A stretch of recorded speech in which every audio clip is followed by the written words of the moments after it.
Hello everyone, welcome back. We're going to be playing Diablo 2 Resurrected Infernal Edition. That is a mouthful. What the heck? How's everyone doing? What is today, by the way? Today is Thursday. Another week almost done. Sheesh. How is time flying so much? How on earth is time flying so much? Alright, so yesterday we saw a bunch of new game trailers. Quite a few. I think there's going to be more information on some other games in 2 days, if I'm not mistaken. So that's going to be interesting. And yeah, this month's quite a dry month, not going to lie. There's not really a whole lot happening, new games coming out this month. So I don't know, maybe some games get updates or something, but this month is pretty slow. Next month we get Assassin's Creed. And then there's a bunch of games in September. This November is literally just GTA. Yeah. November is quite literally just GTA, which is quite interesting. But yeah, we're gonna be playing some more into Dead today. I think we kind of almost saved Joe yesterday, and then we got a bad ending that killed everyone. So yeah.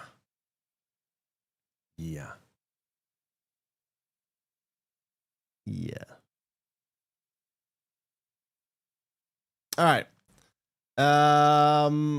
Let me launch that real quick. Into the dead. There it is. Cool. So we'll play on hard mode today. That's going to be interesting.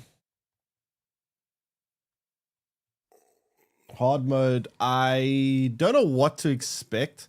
I need to see if there's a way to adjust the XP that you earn and stuff, because the problem that I'm having right now is that I have noticed that I could never get my characters to the max level, which is kind of weird. Even if I spam the same character over and over, which doesn't really make much sense to me. So if I go new game, yeah, I should change that XP rate. What is hard even at? What is?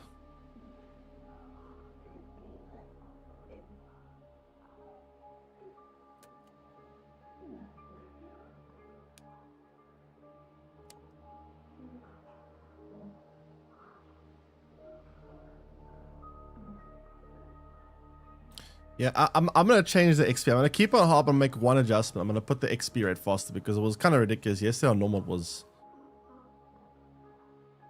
kind of insanely slow. No one leveled up. I'll bump it up to fast. I won't go to very fast. I'll keep on just regular fast. So what does hard mode do? They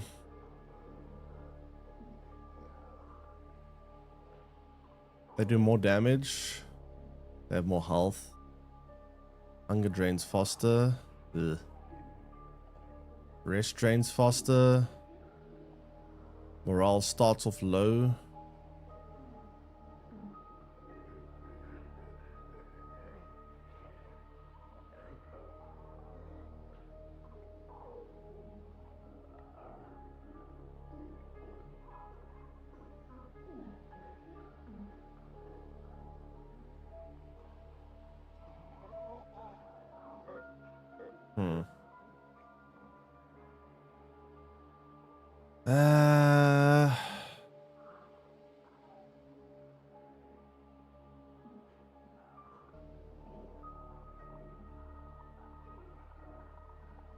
The relationships thing is also kind of weird. They never really have relationships go up ever, so I'm gonna put that on easy for once, because I actually want to see the relationships actually go up. Because even on normal difficulty, it never increased. Private Joe surviving this one. Yeah, I'm not gonna lie. I didn't button. It's getting kind of hard to save Joe, especially on hard difficulty. So who's the best?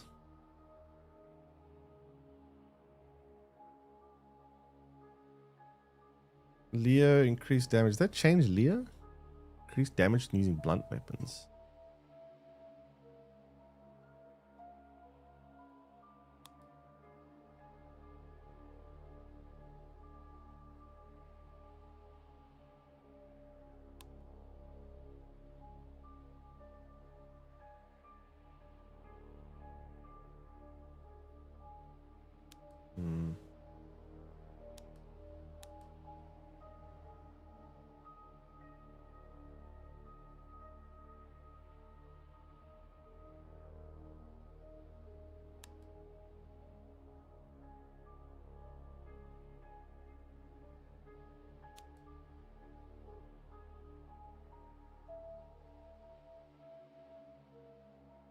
Eh, I'll go with these two again. Okay, hard mode. This is gonna be interesting. Now, I don't know what to expect from hard mode. Oh my god, already the debuffs are coming in. Barricades are already low. Jeez, what the fuck?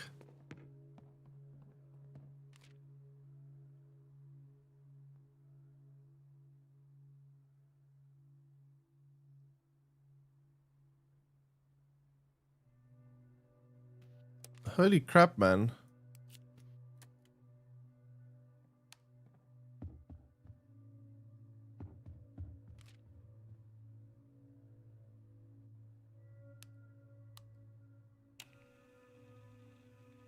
My god. Like a million debuffs right off the bat. Hey, Doc, and Dummy, welcome in. Well, this is going to be challenging.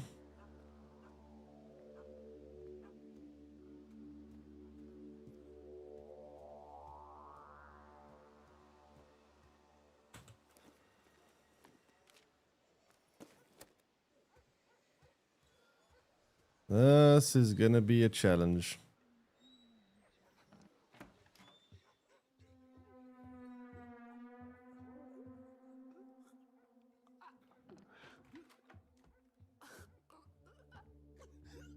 Yeah, plan to get Joe killed this time. Yeah, just don't use him. Won't get killed. Easy. Honestly, with Joe not having extra backpack space immediately, like he used to, it actually makes him a lot less valuable. Or like sending him out. So I might not even send him out that much.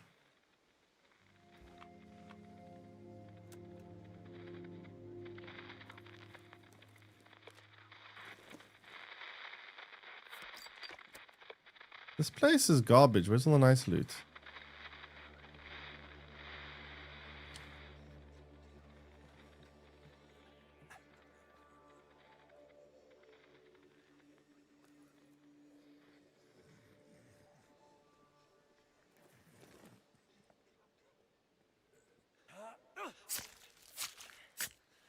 Hey, Choppy, welcome in. Okay, so that one's dead. Anything nice in here?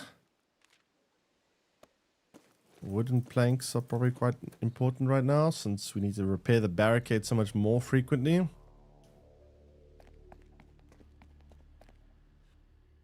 Okay, so the zombies are more sensitive to sound, light.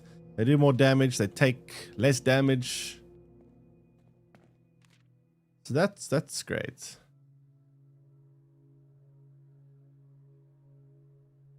All right, I'm gonna go to a place with has base supplies. Base supplies are gonna be quite important, I think.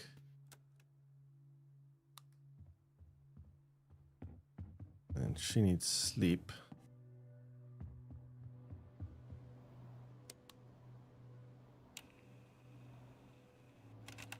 Good ending this time. Well, we can't get a worse ending than yesterday. Let's just be real. Can't be worse. Quite literally. How's Best starting now? I mean, he's pretty good when starting because of the fact that you don't get weapons in the beginning. And with unarmed combat, he's pretty good in unarmed combat, so... Yeah, there's a big downside though. The fact that he has less backpack space is quite a significant downside, not gonna lie.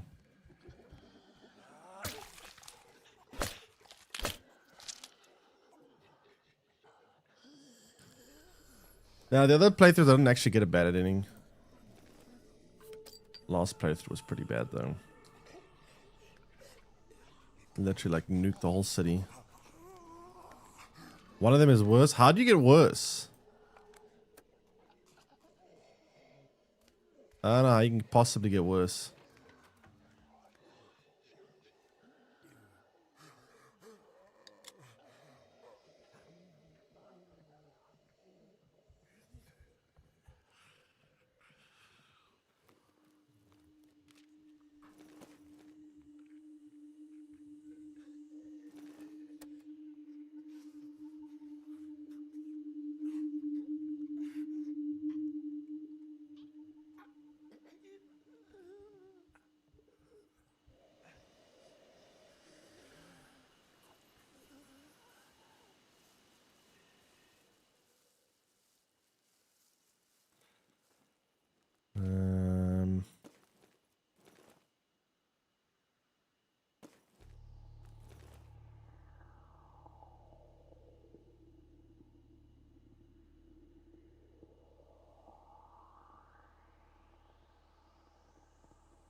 right now.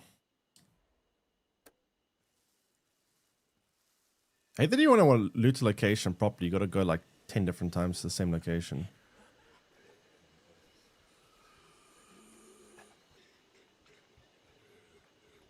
Underground wave, they kill you in... Oh, there's... Okay, I got a good ending for that one.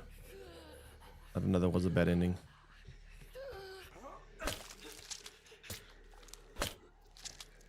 Yeah, I'm probably gonna have to come back to this location.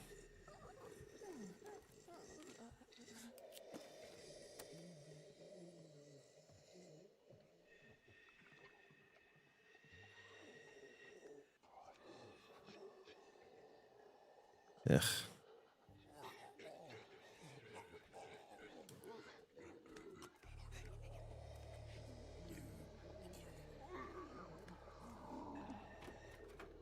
I mean, as long as you stealth kill the zombies, the difficulty is mostly the same. You still just one-shot them. But if you don't go for stealth, then it becomes much harder.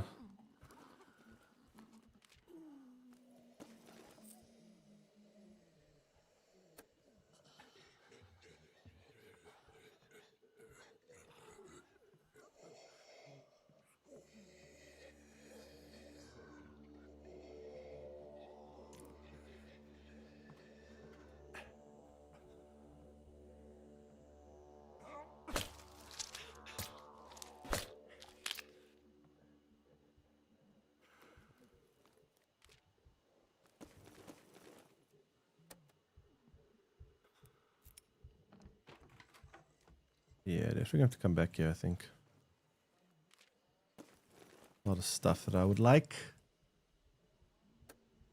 Let me just first finish clearing out what I can, then we'll come back.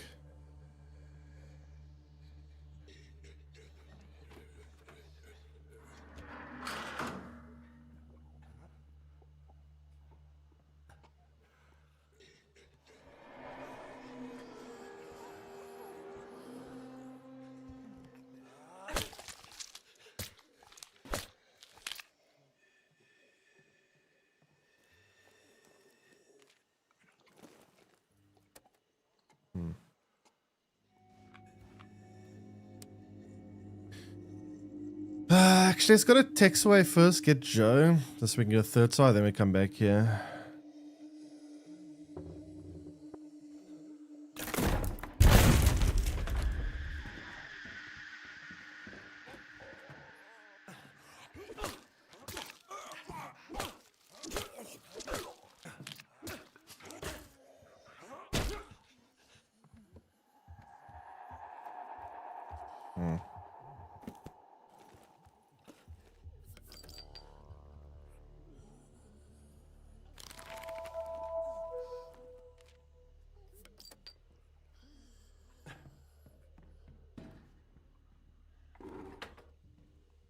Okay.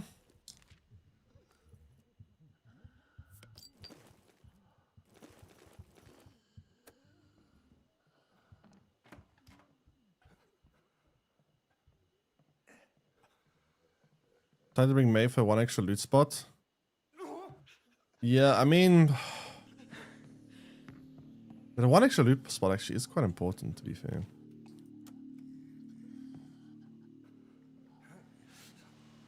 Yeah, no, I can't do that.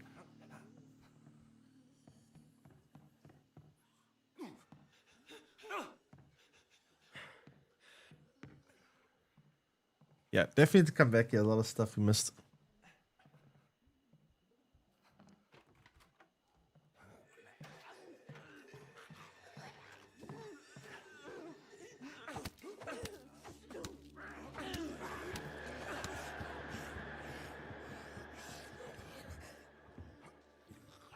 Whoa.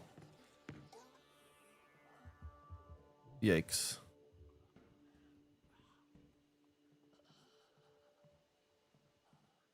I wonder how that one heard me. Jeez, the sound is very sensitive. It heard me literally just step off here.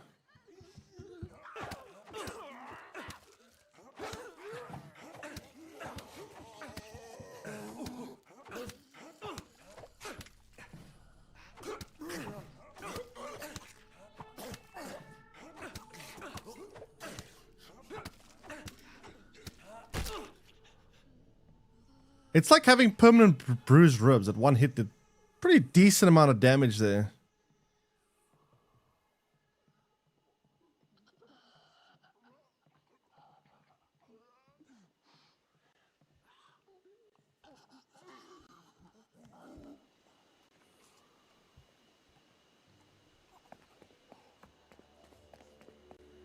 Sheesh. Okay.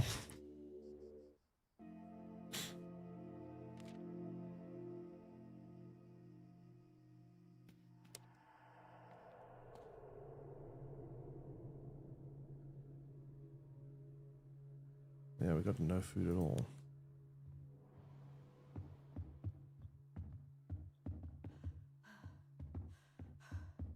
Can't even make food yet.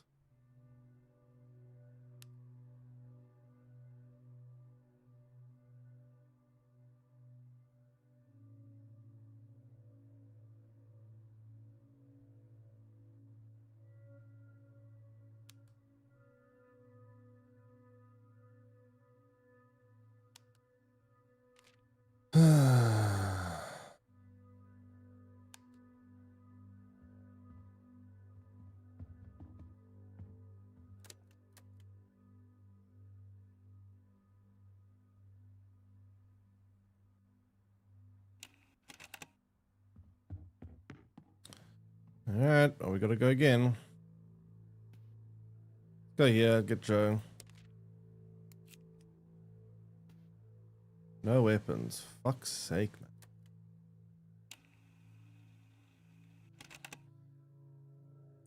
Hey, Leonardo, welcome in. I still wonder why they reduced the amount of space in his backpack. It's probably to balance him, right? I'm assuming it's just the fact that everyone was picking him because of his stronger melee capabilities, and they thought they need to nerf him.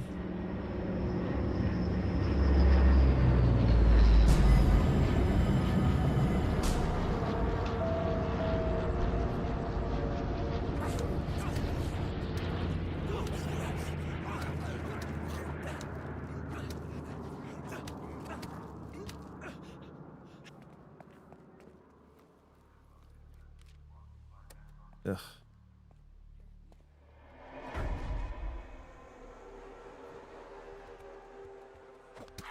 What? What? What?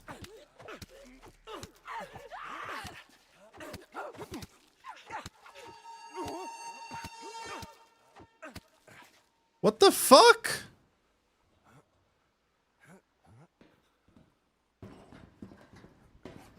Oh, no, no, no, no.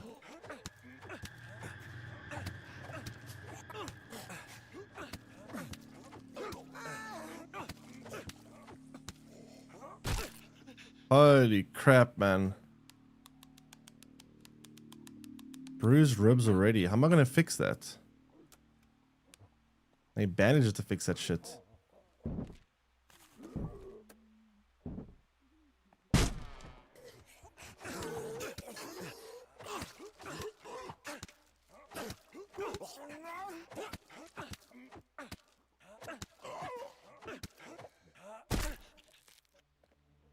Sheesh. There's bandages.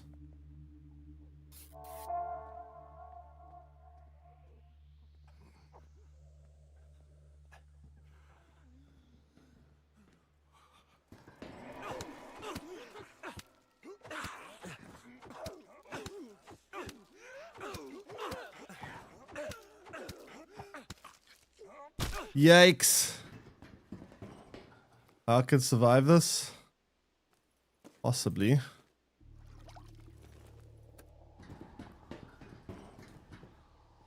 I'm gonna use 2 bandages to bring his health back up to normal though, which is pretty bad.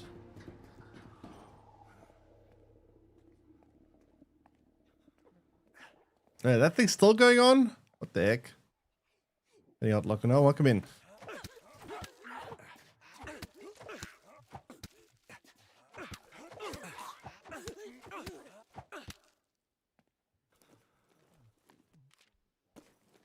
Okay, so I can get a stealth kill. Nice.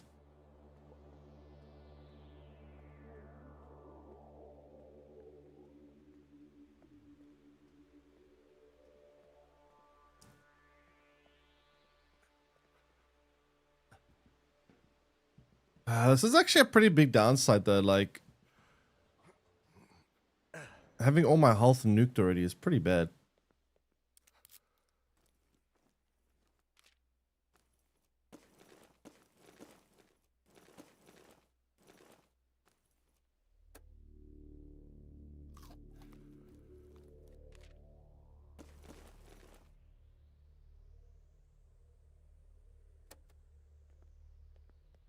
Super cool and clever. I saw parts when I was been looking. It's a pretty cool game, yeah. It's very fun. It's very similar to This War Is Mine if you've ever played that. Got a lot of similarities to that in terms of its gameplay loop. Definitely much better gameplay, I think, but yeah, quite similar. Hello. Welcome. What am I doing? Yeah. Well. Need to get a stealth kill here, because I do not want to do any more fighting right now.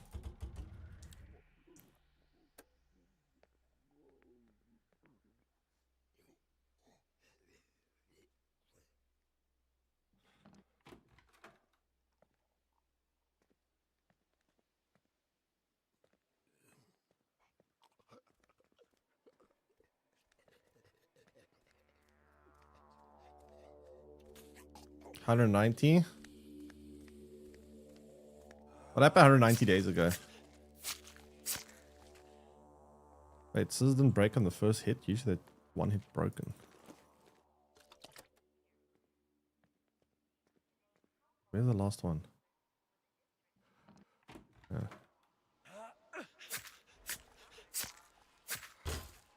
Well, this house survived.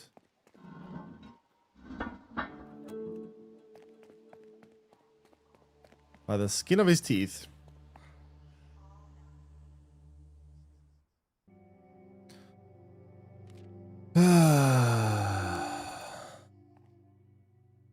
We don't even have bandages, dude. What the fuck?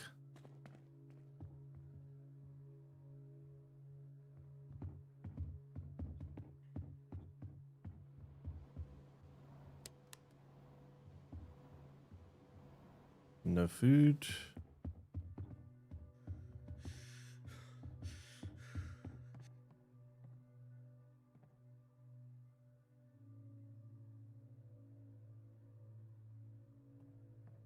This is just one big yikes, isn't it?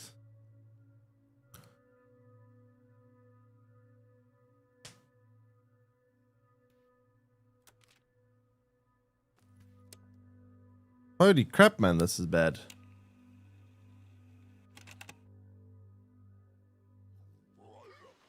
Be back in 1 second.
So this place is mostly cleared out, right?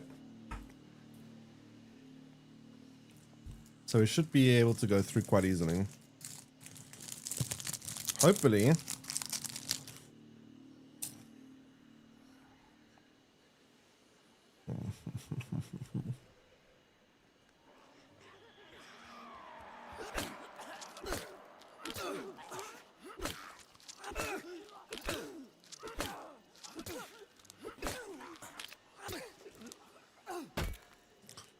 Dude, you know what's crazy? Your damage with weapons is the same as playing on normal with the damage of unarmed.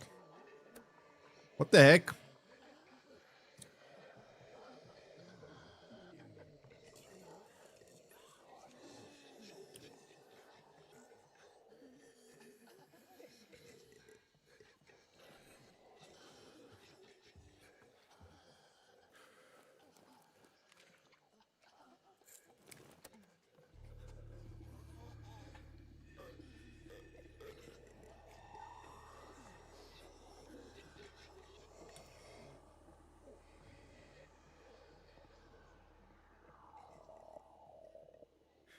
Ugh.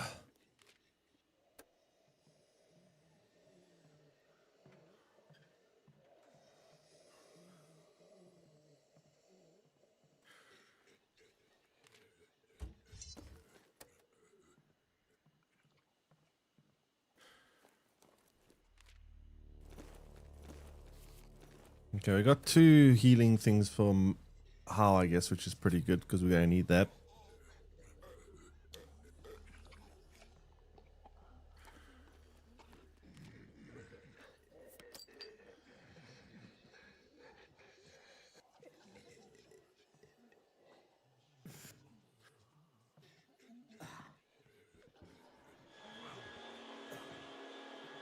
Have fun falling. Wait, what? Why is it not chasing me? This always used to work. What the hell?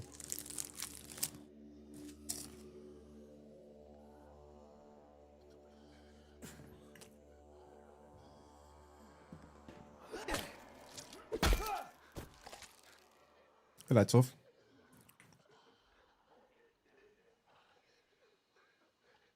Since I played Gwent. I mean, I was very skinny when I was playing Gwent, to be fair.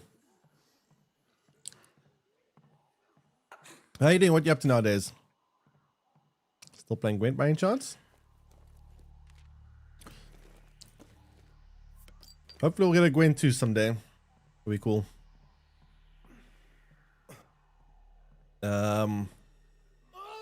Alright, I think that's pretty much everything here. Yeah, okay. So now we go back and then we move location, go to the fire station, get Frank, and then after we get Frank, we'll see.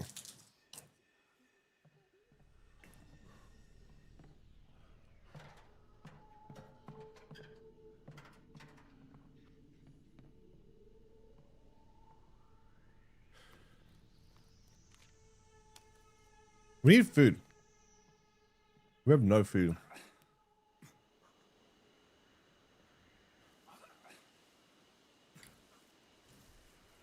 At any rate, welcome in. Food, food, food, food, food, food, food, food, food.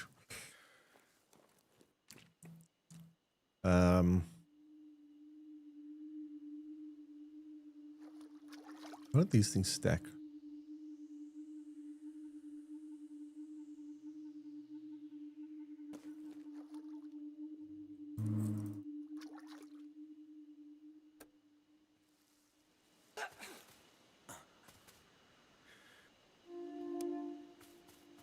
All right.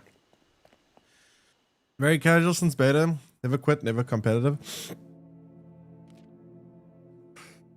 Yeah, I've started playing since closed beta, but oh boy, food.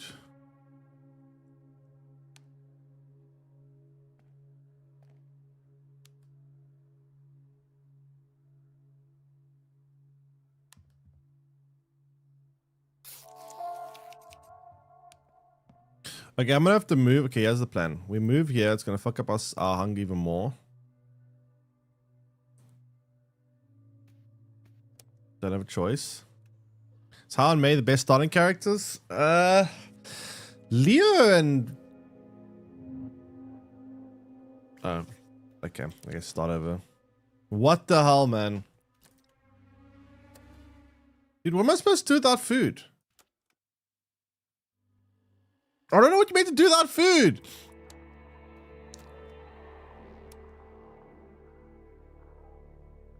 I'm putting this on fast because even on normal we couldn't get any XP yesterday. It's kind of ridiculous. Also, relationships just never... I'll put the relationship easy because the relationships shit, no matter what we did, never seemed to go up. This is your mayor, John Ward.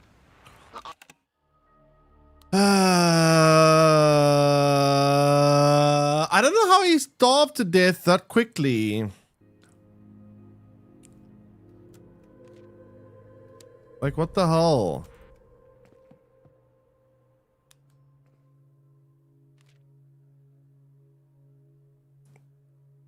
Also, I don't like this spawn area. I hate this spawn area.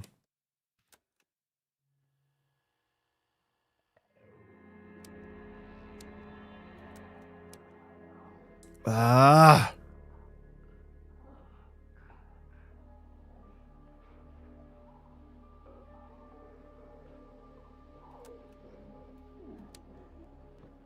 People of Walton. This is your... Okay. Let's try this again, shall we? So, I guess you gotta deal with hunger immediately, right? It's quite annoying. I'm gonna do the exact same pattern again, to be fair. I think the pattern was... I guess the difference is we're gonna have to, before we leave, we're gonna have to make sure that we bring Joe back some sardines or something. So those sardines we ate and that fast food we ate, we need to bring back a little bit for Joe, so that he can survive the trip to the new location, right? That's the big difference we're gonna have to do. I may actually end up not sending How out and send May out instead, so that we can bring back more resources in one run. The first location is fine, not much resources here, so How is fine to send out, but I think on the second location, I might actually send May out. But yeah, I think that How and May, they're pretty good for the early game, especially because of How's unarmed combat, which is pretty good. But yeah, I don't know. This is quite rough. I guess I didn't take into account with Joe. Maybe it's because of the fact that his hunger drains fast on this difficulty. Maybe that's why.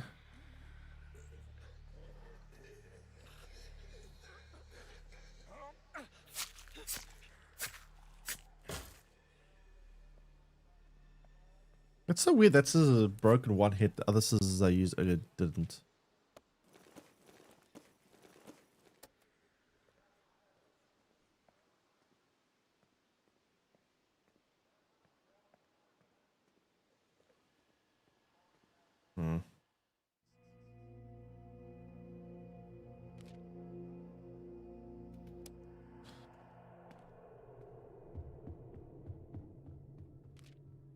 I was going to have to fix that. And send May out, I guess.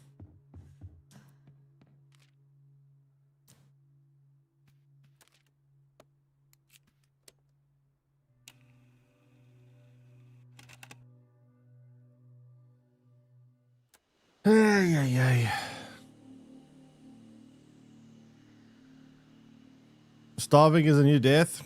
I mean, I don't think it would die after one phase like that. I thought we would go down to like no hunger, and I thought I'd send him out on a mission, scavenge some fast food or whatever from the mission, and then feed him that way.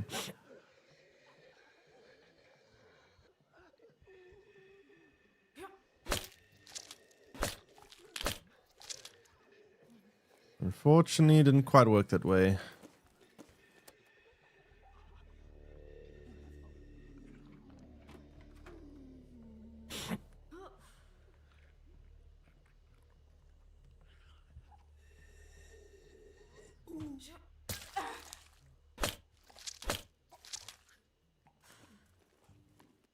But yeah, it's kind of weird how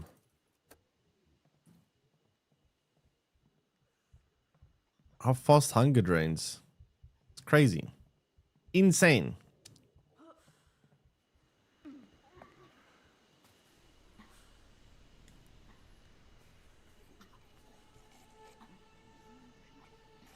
Joe's darkest days.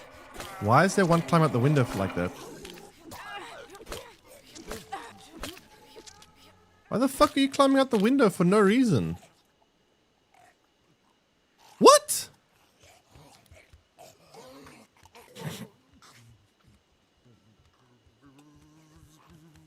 That's cheating.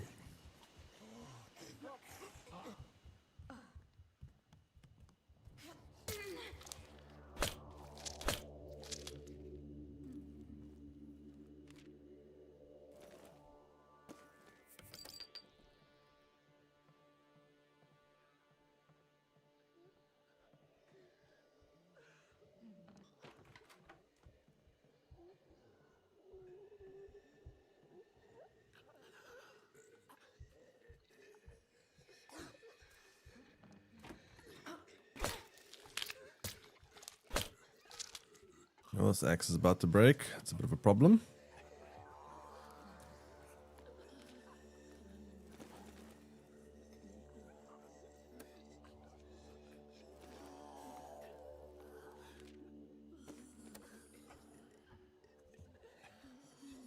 But yeah, I'm gonna have to hold on to that fast food so I can give it to Joe.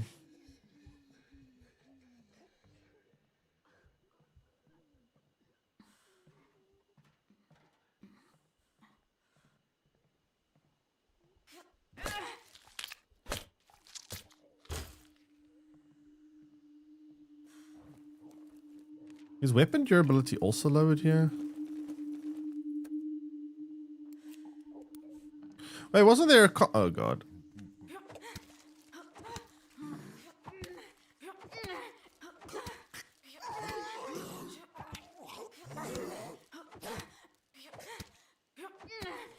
Wasn't there also a knife in there last time? What? We're gonna get a knife this time?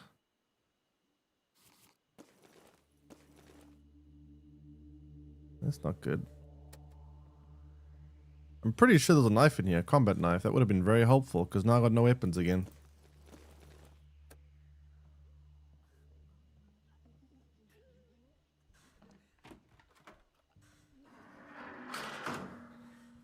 I have the impression that zombies are... Oh shit, wait 1 second.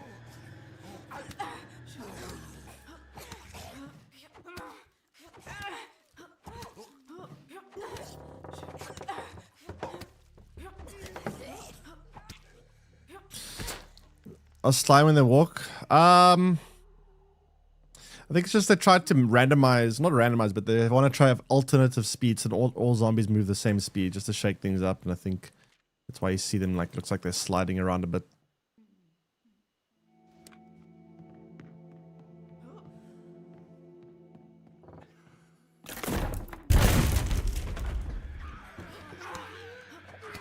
Oh, there's two of them.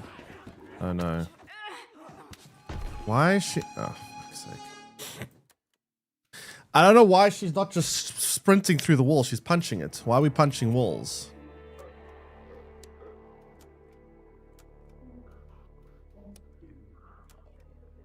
I don't know. And also, where would the second one come from? I thought the reason why I was fighting, I only saw one.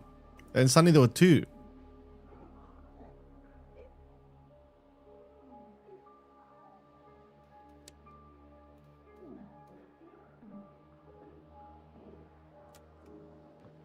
People of Walton. This Very weird. Hey Jonathan, welcome in.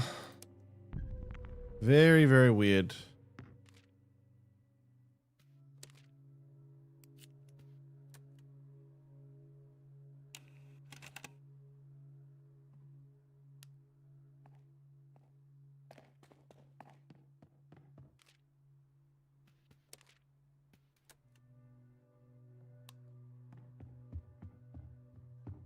I don't understand that actually at all.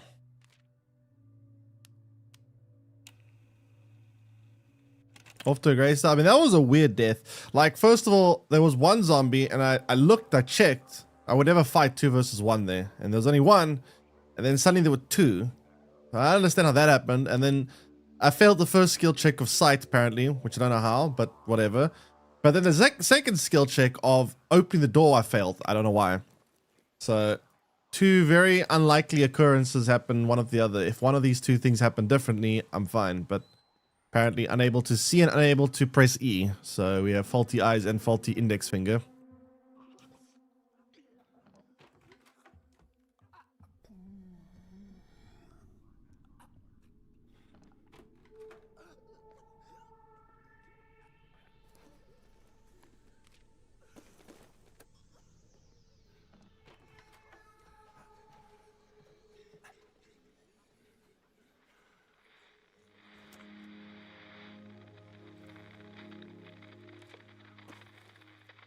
I also understand that last time why there was no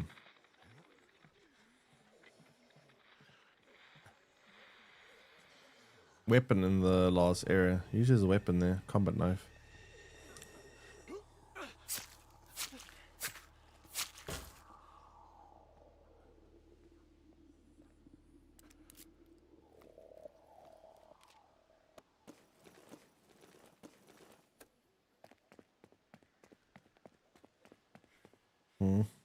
Strange.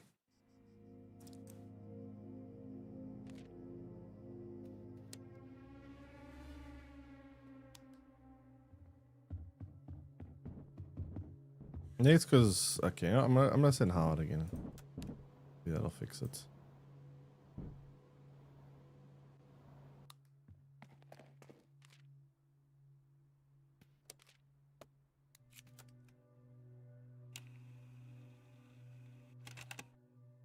Okay, welcome in.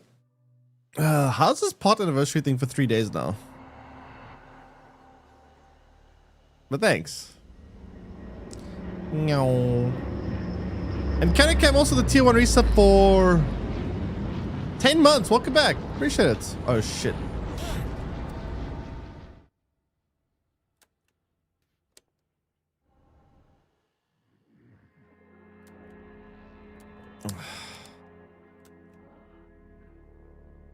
Damn it. Look away for 1 second, dude. What the fuck?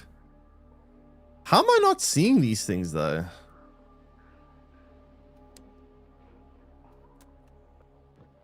People of Walton. This is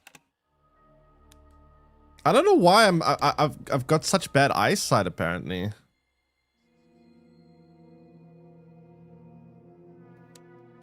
Kind of crazy. Starting a game in 3 pop-ups. Gotta love it.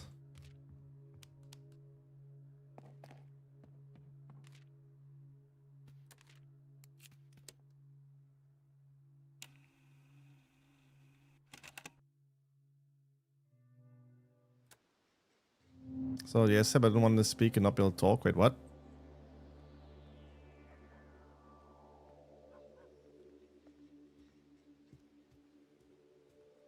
Okay, I need to understand.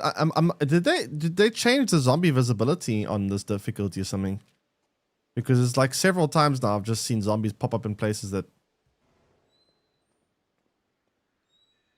I've never seen them before, and also that I've just didn't visually see with my eyes.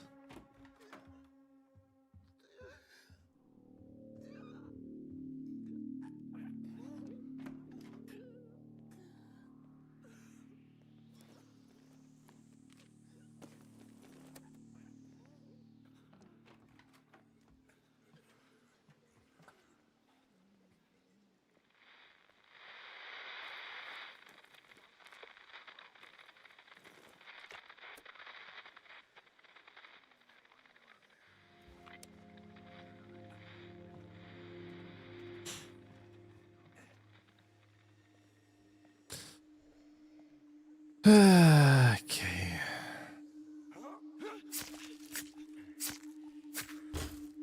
This was mine is very similar to that. Yes, it is almost identical. Much better gameplay.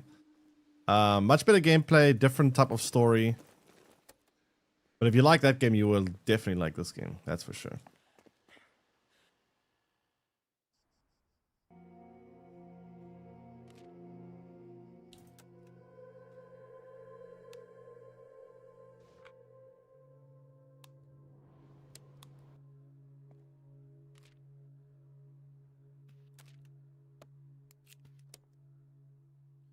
Okay, let's try this again for the millionth time.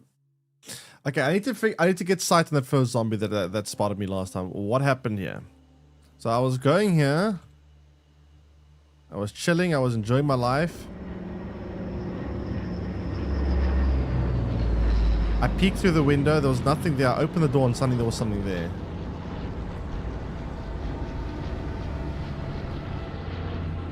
I'm not seeing anything here. I'm confused. Very confused.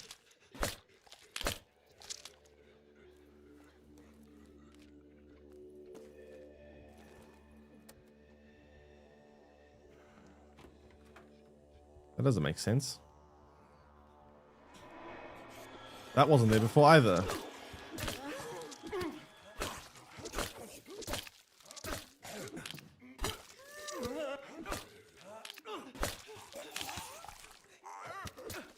What's going on?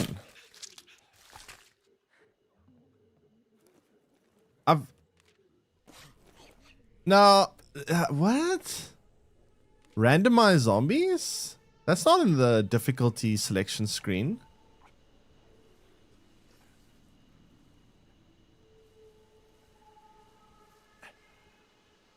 Doesn't say anything about randomized.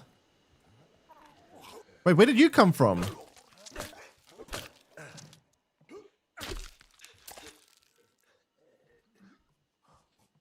Wait, it's actually randomized.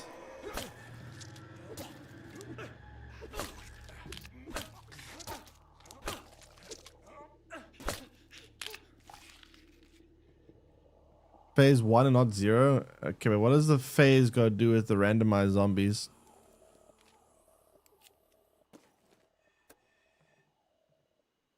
Every time I come here, it's different setup, different things.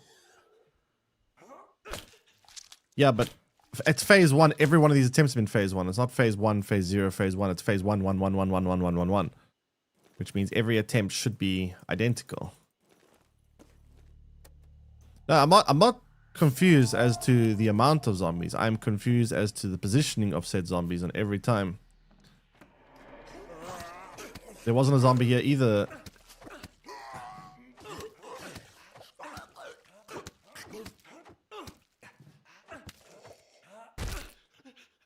Very confused right now.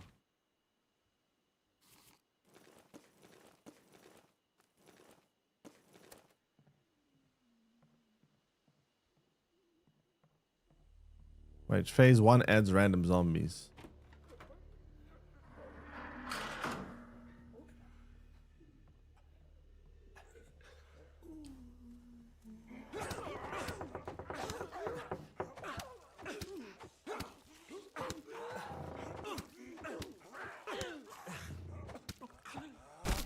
Adding quite a lot of random zombies apparently.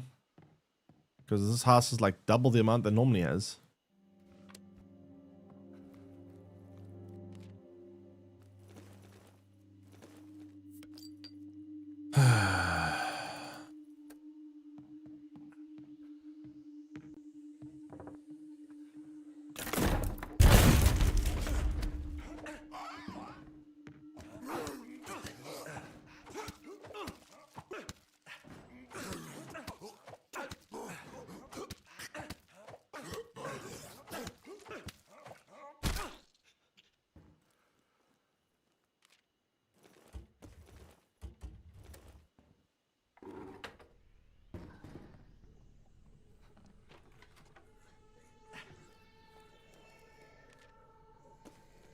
Pretty crazy amount more, not gonna lie.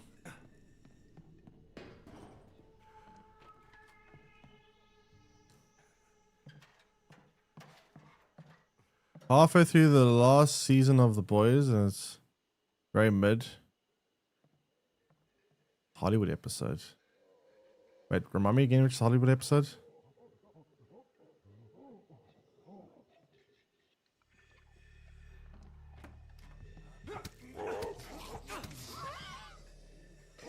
No, why are you climbing? You fuck! Oh my god.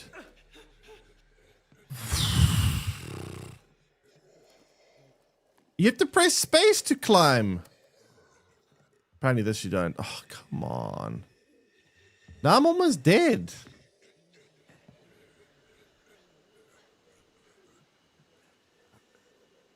Oh, I'm actually kind of tilted.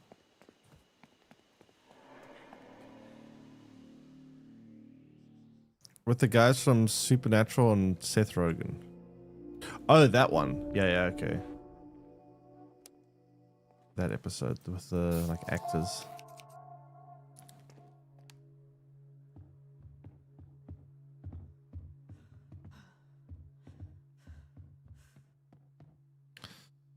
Okay, we need to go get Joe, but the problem is we have no weapons, which means I need to take How out because without weapons, there's no way I can go with anyone else but How.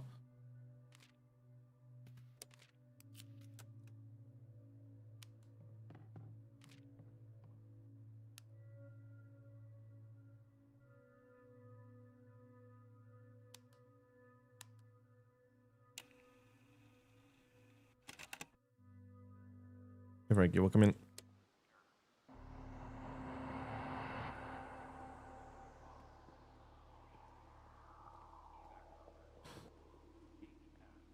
Wait, the healing barely healed at all.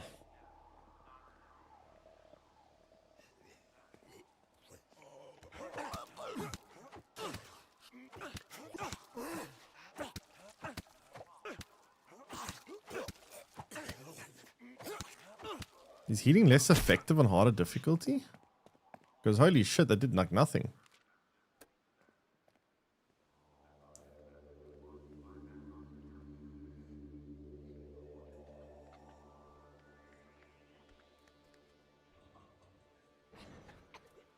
Actually a big problem.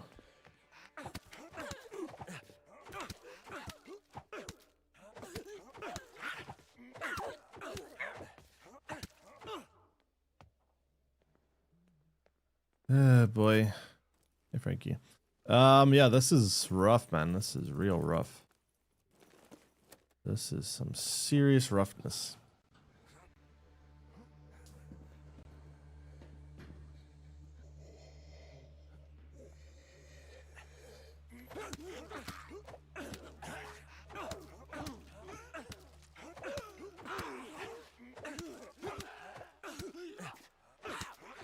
No! What? Yeah, fine.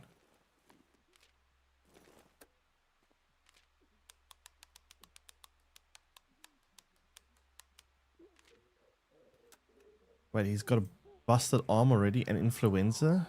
Are you kidding me?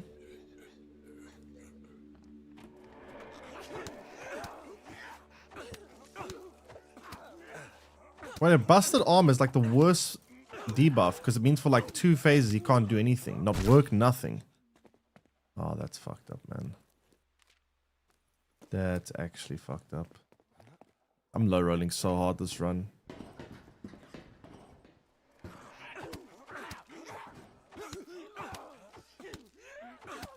What is this RNG seed, man? I'm getting like such bad luck here.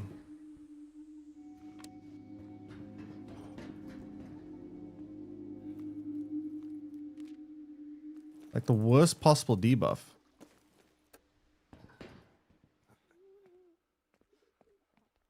Ugh.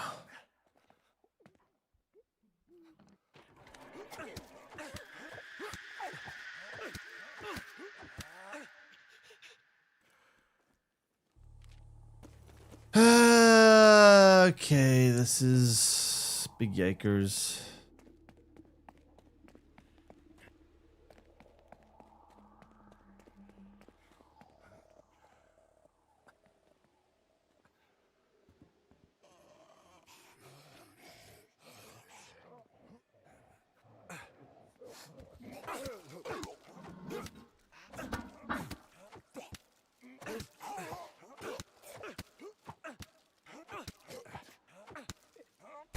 Bonk.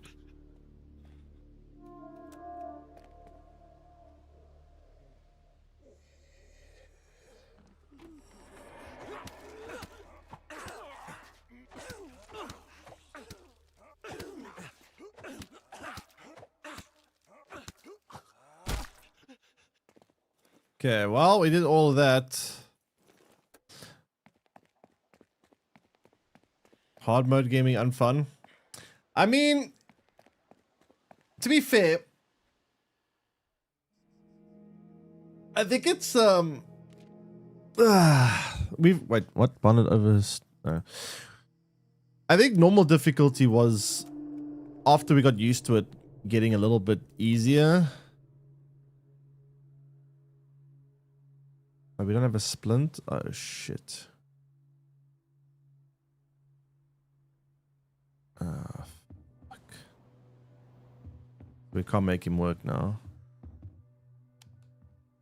And Hao needs rest. And Joe needs food.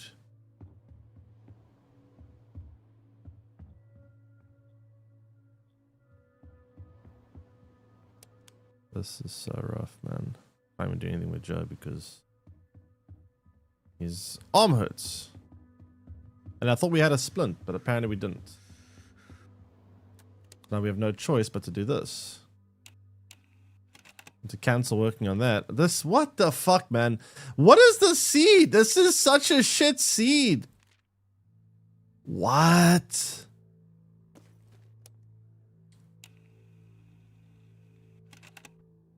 I'm so confused.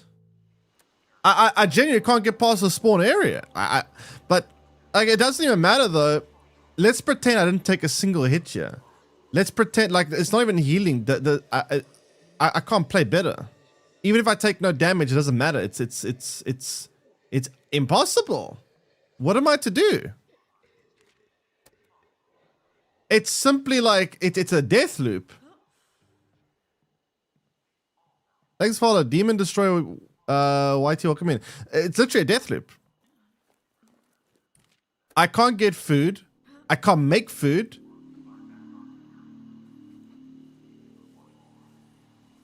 I can't do shit.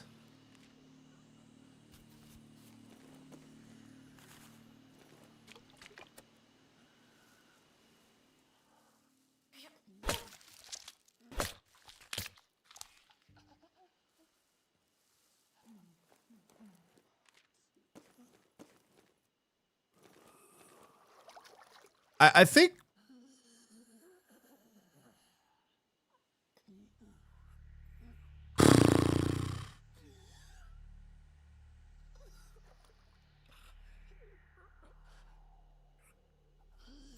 whatever.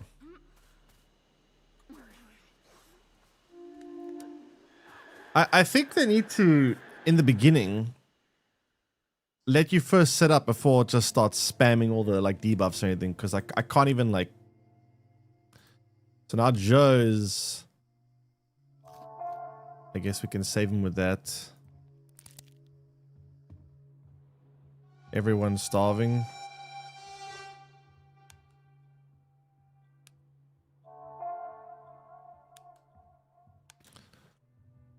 Um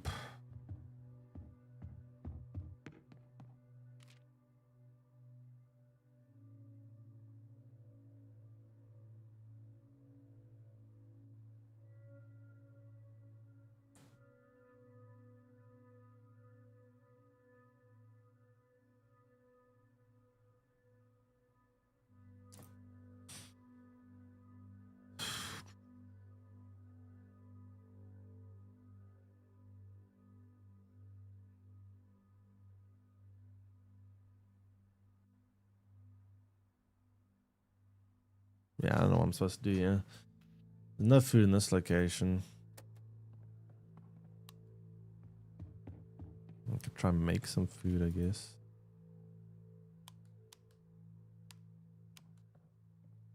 Stay here one more phase. Joe literally can't do shit. Dead weight right now.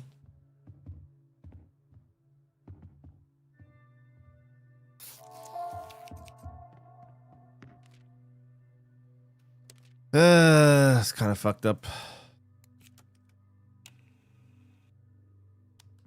Yeah, I can't make him do anything. He can't even sleep because he's full sleep. Can't make him get sanity because I don't have a thingy.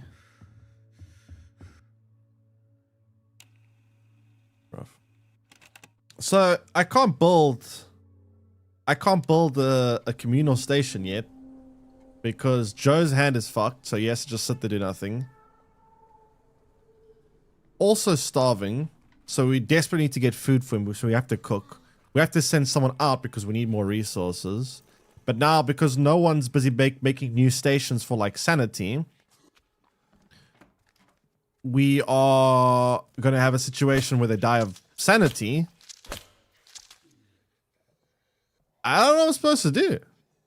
Like, I simply can't. Like, so here's the thing, right? The start of this game has very few paths, right? Let me actually put in pen. This is what's confused me, right? So when you start this game, so think like this, right? Here's all the possible moves you can make. You can either go there or there. So the starting point of the game, you have these two paths. And then from there, you have these two paths. And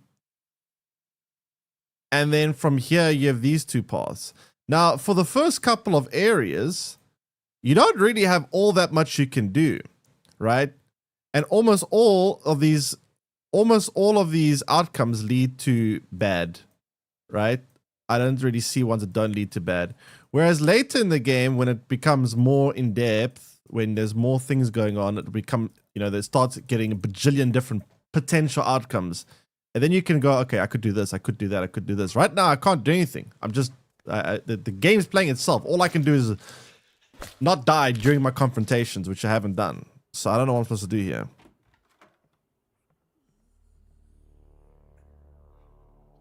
How not to play the game? Oh yeah, I guess don't play it hard. I mean, I feel like the problem here on hard is that they should give you give you a couple of runs where you don't get like crazy debuffs and you don't get all the crazy stuff happening. Just, let me first just set up and then you can hit me with all the difficult shit. But I need to actually like set up here. What the fuck? I don't know. Maybe it's possible. Let's just see. But I feel like I'm going to very soon have a situation where everyone's sanity is... I feel like people are going to die sooner than I will have zero possibility to stop it from happening. Let's see. I'm going to need at least 3 more phases to build a communal area.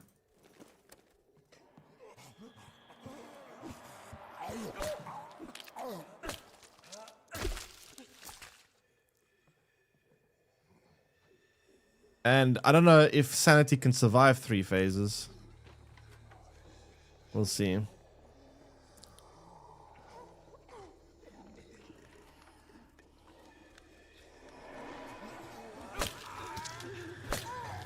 What?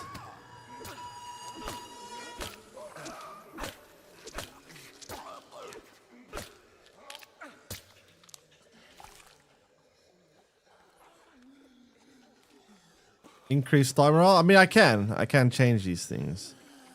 It's just, I didn't know I had to.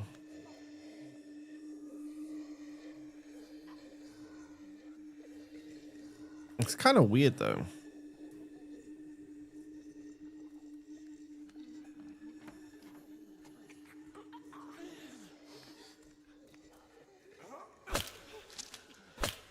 Oh, come on, really?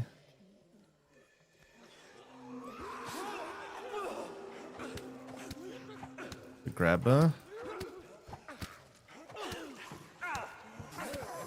Yeah, fuck. Okay, yeah, sure, whatever.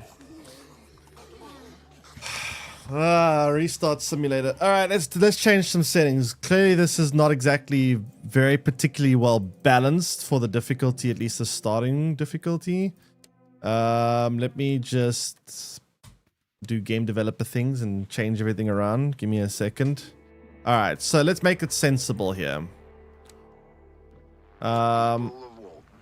Starting area. Oh wait, no, fuck. Whoops.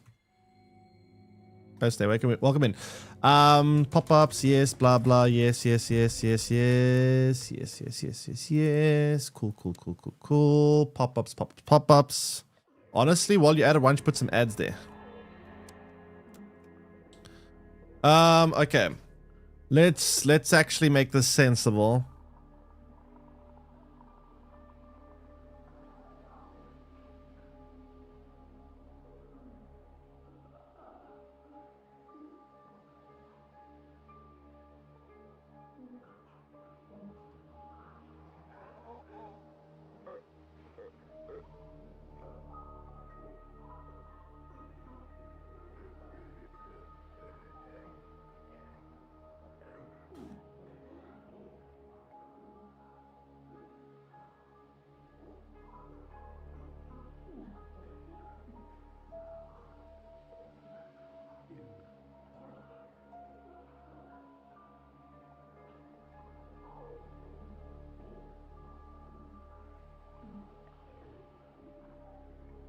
I'm putting this in normal.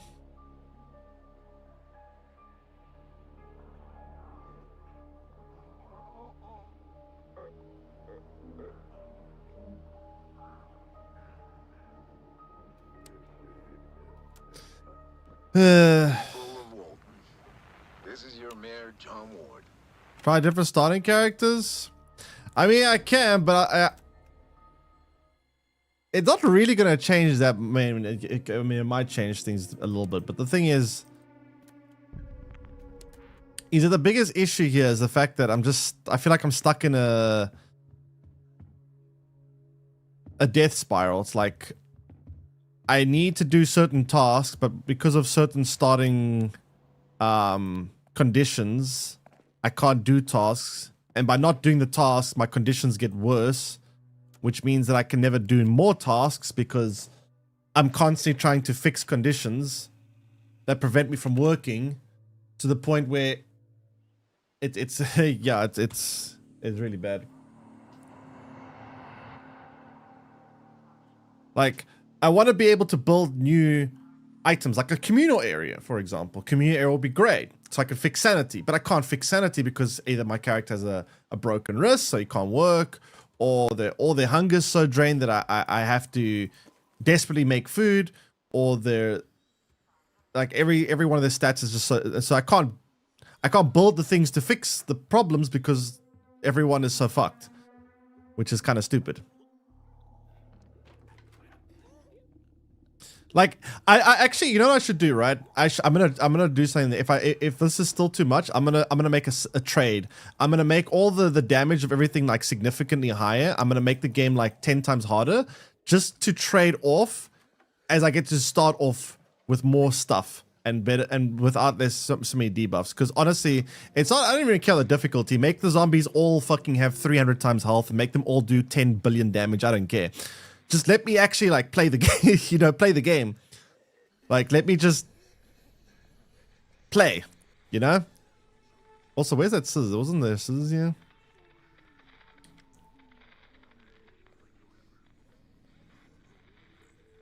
I mean, I don't need inventory space here. Like, as you can clearly see, I've got plenty for right this location.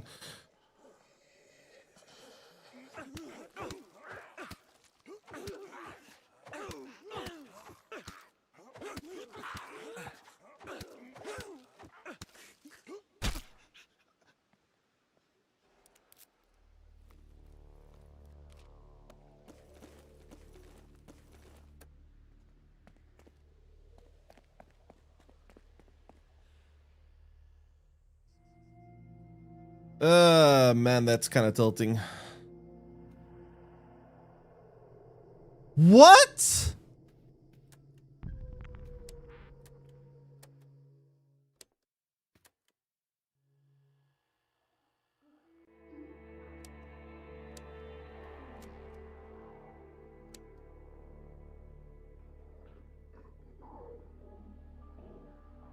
Is this a joke?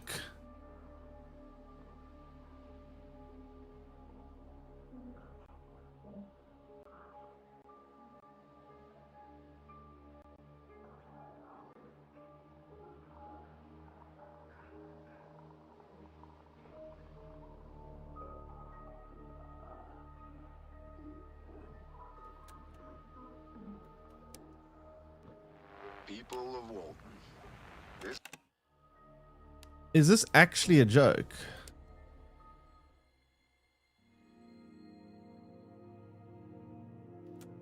Okay, so apparently they're now breaking through on the very first phase, which I'm pretty sure wasn't happening before. It took 2 phases to break through. I guess it's a 50-50, right?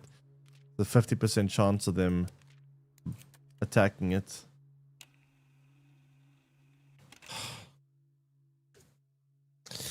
Yeah. I mean, I think this game is designed to be played on normal difficulty. I don't think hard difficulty has been thought of very well. Which is fine. It's just, I do wish that, and this is not just for this game, I do think it's pretty much for like 90% of games. If you aren't willing to test different difficulties extensively and make sure they're well balanced, rather don't have different difficulties. Like just slapping some multipliers and calling it hard is not exactly fun, because then you lead to situations like this where things don't really make sense.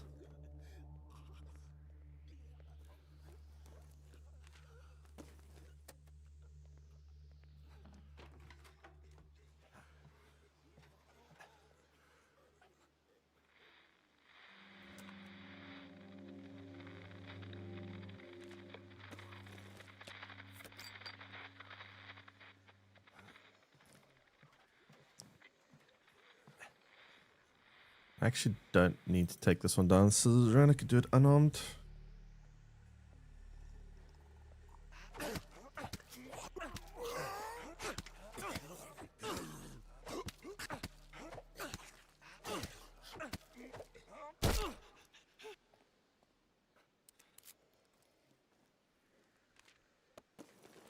Okay, let's go. Man, actually annoyed. Okay, so now yesterday's story I would have liked Cressida, My Pair Reunion. Yeah, I was also hoping for something like that as well. I was quite surprised I never saw any of her again.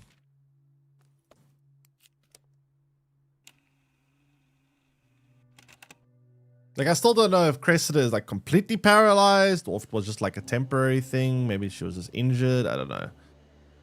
Maybe they want to keep it open for the future. I don't know. Taxa mode? I don't even know what that is. What is that?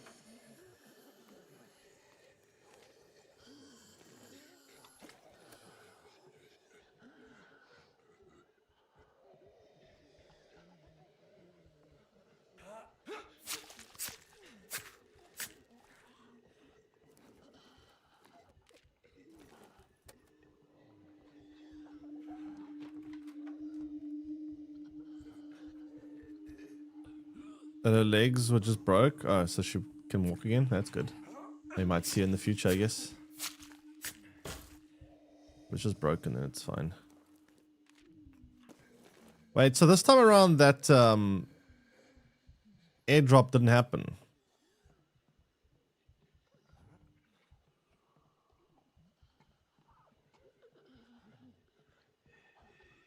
Which is weird because it's part of one of the main quests though, right? Isn't it?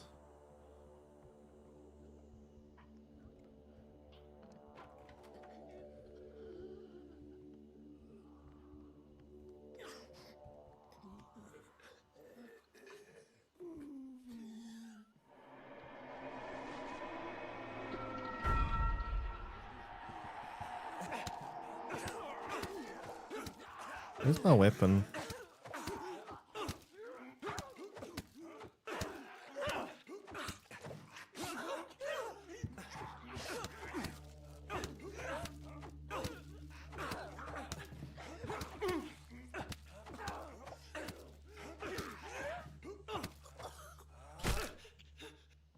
For some reason, an auto-equip. The expected auto-equip. Isn't it supposed to auto-equip when a weapon breaks?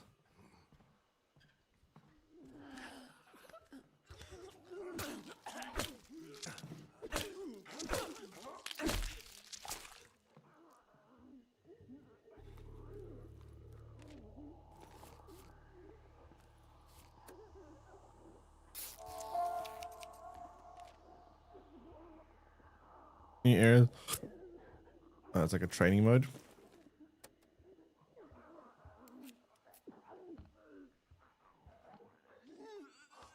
Is it for stealth sections or combat or both?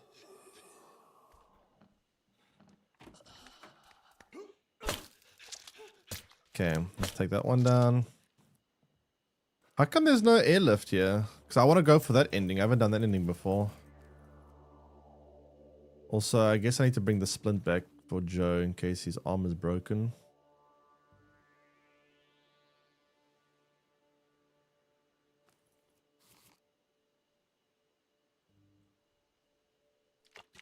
Let's probably come back for the rest of another one.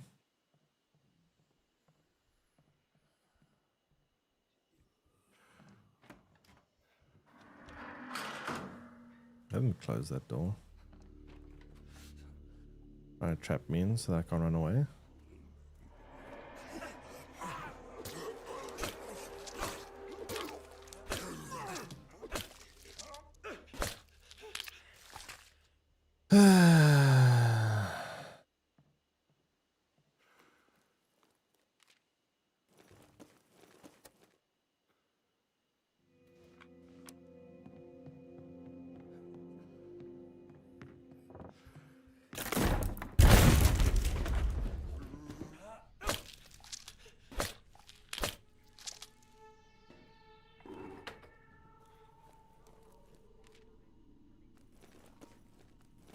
No space for anything. I guess I'll come back for, yeah, whatever.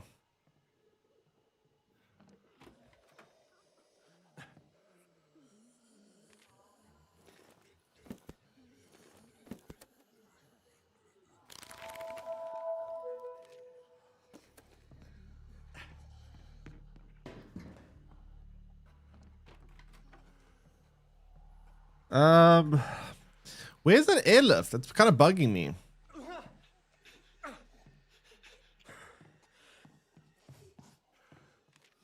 Oh, you went there before.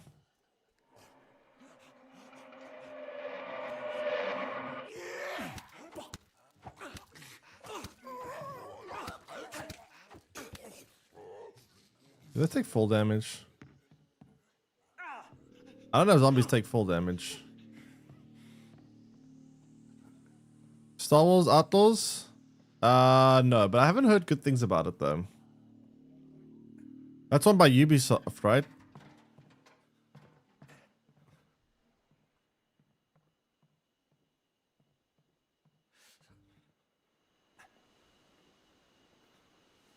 So how do we trigger the other ending now?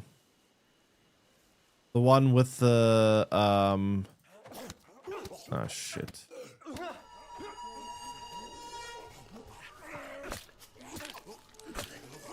I didn't realize there was another one there. I didn't realize there was a second zombie there.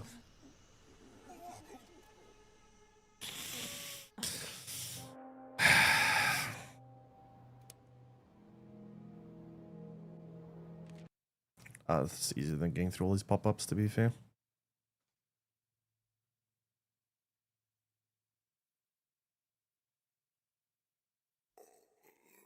It's actually kind of crazy. It's faster to restart the game than it is to get through the pop-ups. What the hell? It's actually faster to get through the game by Alt F4 than it is to actually sit through the pop-ups. That's kind of crazy.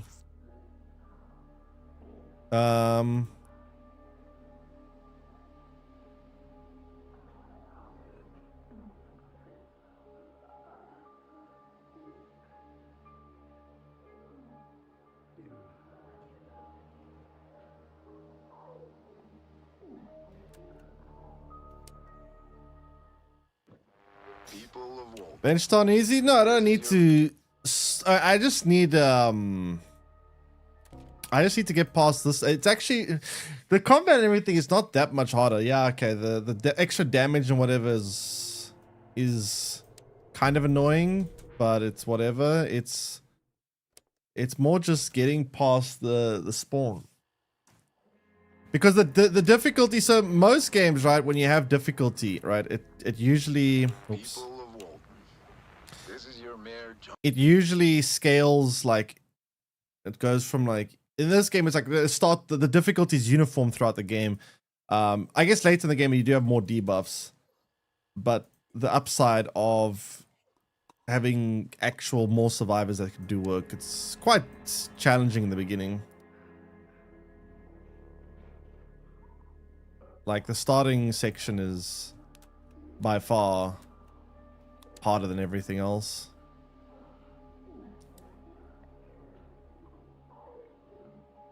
Reminds me of the first God of War. The first God of War was actually such a weird game on the hardest difficulty because it was actually very easy. Like, if you played God of War, the one before Ragnarok, it's actually incredibly easy on the hardest difficulty after you get past the beginning part of the game. The first part of the game was almost impossible on the hardest difficulty. The first section. And then after you get past the first section, it becomes like a blind person could probably finish on the hardest difficulty. It's ridiculously easy. Except for the first part. The first part is like mind-numbingly hard on the hardest difficulty. Also, Witcher 3. Witcher 3 is similar. Witcher 3 has, well, there are one or two weird parts that are like very hard. Like certain bosses. But Witcher 3 also, it's mostly the first area that's pretty tough on the hardest difficulty. Then after that, it becomes fairly easy. Again, I've always... almost all games have issues with difficulty settings. Stream lags.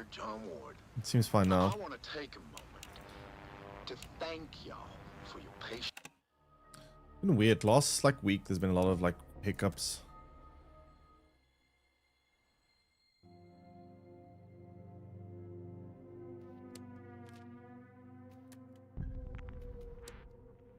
All right.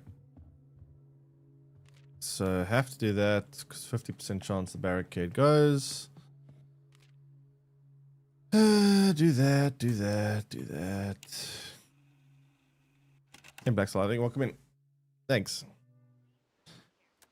Okay, Valkyrie Queen was hard, but besides the Valkyrie Queen and the starting area, the first God of War was very easy on the hardest difficulty. It really gave me very little challenge.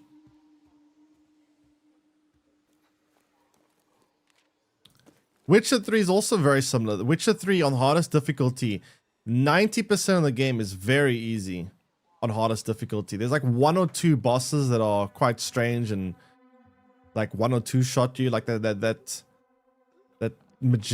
mage dude was pretty rough. I think that frog was also pretty rough. But the majority of it was very, very easy on hardest difficulty. And the starting area. Starting area was also very hard on hardest difficulty. For some reason, Witcher 3 starting area is incredibly challenging when you have like no perks and abilities and skills.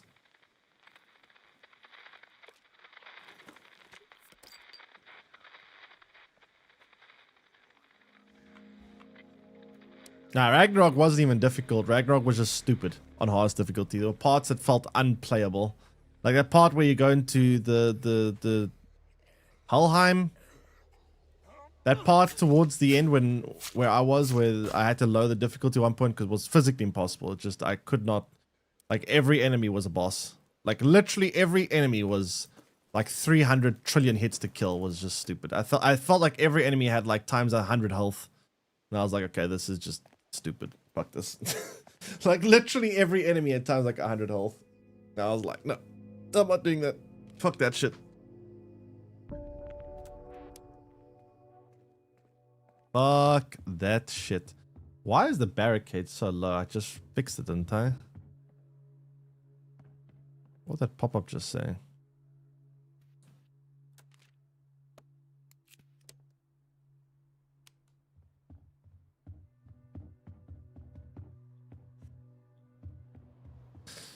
But yeah, I don't know. Games and their difficulties are always very weird. There's very few games that I think have done a good job at having multiple difficulties. Last of Us is one of the very few ones. Uncharted, for the most part, isn't bad, but there are still some sections in Uncharted. I've played all the Uncharted on crushing difficulty. They're mostly fine.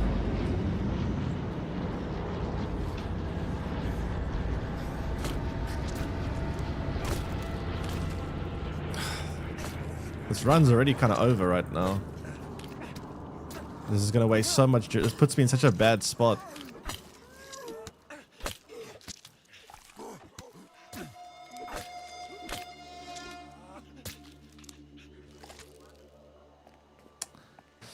Yeah. That zombie, I didn't see it. There was no one by the... I didn't see it. Because of the door, the way it was by the doorway, there's an archway over there. There's a door over there. It was behind the archway, so when I peeked through the door, it wasn't there. But then when I walked through the door, it appeared behind the archway, so I guess we go again.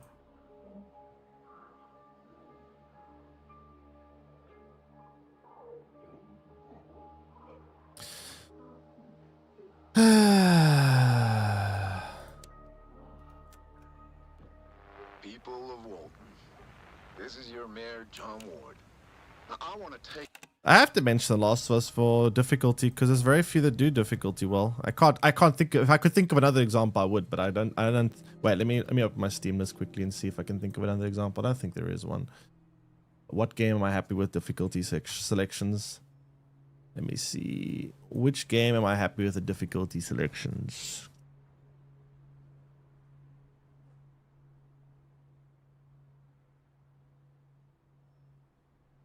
I can't even remember Shadow's difficulty selections, to be honest.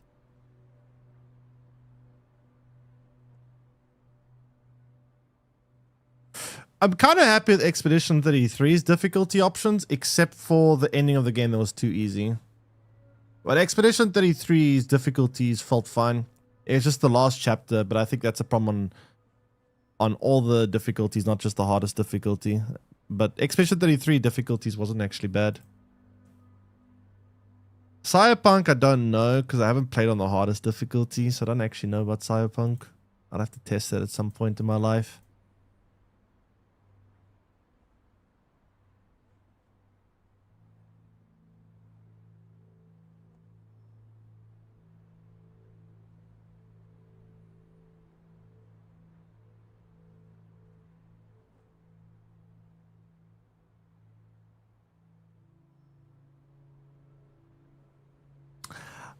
This game I tried on the hardest difficulty once. I remember that I fought some kind of creature that had like 5 trillion health and took me... I was calculating how long it would take me to kill it, and I literally sat there and calculated. I was like... It took me 5 minutes to get its health down by like a couple of percent, and I was like, wow. So this fight is going to take me like an hour and a half to beat on this difficulty. And then I was like, nope, I'm not doing that. I don't know if it was Zero Dawn or Forbidden West. I think it was Zero Dawn. But I do remember seeing a part of Zero Dawn where there was a boss. And I was like, yeah, I don't feel like doing a 2-hour boss fight. No, thank you. And then I was like, nope. These are both very good on harder difficulties. This was so easy on the hardest difficulty. This game's hardest difficulty, I think I died 9 times the entire game. And I only had my first death after like several hours of playing. This game on the hardest difficulty is so easy.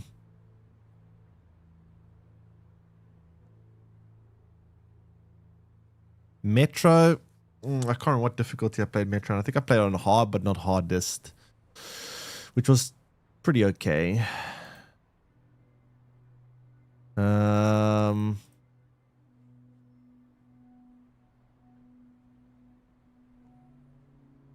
Pragmata I played on the hardest difficulty. Well, hardest that was available at the start. I mean, I guess you unlock a harder difficulty after, but it was pretty easy on that difficulty, to be fair. I'm not sure what the unlocked harder difficulties. Resident Evil 4 is another one that was pretty... Not Resident Evil 4. Resident Evil Requiem. The hard difficulty was fine, but the insanity mode difficulty was stupid. Very stupid. Certain parts were just, like, ridiculous. And not ridiculous in a good way, just like you physically, there was a boss. You guys remember the spider boss where I physically did not have enough resource to fucking kill the spider. Like I couldn't, I shoot, I ran out of bullets, and then I'm like, what do I do now? That was kind of dumb.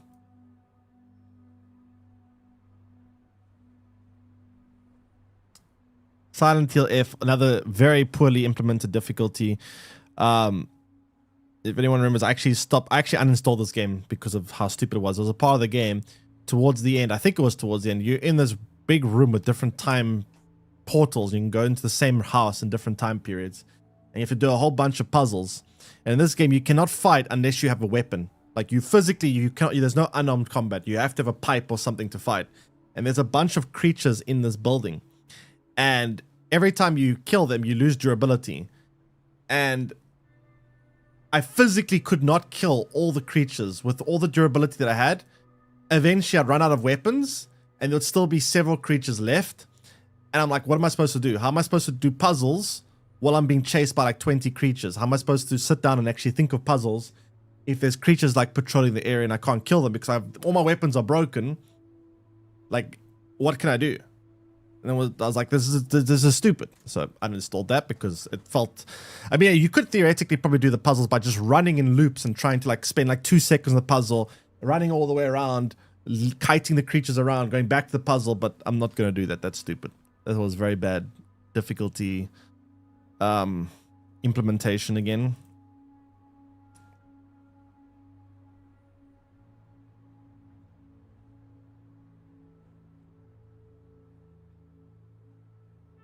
Windows even standard difficulty is a mess. Forget, let alone the other difficulties, to be honest.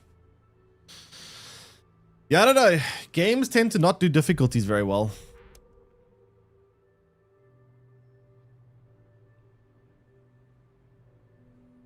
Others turn to be with no issue. The difficulty was fine. I mean,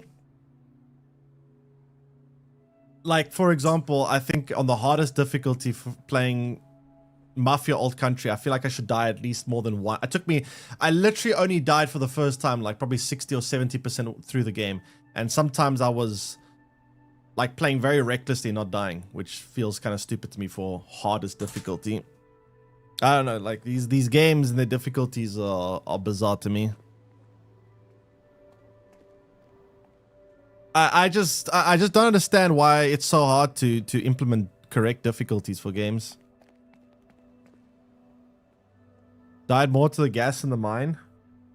Oh, yes. Right. There was that one part. Yes, there was that one part in the mine. I remember that now. There was that one part with Mafia where I actually had to lower it for like 10 seconds, the difficulty, because there was this part of this mine where there'll be enemies at the other end of the mine and you'll be in gas. You had like a certain time limit to get past. And I physically could not get past them fast enough. Like it felt like there was actually a small section where there were enemies on the opposite. I remember that. Right. There were literally enemies on the opposite end. And I physically could not kill them fast enough before I was like stuck in a death loop, and I was like, what the fuck am I supposed to do here? I had to lower the difficulty for like 5 seconds to get past that part to get to the other end, even though 99.9% of the game was so easy that it felt like the hardest difficulty was like playing another game on very easy difficulty, because I literally died. The whole game I died 9 times, and I'm pretty sure like 7 of those 9 times were from that gas. Like, the majority of the game, I never died a single time. Yeah, I remember that now.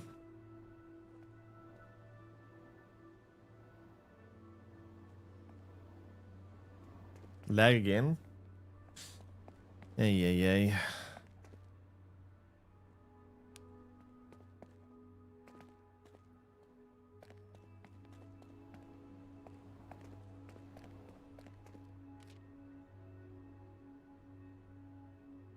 I don't want to spawn here. Fuck this place. But yeah, I don't know.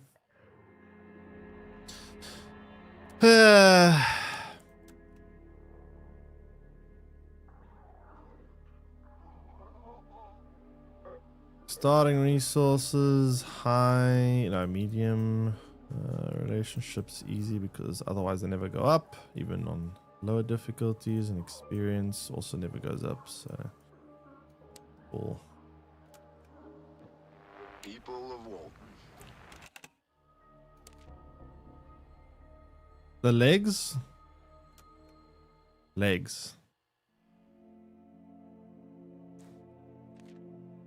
What legs?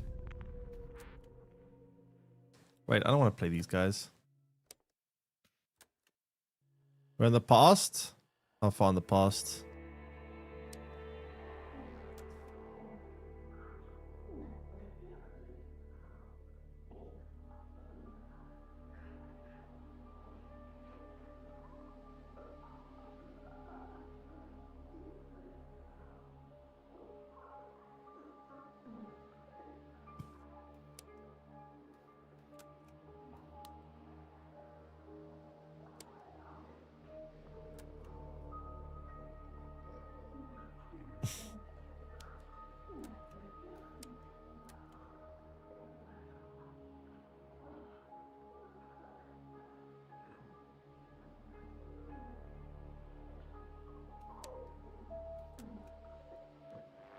Why do they have to pick the This is your survivors? mayor.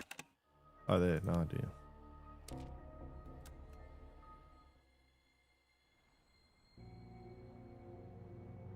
No, I think it's good.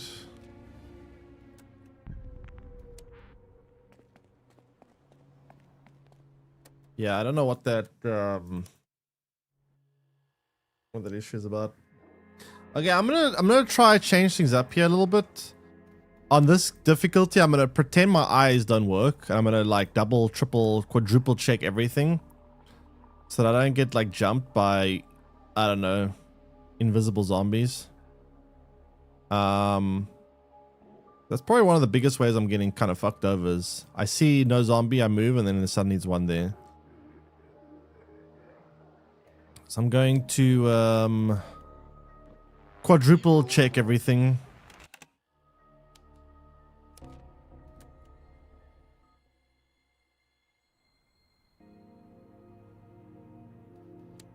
Is this a new location?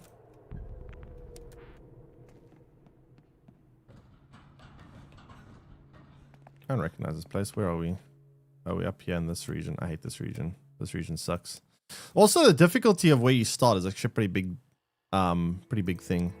Like when you start in the more western parts, it's quite rough. You want to start south. Much better to build up. Easy, medium, fast, medium, full. People of Walton.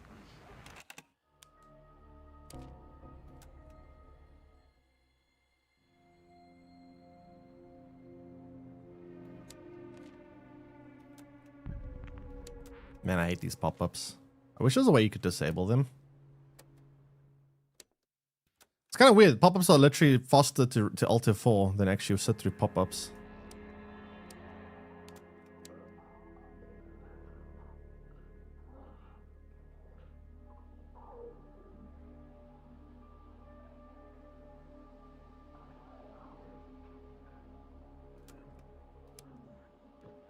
People of Walton.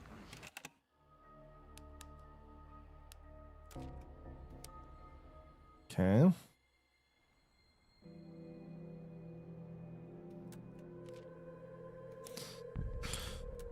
I don't want to do it here. I don't like it here because we're so far to the east.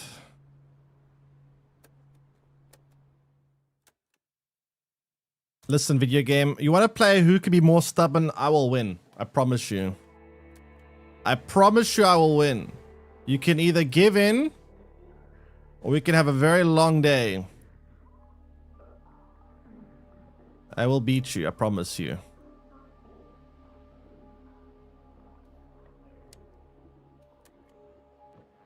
People of Walton. Nope. Yep. Indeed we are.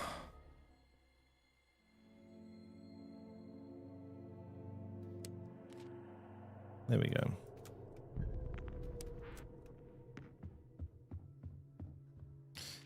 Okay. So now we play very differently. So we're going to play really ridiculously slow.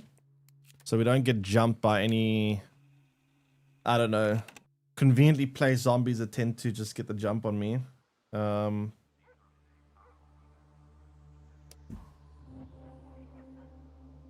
You don't know if it's still lagging? I mean, if you can watch the stream, it's not lagging. What do you mean?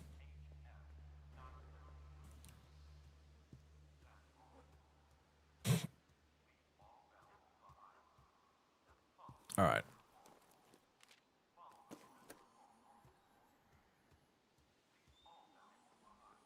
Operation Snail gameplay is a go.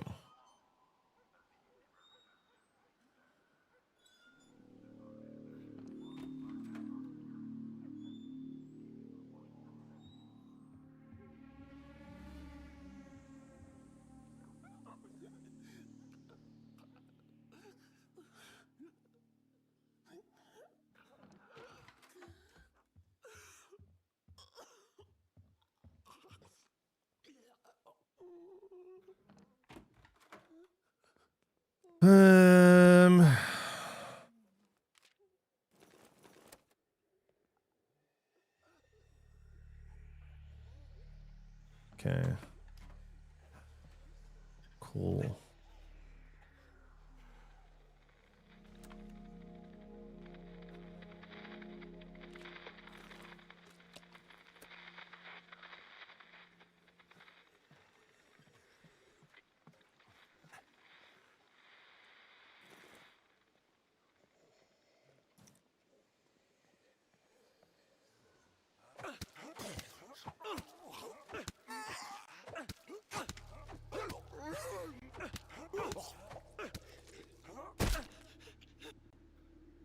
Thinking? No, more like watching.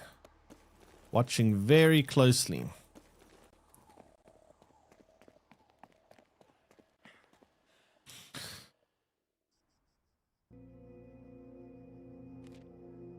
Okay. So now we get her to go to bed because reasons. Very long, whatever. Go here.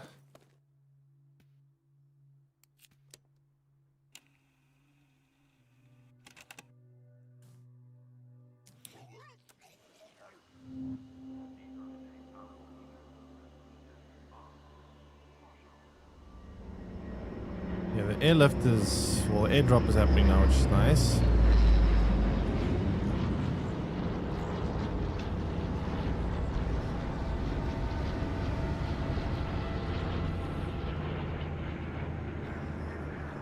Yeah, I don't know why my green screen. Not green screen, but for some reason it. I don't know how to fix this. This background green glow. No idea. Very weird. It's a couple of weird things been happening lately with internet and this. It's just gonna have to be a feature at this point.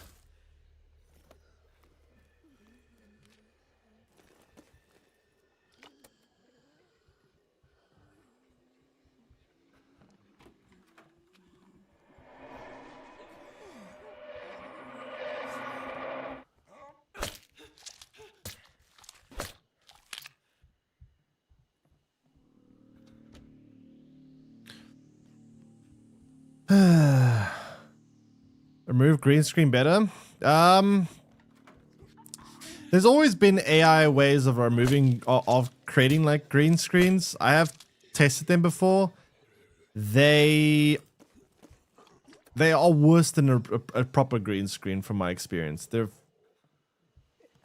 all right, like they're not terrible, but a green screen typically does the job better when it isn't doing this, that is. When it's actually functioning, it's typically better.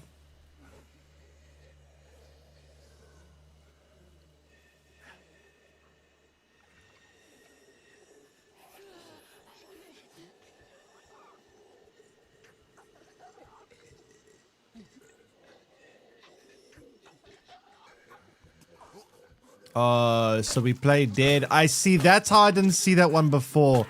It's like playing Dead. Uh-huh.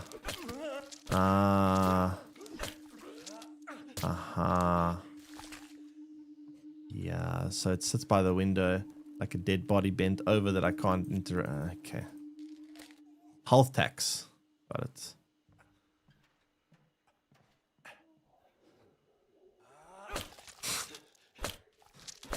Unavoidable, by the way.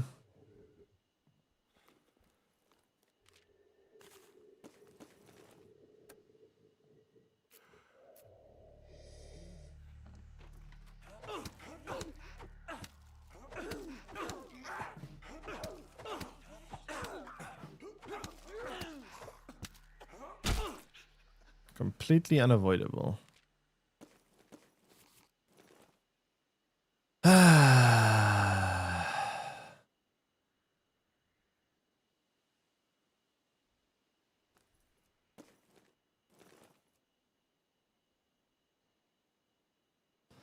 I'm gonna leave the food behind for now. I think base resources are more important. Can't make food anyway for the time being.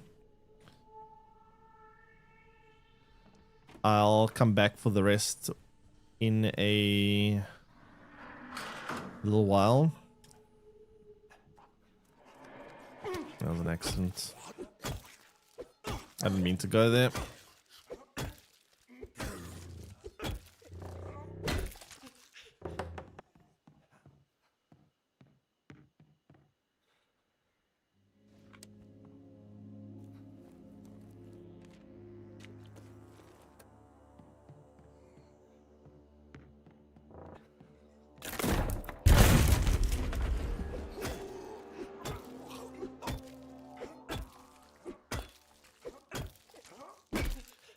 Okay.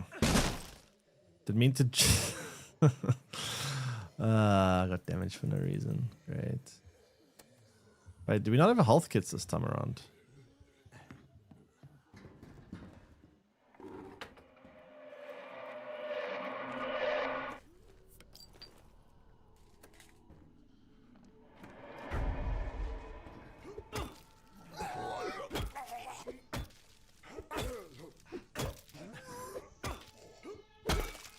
Wait. Is there no health kits here? Oh, there you are.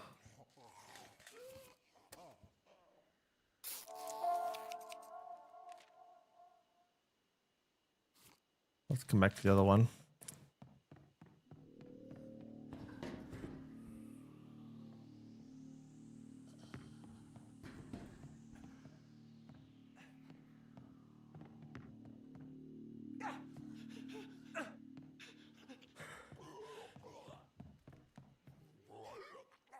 Right, where's the thing over here? Oh, there it is.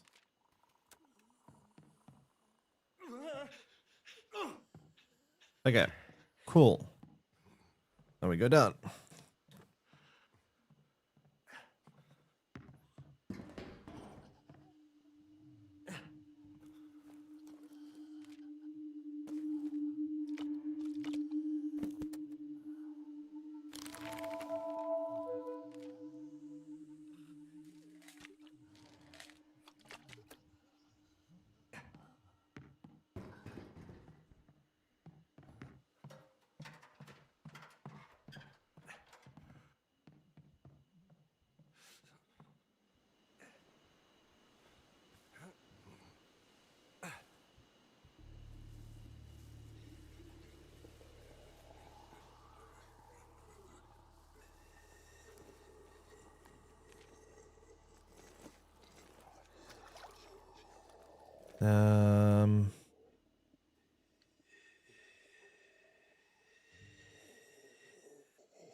Sure, I'll come back for the rest though.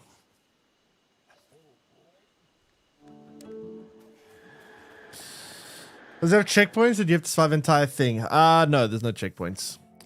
If someone dies, they are permanently dead. There are no checkpoints.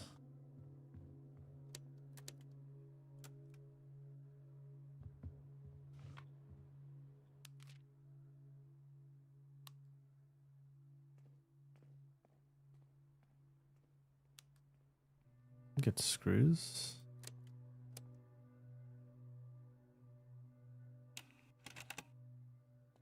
Huh.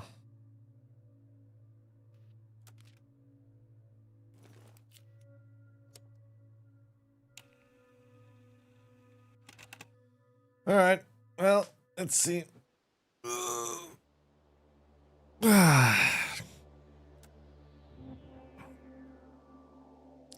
So this is where we get Joe.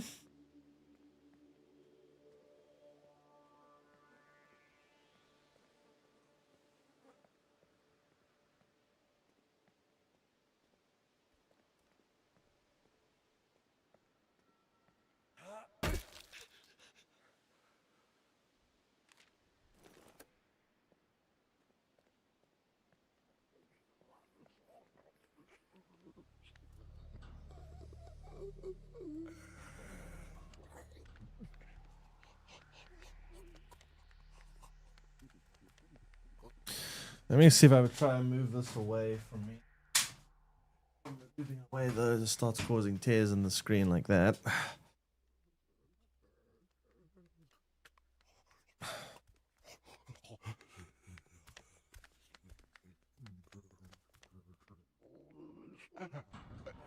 I pressed E. Health tax? No? No health tax? Durability tax, I guess. And I can't. I put this further away. It cuts out there and cuts out there. Closer, cause the weird artifacting to happen. If I dim the lights, the problem with dimming the lights is it makes my screen darker, which is bad. If I turn the similarity up, then you start seeing other artifacting. There's 4 different nozzles or 4 different possible things I can change for the green screen. All 4. It's like a little slide puzzle. You can have 3, but you can't have 4. I need 4 for it to work perfectly. Like choose 3 out of 4, but 3 out of 4 is not good enough. Like I could turn this up, which should cut that out, but then you start seeing weird stuff like this. I guess that's, let's see. It's still not going to be enough though. That's only a small difference.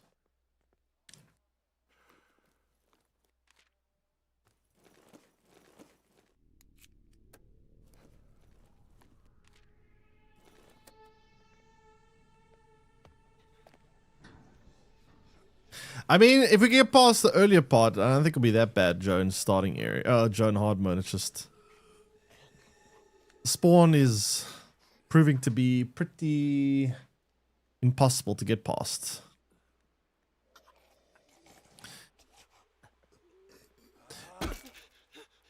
I mean, I'm restarting most of the time because I need perfect starts. Basically, the game to get past the beginning wants you to have a like absolutely perfect start. Like a lot of these restarts I've had, I don't have to restart all the time. I'm just restarting because it's not perfect, and it's kind of required me to have perfect starts in order to progress. Hence the excessive restarting.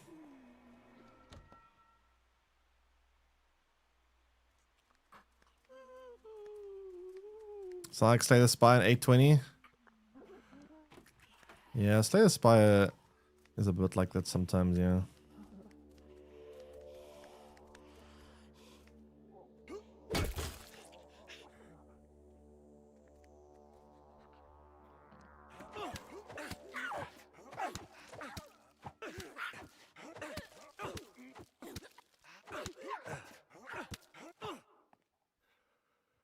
It's a funny walk.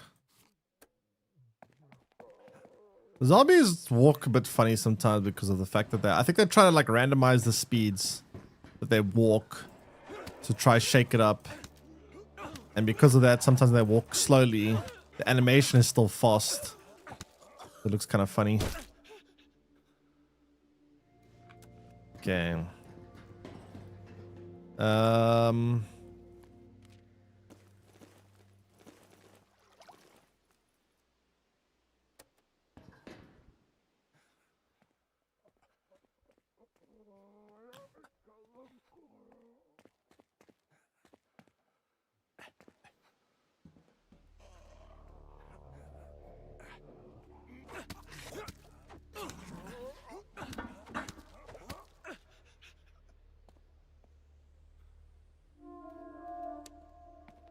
Alright, now we can move here after I kill this last one.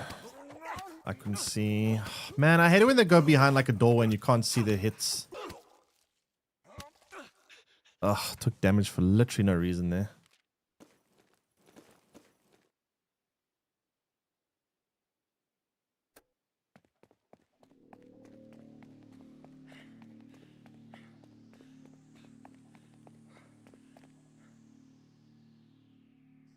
That's quite annoying.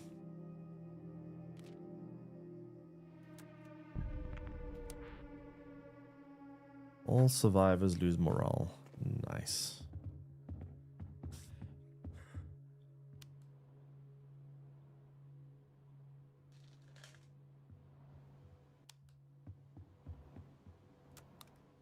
So if we don't get ourselves a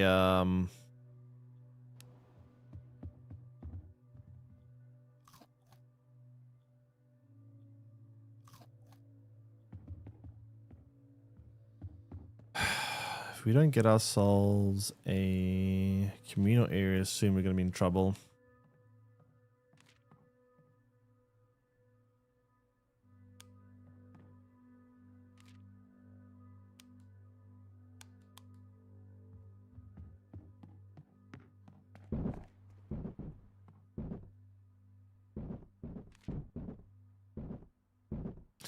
I want to go back to Old Ballad to pick up the rest of the stuff here.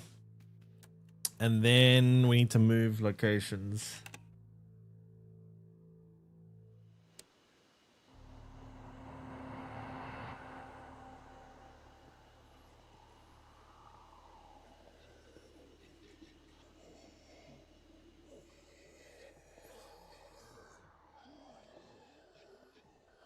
This place is like pretty much mostly cleared out, right? I don't really have to do much here. I just need to pick up all the loot that we missed.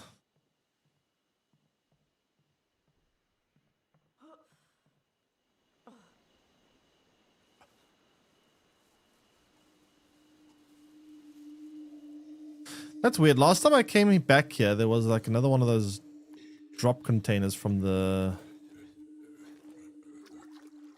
army.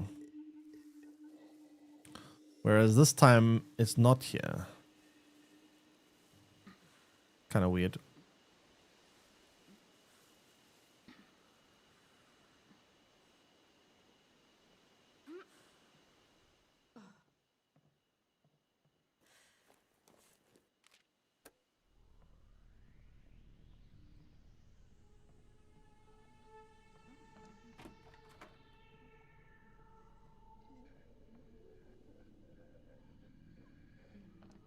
Wait, what? Another one?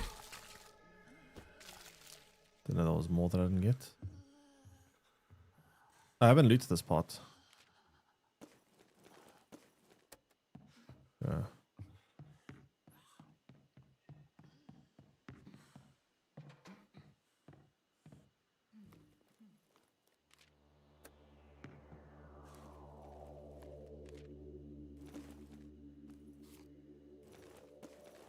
Shotgun shells. Honestly, it's so hard to get a shotgun in this game. I feel like we're not going to get a shotgun anytime soon, so I'm not even going to bother. Like, shotguns are pretty in-game. I would like the wooden plank. I'm not going to lie. I do kind of need that. What am I willing to drop the grenade? I don't really use grenades that much. Medicine, food. I'll take the food and just eat it now. Screw it.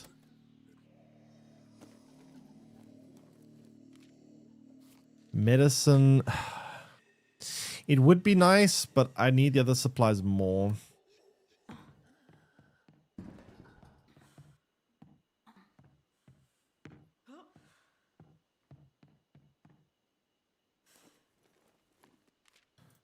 Grapes again. I guess I may as well eat it here then.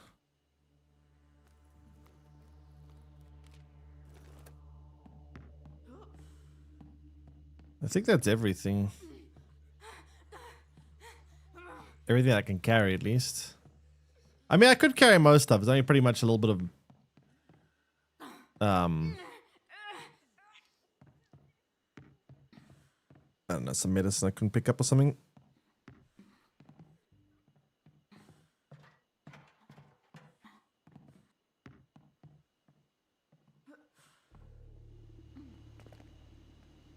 Alright, well. That's about everything.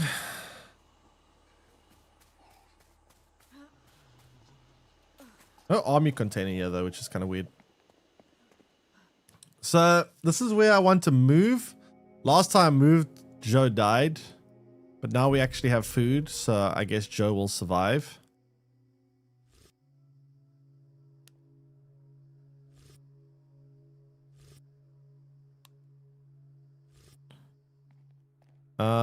Do I want to go anywhere else before we move?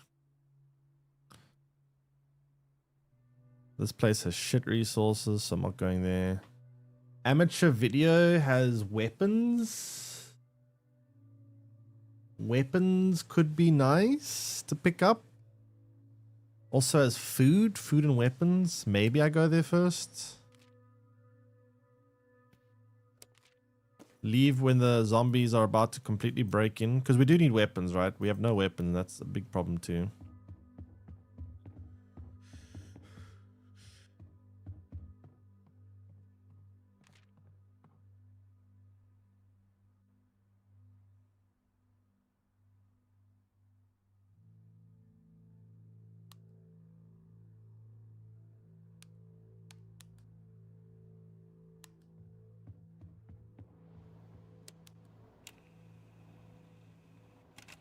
All right, food and weapons. Let me move.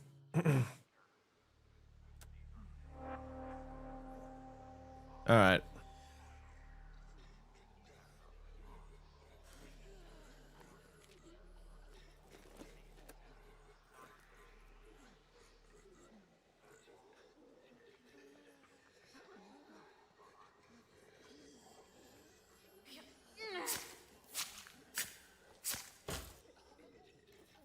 One nice thing on the glass. It's very quiet. Problem is the shovel's very loud.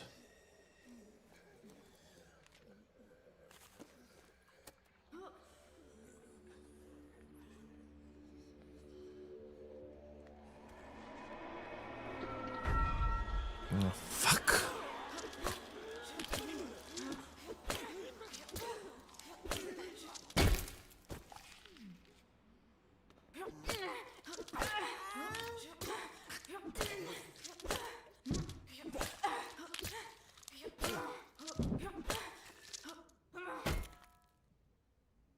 Very bad start.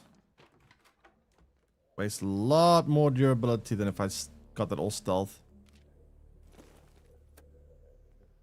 So where are the weapons in this place? I was promised weapons.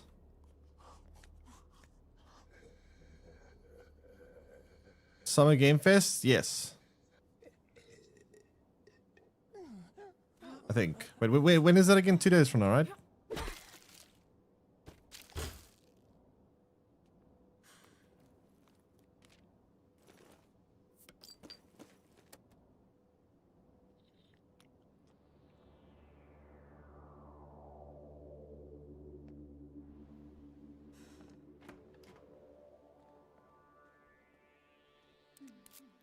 Where's the weapons at? I was promised weapons.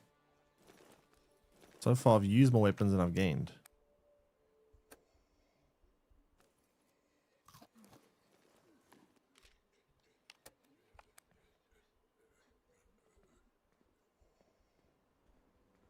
Saturday at 7 a.m. for you. 7 a.m. is kind of a nice time.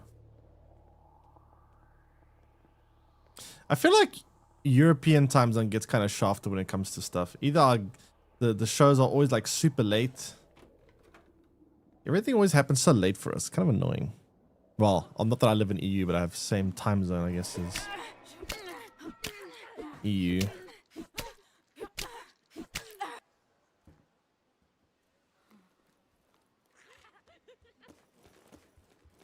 Nothing giggling.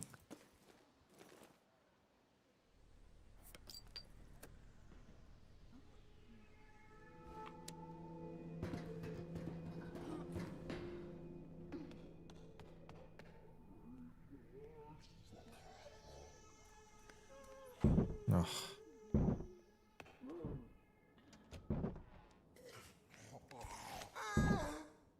You know where I am.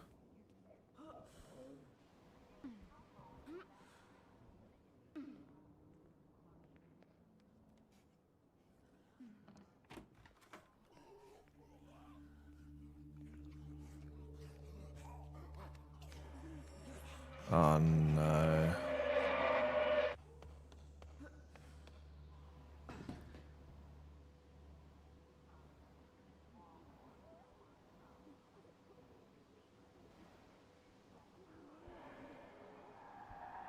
What? A waste of durability.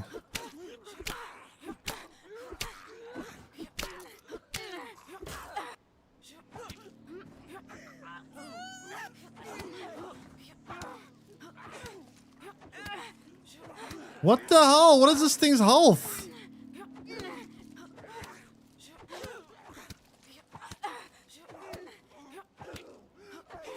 Hello?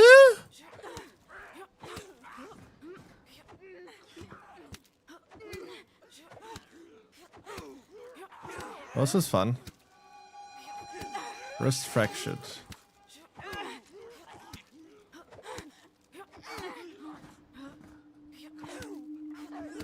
Hello? Is this bug? Is this actually a bug? What the fuck? Dude, what even is that? Like, what the fuck is that? What is that? Seriously.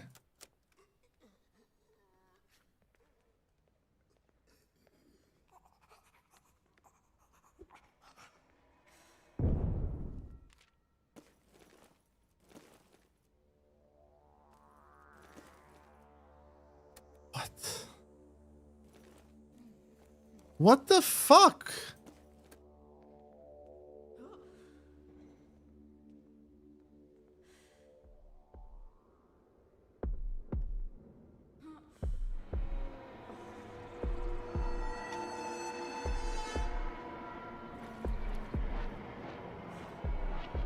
There's literally space in my backpack, but okay.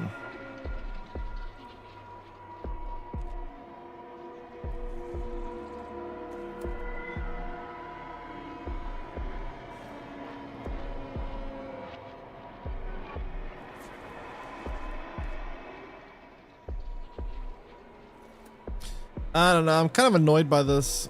Like, losing all my health is pretty bad, and fractured wrist as well. So now she can't do anything for like 2 days.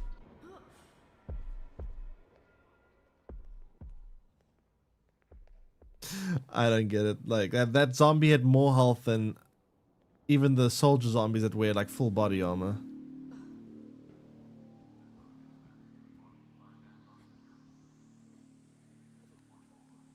I don't know. I don't know, man. Wait, why is it not moving? Why did it was going like this, and then its body was moving, but its position was staying the same.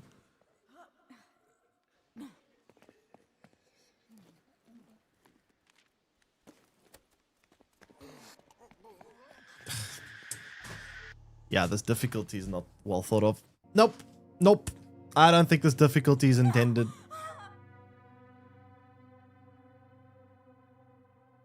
Fuck this. Not playing. No. No. Not doing it anymore. I refuse. This difficulty is shit. This difficulty is fucking dog shit. Doggy doo doo. Poo poo boo boo. Not doing it. Refuse. Not doing it.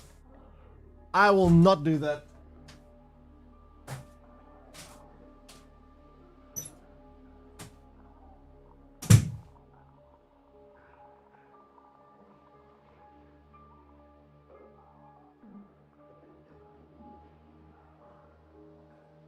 I absolutely refuse.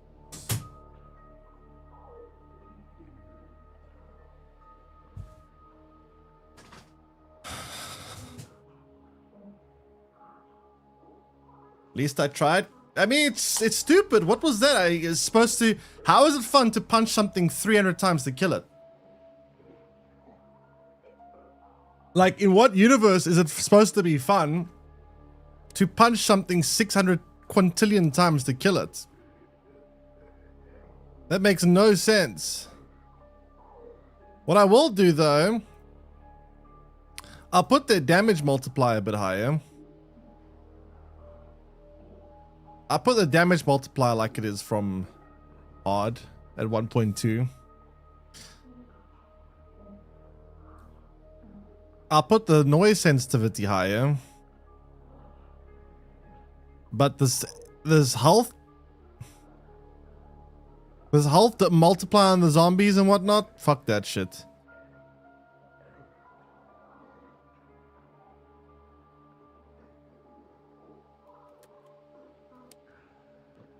People of Walton, this is your mayor, John Ward. Now, I want to take a moment to thank y'all for your patience.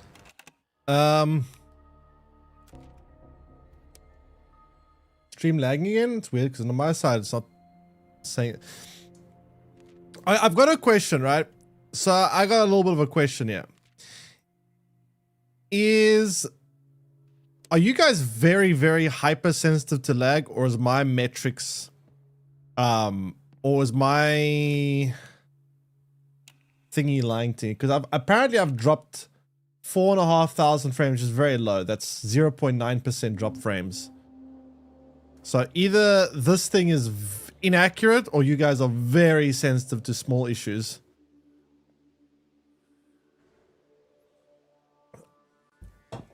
It could be inaccurate. But it's, according to this thing, I haven't really dropped many frames. It's kind of sometimes laggy. Well, then this thing is not accurate at all.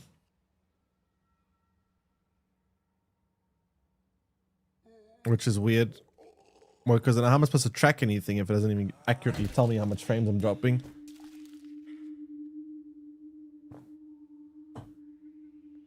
Wait, how much is 4,500 frames in terms of seconds? Wait 1 second.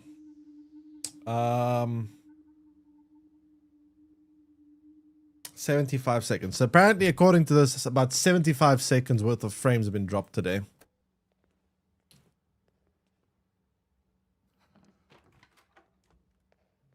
I mean, I don't know what to do if this has been ongoing for the last like week now. I've tried tinkering with the only other issue is dealing with IS. If it's an ISP problem, I may as well just quit streaming because I know that South African ISPs, you never, ever, even the good ones, the difference in the good ones and the bad ones is the good ones have less problems. But from my experience when it comes to ISPs in South Africa, no matter what happens, they will never, ever, ever, ever, ever, ever take accountability, admit there's a problem. They will gaslight you, tell you to run 300,000 tests. They'll tell you they're escalating your query, blah, blah, blah. They'll send you in circles and circles and circles and circles.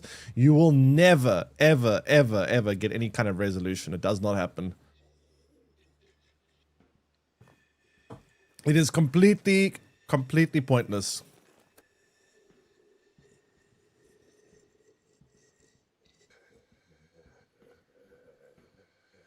No, you don't understand.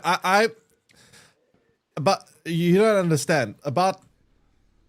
Okay, let me give you some history to give you an explanation of how bad that just is. So, about 3 years ago, I used to live in a place. No, 4 years ago, a place. Right? Let's call this place A. And place A, perfect internet, never problems, fantastic. Then I moved to place B, which was about 10 minutes away. Now you get two things. You get a line provider, which is the ones that actually have the physical infrastructure in the area, and then you get ISPs, right? So my ISP was the same. I didn't change my ISP. I just told my ISP, hey, I'm moving. Can we set up my internet in the new place? And they're like, cool. So, but there was one big difference in this area. That was literally 5-minute drive away. Literally 5 minutes.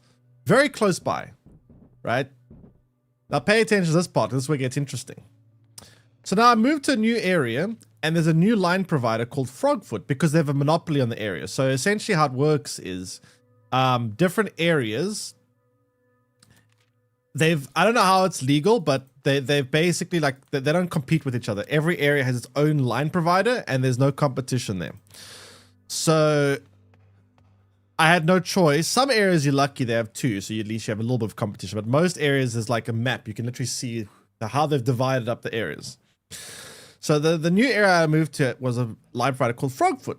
And ever since getting to the new area, there was nothing but problems. Nothing but problems. Just problems. Non-stop issues. And I called them quite literally first I called my ISP. So the ISP always blames the line provider. When you call the line provider, they always blame the ISP. So if I call the line provider, they say it's the ISP's fault. Go check in with them. If I call the ISP, they say it's the line provider's fault. Go take it up with them. So that's the first problem, the first hurdle to get past. Then I call them every single day. They keep telling me they can't see anything wrong, blah, blah, blah. I'm like, listen to me carefully. I have the same ISP. You're blaming the ISP, but yet I have the same computer, the same hardware, the same everything. The only thing that's changed, I've moved locations, so now I have a new line provider. And ever since I moved locations, everything's gone to shit. They insist it's the ISP's fault. So I changed ISPs. New ISP. Same problem. So I call them again. I'm like, well, clearly it's not the ISP like you guys have claimed. Then they start blaming my hardware, my cables. I replaced all my cables. I basically built a new PC. So it couldn't have been the PC because I built a whole brand new PC. That's the one I currently have, the 4090. So They try to blame my PC. And I was actually starting to get pretty mad at this point. Like, you're blaming people. I'm like, bro, my PC's better than the PC of all your fucking officers combined. Do not blame my PC. And then they blame everything, blame blah, blah. I called them every single day. What was very funny was after about several months of calling, I remember I called my line provider. And my line provider, I don't know how it's legal, but they set up a fake call. I guess they try to set me against my ISP. They set up a fake, not a fake call, but a call where they called my ISP. They told me not to talk so I can listen in on the conversation. So I was connected by my line provider now to listen to the conversation that they had with my ISP. My ISP was shit talking me, like the guy that was on the other end. When they called, they're like, "Oh, that customer, yeah, we know all about him." And they basically said I'm impossible, that they can't deal with me, whatever. So then I called my ISP, confronted about it. That guy got a disciplinary hearing, because he was very unprofessional, just shit talk. I'm the problem, right? So then I told my ISP, all right, or told both my ISP and my line provider. So you see, they insisted the problem was on my side. I said to them, okay, if the problem truly is with me, I'm going to move back. I'm going to fucking move again. And I moved houses again. I will move to a location where my old line provider was, back 5 minutes away that direction. And if my problems magically vanish, what will you say then? And they said, we don't know. That's all they could say. So I moved. And when I moved, there were no more problems. None. When I moved back to the previous location, problems all gone. It's almost as if I was right. Almost. I hate the world. I actually, like, I'm pretty sure I hate like 90% of human beings. It's actually so irritating. Like, no, everyone is stupid on this planet. It actually drives me insane. It actually drives me insane.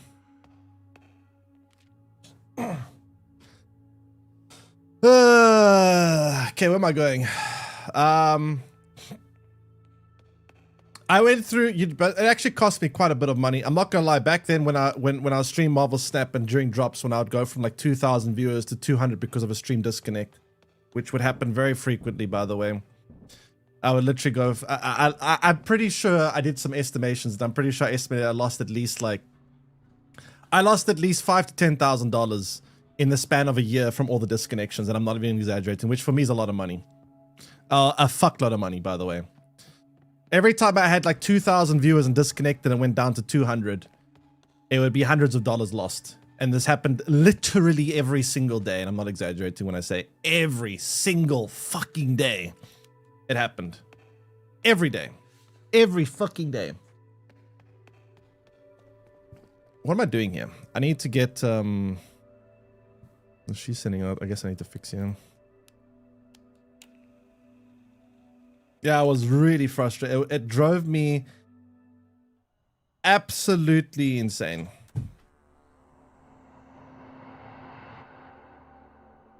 Imagine a job where you work with people every day. Yeah, I would hate that. Seriously. I actually genuinely, like, when I talk to people, when I go out, when every time I leave the house, I notice just stupidity and it drives me mad. I don't know, man.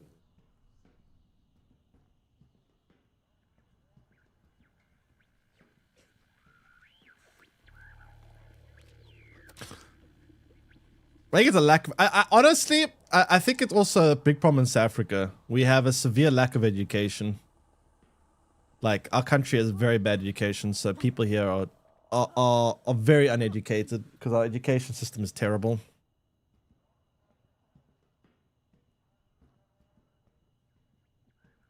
Popping off. Yeah, I guess. I still earned like 10 billion times more with Marvel Snap. I mean, with Marvel Snap, there were some months I was making like $8,000 a month. Like, I would say for like 4 or 5 months in a row at one point, I had like $6,000 to $7,000 a month from Marvel Snap. Nowadays, it's more like $1,000 a month.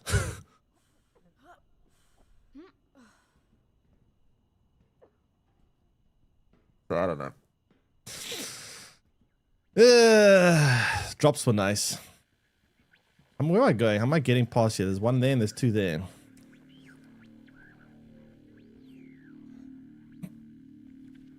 Or even I'm a Papega. How, like, do you have any idea? I kid you not. I must have called my ISP. I'm not exaggerating. I must have called my ISP quite literally in the span of a year. I must have called them like probably like 400 or 500 times. I was calling them like 2 or 3 times a day. I was disconnecting, if you guys remember, every single day. And I would call and I would call and I would call and I would call and I would tell them, like, I'm telling you for a fact, the problem is with you. Not only was it that, right? I lived in a complex and everyone in the complex was complaining about internet. Everyone said the same thing. And I'm like, okay, so if the problem is with me, why is it everyone else? I'm in a group chat with the whole complex. Why does everyone else complain as well? If I'm the problem, if my hardware is the problem, how is everyone else complaining? I did weird things as well. There was a program I downloaded. I think it was called Opkio or something. It's designed for like big businesses, and it's so expensive. It costs the subscription. I had a free trial, which I used. And it's very, very in-depth software that analyzes your internet and finds exactly where problems are lying, right?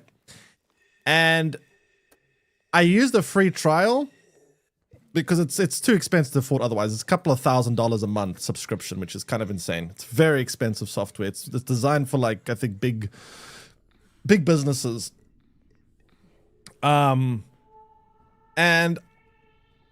I could find... I sat down with a technician who was using AnyDesk to analyze the software, and he said that the software is even more sophisticated than the software they use at the fucking ISP. And he was able to find a lot of weird things that he couldn't explain. Like, he was like, okay, that's strange. It shouldn't look like that. This is odd. And he was... But at the end of the day, even after finding the problems, he was just like like, there was 1 or 2 employees from the ISP that were decent, but at the end of the day, they can't really... All they can do is escalate to the superior when they find a problem, and then the superior will give me the call and say, like, oh yeah, we can't fix it because this, and there's no issue here, we don't see any issue on our side, and blah, blah, blah, blah, blah. Same bullshit all the time. In the hospitality sector and dealing with people... Hospitality?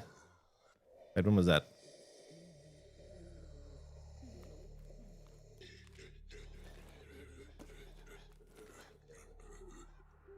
But yeah, Frogfoot has a very bad reputation. They've got the second worst reputation in South Africa.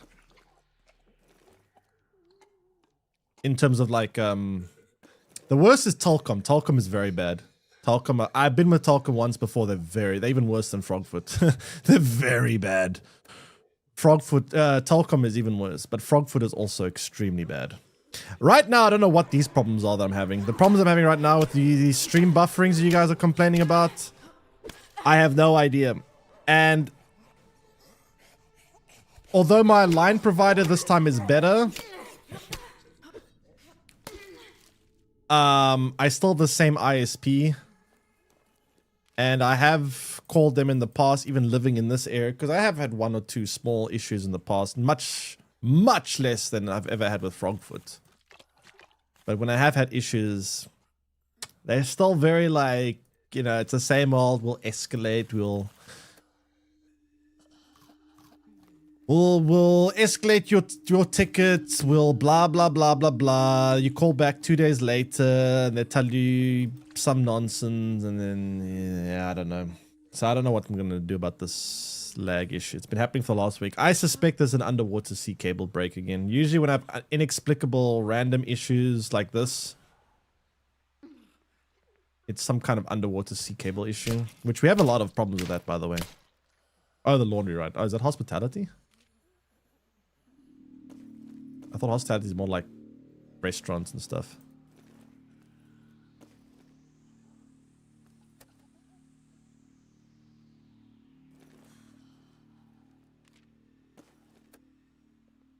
like hotels. I have 5 years in retail, made mostly immune to incompetence, but corporate work you also occasionally get someone insane.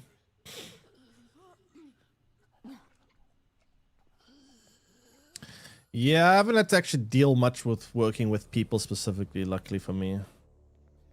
I would probably lose my mind.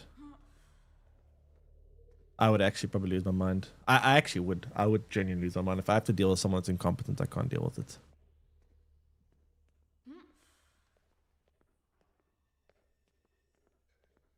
I also don't really put up with shit, to be fair. If someone says something stupid in real life, I'm gonna like, I'm not gonna just smile and wave. I'm gonna kind of be like, are you dumb? What do you mean? I can't deal with the whole put a fake smile on my face and just not smile and wave. I will lose my mind.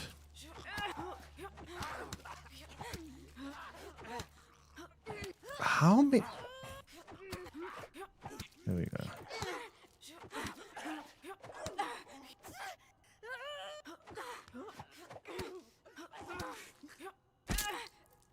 Makes people so angry though. Does it? If they're too incompetent to even pick up on the sarcasm.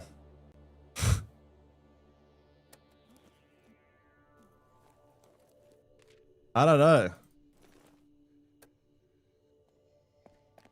Like, if it's like a fake smile and wave to try piss them off, they have to have the competence to actually at least understand that you're being sarcastic. Sometimes people are too stupid to even understand sarcasm, so it doesn't actually... They think it's genuine. And then it defeats the purpose. I want them to know that I think they're stupid. Hey, David, welcome in. I mean, I don't care if someone screams at me, I'll scream back at them. As long as they don't have a weapon, I don't care. So long as the person not carrying a knife or something, we can have a screaming contest, I don't mind.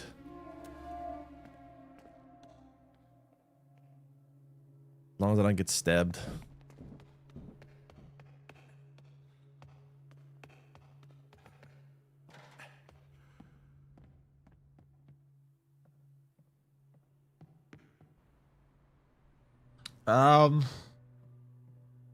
But yeah, no, ISPs are very bad. ISPs suck. I hate ISPs. I think ISPs all over the world are bad, but in South Africa sometimes they are especially bad.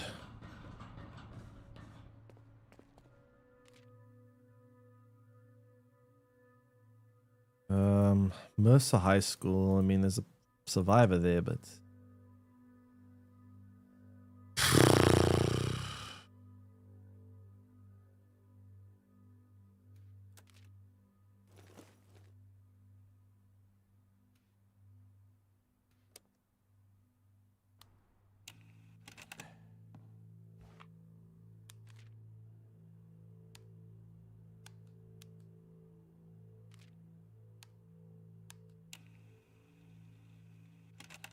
Hey, crap, welcome in.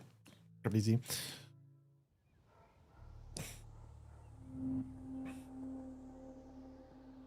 Honestly, though, like, I am actually a little bit concerned about the level of intellect of humans sometimes. And I can see this quite often, even in YouTube comments. Like, there will be some times where people will be blatantly, very often, blatantly wrong about something, and it's crazy to me how much they will argue to the ends of the earth.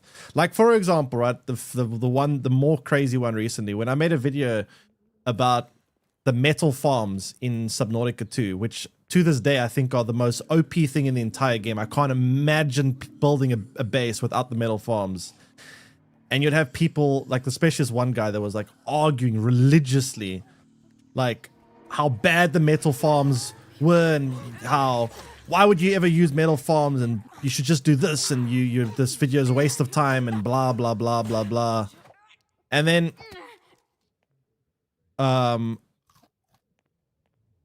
there was another video where I made another video, right, recently, where I made a video about everything you need to know about power in Subnautica 2. And one of the power pieces was like a mid-ish game thing. You only unlock it in the mid game.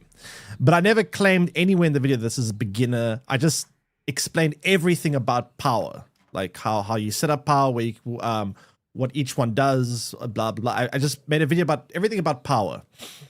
And I get a comment where someone starts arguing, oh, what's the power storage you only unlock like halfway through the game? It gets like mad at me for mentioning. I'm like, okay. So what if you unlock it late, halfway through the game? Did I say anywhere in the video this is beginner? Did I say anywhere this is for new players? Did I say this is... Like, I don't get it. I don't understand. What is the problem here? Diversity normal. I mean, yeah, it is a lot. To be fair, actually, Doc, I have. This isn't completely normal. I have put like I've made the zombies still do as much damage as they do on hard, so it's not like completely normal. They're still doing the same amount of damage as they were doing on hard. I'm just doing normal damage to them, not less damage. On the other side of the continent. What's Africa? I mean, things haven't gotten worse in the last couple of months or year. It's been somewhat stable, so I guess we're not spiraling currently, which is a good thing. Like, we're not improving, but we're not getting worse currently, so there's that.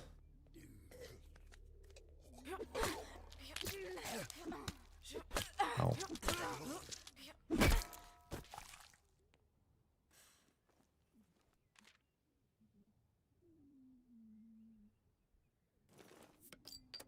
Stable is good. I mean, yeah, kind of. I was watching a YouTuber recently. I mean, I've been watching like a travel documentary kind of YouTuber, and this guy typically goes to like fairly third world countries, and he's been going a lot to different places in Africa, and damn, it's pretty shocking how bad some places are.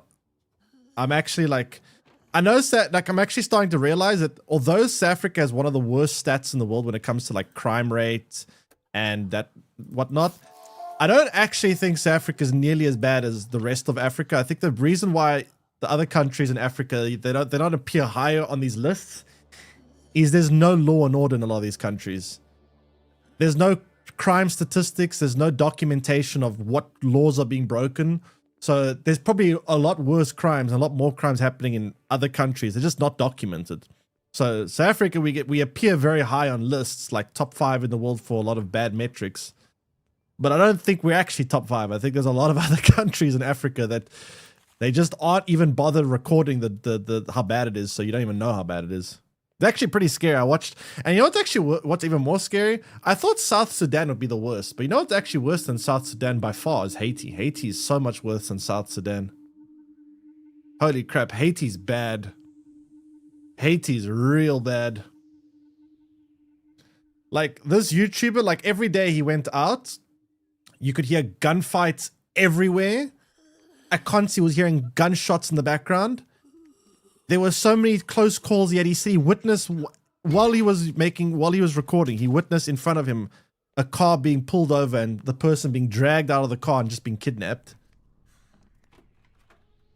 Like near the capital city, not in some random place in Haiti, like quite close to the capital. And I was like, that's shocking. Chad is also pretty bad. I haven't really seen much about Chad, but I know that I saw him go to South Sudan. And I thought South Sudan would be the worst. I thought South Sudan was currently like the worst place on earth. But Haiti looks substantially worse than South Sudan. Haiti's a Wild West, but worse. Haiti's very bad. Haiti's terrible. Haiti's terrible. I can't imagine living in Haiti. I don't know how people manage it. I genuinely don't know how people manage it. I feel really bad for people that do live in Haiti. It's really rough. Really, really rough. I mean, most of these countries, I saw him visiting Nigeria, Uganda. Kenya surprisingly wasn't actually too bad. Kenya was actually surprisingly, I don't want to say good, but better.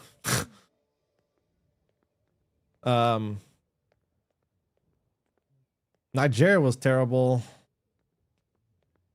Uganda's pretty bad. All of them are bad. Fuck, they're all bad. South Sudan's bad.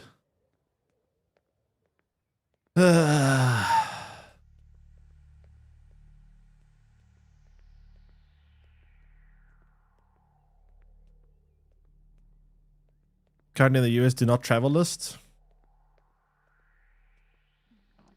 I'm guessing South Sudan is one of them.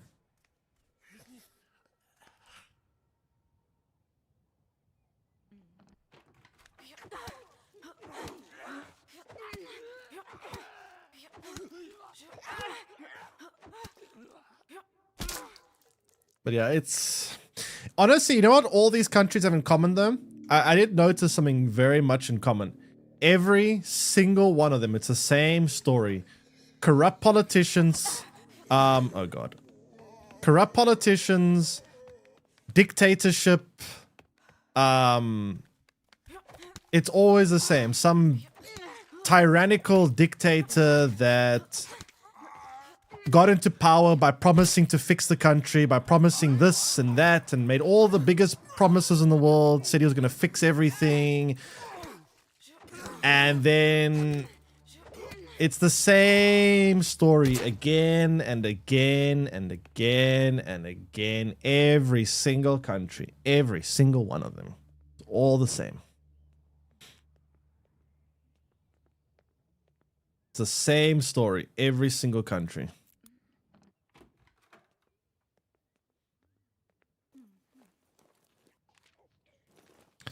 I feel like that's one of the biggest critical problems with democracy is, right? It's like democracy preys on uneducated people. Because like imagine there's a little child and I tell the child, I'm going to give you a, like, let's say it's like a 5-year-old or a 4-year-old child. And I promise the child, I'm going to give you this, I'm going to buy you this toy and that present and whatever. I could manipulate the child to say and do anything because they'll want the reward. They'll believe anything I say as long as they get their reward. And I think politicians do the same thing. They prey on people that aren't able to, or don't have the education to think about these things. They just believe whatever they're promised and then they prey on that. Need some corruption? What do you mean need some corruption? I'm not a fan of democracy. I'm for an oligarchy.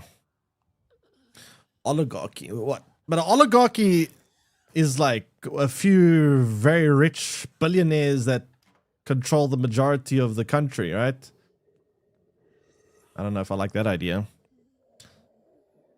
This is the biggest issue in the UK right now. I mean, it's the biggest issue everywhere right now. Is people that don't have the education to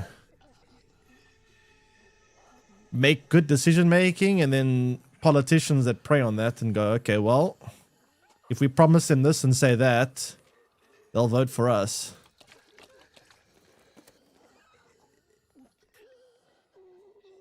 Talk about African countries. I mean, what is the difference in an oligarchy in an African country and, I don't know, a country like, for example, Russia? Isn't it still the same kind of thing?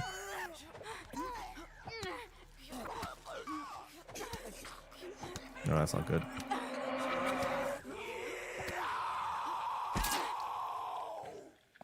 You have to scream. Oh, fuck. Can they crawl through that? Okay, they can't, thank goodness. Oh, yeah, I think education is the big. Honestly, I think the most important thing, more important than healthcare, more important than every other possible metric. I think education is the most important thing by far. I also think that like fix education, people can vote better, people can make better decisions, and then the rest of the problems start getting fixed, because people, have the power to fix it themselves. I think that education is the single most important thing. Like if you have a country with good education, I think the country just does so much better. And I think that's the biggest problem in Africa as well. Africa doesn't have much education infrastructure. So education is very bad here. And because of education being very bad, people aren't smart enough to vote in the best way possible. And because of that, corruption manifests and preys on the lack of education.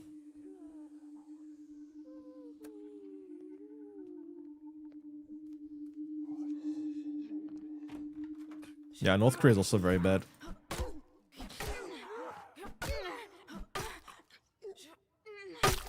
But the thing is, North Korea at least has somewhat better education infrastructure than what we have here. So it's a complete dictatorship and it's really bad, but they have schools at least. People actually do go to school there. Schools are complete brainwash. But you would hope at least in some of that brainwashing they get taught like real things.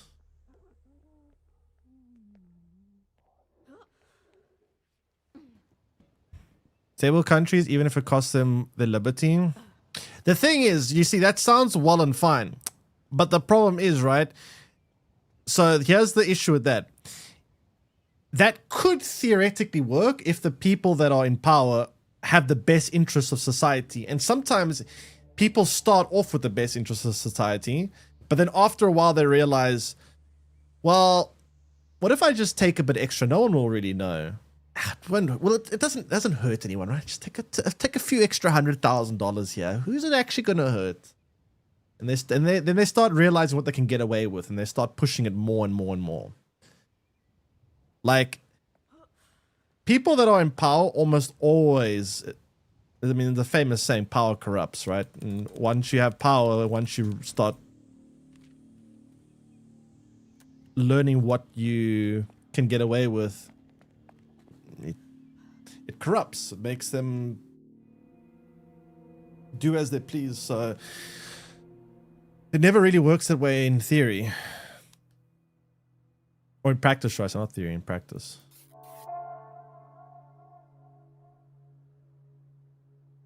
How long is this going to last? 3 phases. I don't have medicine for it. Oh, jeez.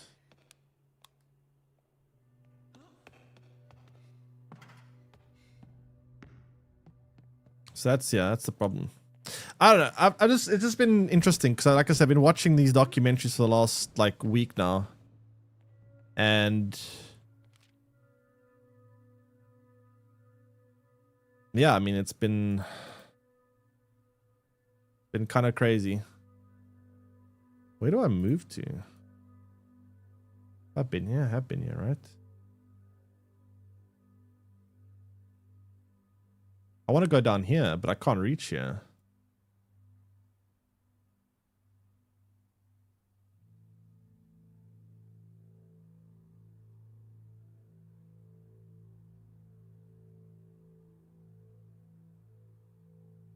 How do I go here if I can't reach here? Or here. Whatever, I'm going to go here.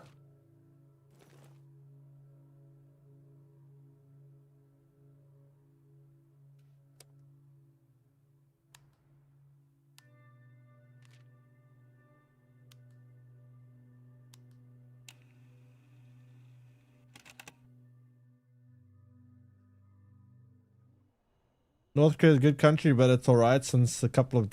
It's not alright. I'm telling you, it's not alright. You should see... Like, you don't know how bad North Korea actually is. North Korea, they don't even allow you to have... Have you seen, like, the phones they have in North Korea? North Korea have their own type of phone, and it's completely controlled by the government to the point... And it's a very bad phone, by the way. It's terrible.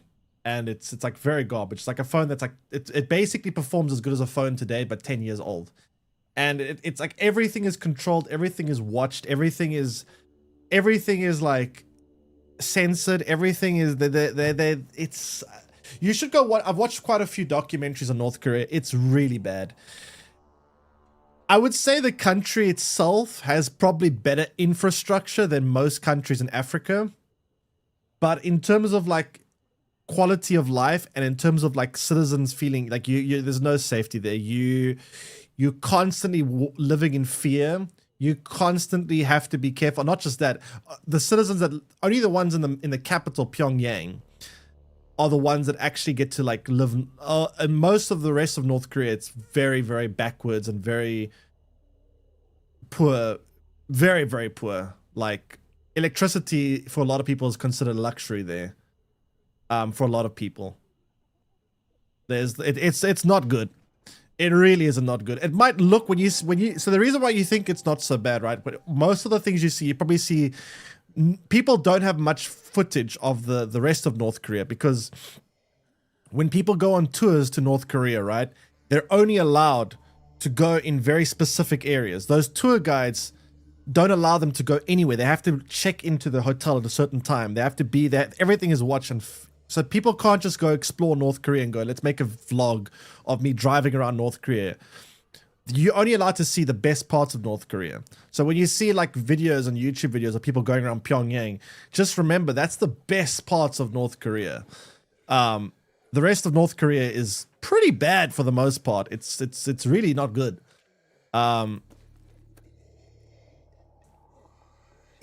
It can look alright-ish when you look at YouTube videos, because again, YouTube videos are showing very controlled tour guides that are, you know, to try give North Korea a bit of a better reputation, but it's very bad. I mean, not good is an understatement. It's pretty bad there. Like, it's pretty bad.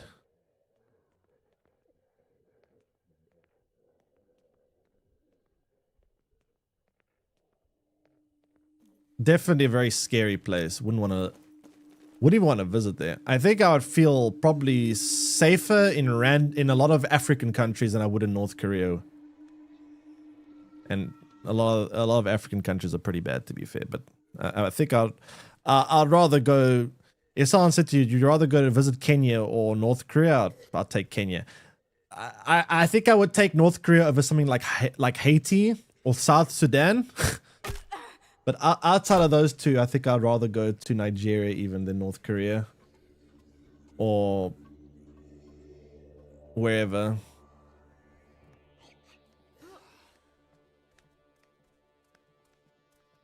But North Korea is definitely pretty bad.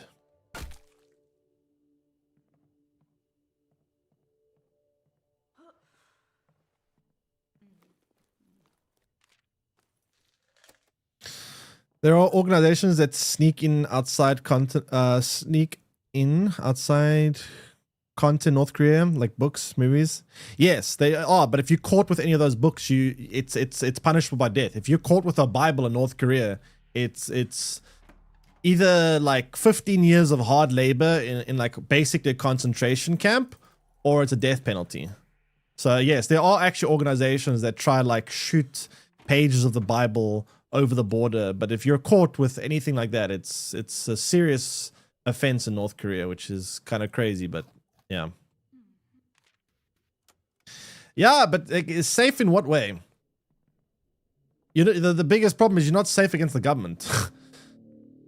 And like I said, like it depends how you want to measure the word safe. I think the government is the biggest threat there.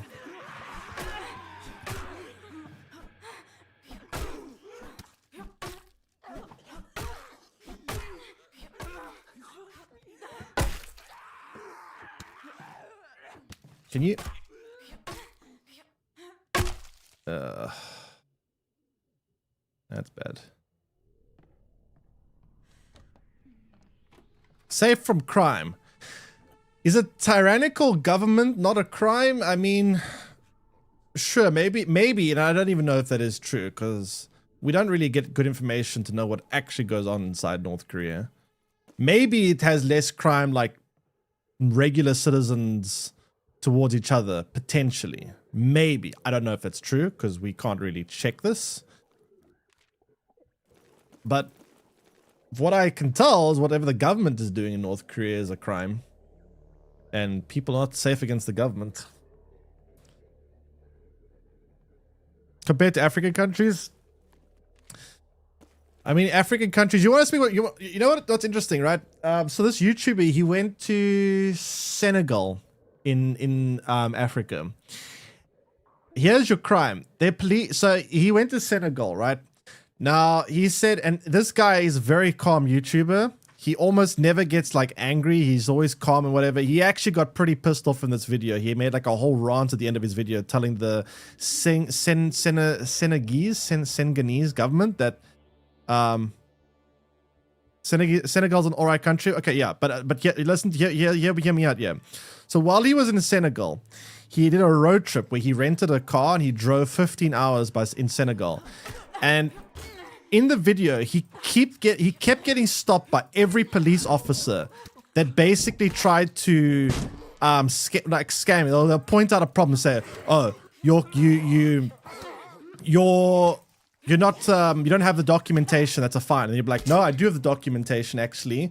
And then the police officer say, "Well, you didn't have a seatbelt on." I'm like, "No, I do have a seatbelt on actually." And then the driver like, "Your passenger doesn't have a seatbelt. That's a fine."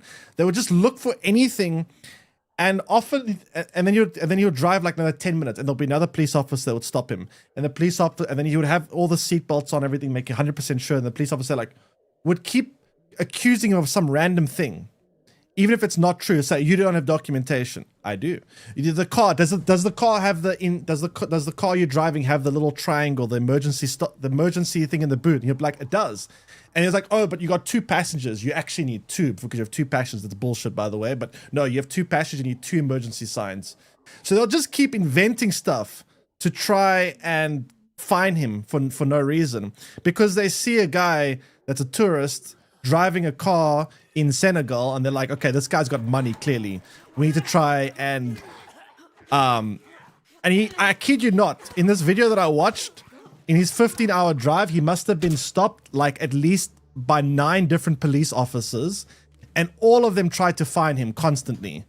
So it's completely corrupt. And he got so annoyed with this that at the end of the video, he went on a big rant, and this guy is usually so calm. He's gone to so many bad countries, and he's never once like gone on a big rant. But he went on a big rant at the end of the video, like basically calling out the Senegalese government, saying like, no tourists will ever want to come here if this is how you treat tourists. You just try scam them like they're a big piggy, like a big cash bank. Like they just kept inventing rules every 2 seconds to try like fine him for something. Do you have that video? 1 second. I do. It is. Let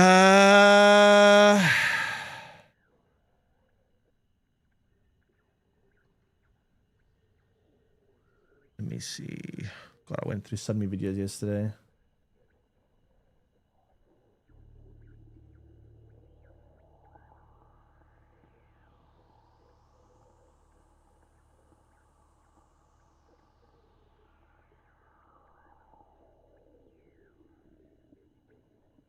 There we go.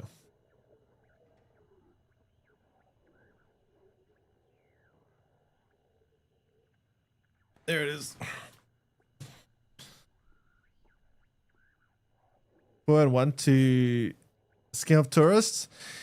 I mean, sure, but this was pretty bad. He went, like, that was really bad how much they were trying to skim off him. Like, he got stopped so many times. It was crazy. The police officers just kept like, and some, you know, it's also funny. He went to Haiti, and he said in Haiti he felt safer when he was around like gang members than when he was around police. He said that when he was in Haiti, the gang members treated him better than the police treated him. Like he actually felt more scared around police officers than he did around like gang members walking around with like AK-47s. He also went to I can't remember which country it was. I think it was, which one was it? Was it Sudan? I'm not sure if it was Sudan. I forgot the country. He went to a country, and apparently the petrol situation there, no, I think it was Sudan. So South Sudan or Sudan, I don't know if it's North or South, one of the Sudans, right? They're one of the biggest exporters of fuel in Africa. Yet there's no fuel for any of its own citizens. So the fuel stations, apparently, it's a complete shit show. Every time they open up, if they have fuel, it's like a feeding frenzy. Everyone swarms it, and it's chaos because everyone wants fuel. And then police officers are corrupt. So the police officers they'll come there if they see it. They will demand all the fuel, and then they'll go sell it on the black market. The police officers, they'll go sell it on the black market for like triple the price. Like they're basically what do you call it? What are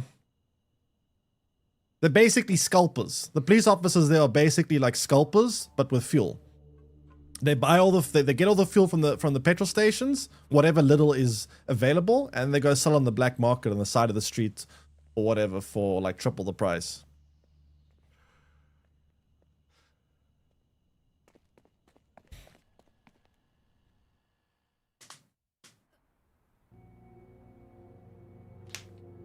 But yeah.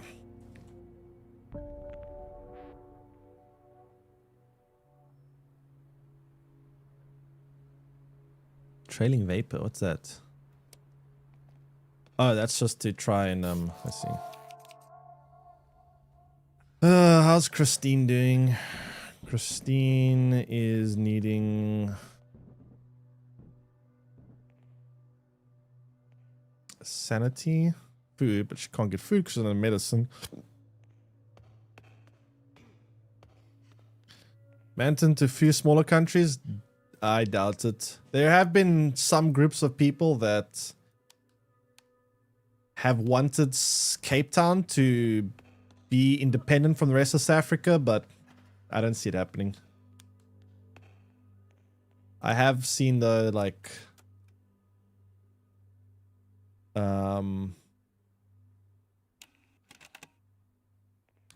some groups of people that have wanted Cape Town to become independent, but Cape Town, I don't know if that will even work. Cape Town's very small.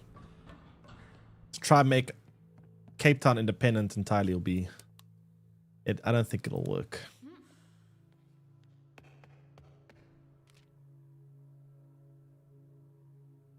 Where can I move base to?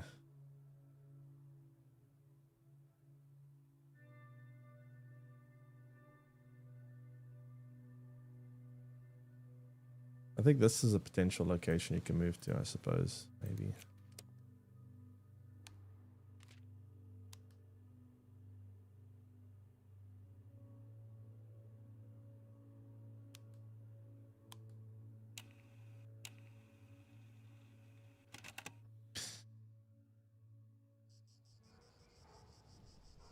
We have such movements in Germany with the Bavaria too. I don't know much about Germany, to be fair. They can't get Barcelona to be independent. They won't get Cape Town. Nah, I don't think it'll ever happen. I doubt it. It's more of something that people just say, but I don't think anyone has the...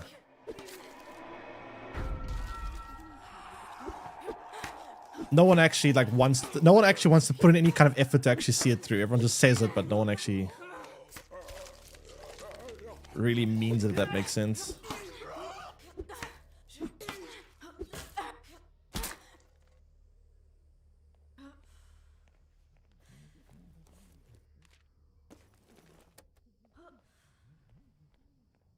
But yeah, I don't know. As much as I get frustrated by things in South Africa, I'm not gonna lie, watching some of these videos have made me kind of appreciate that you know, it could be worse. You know? It could be worse.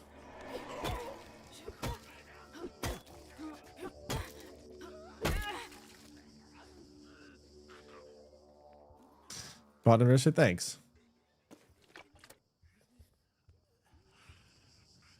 It's also just very sad though. Like, it's actually quite sad. Just seeing the conditions that a lot of people live in.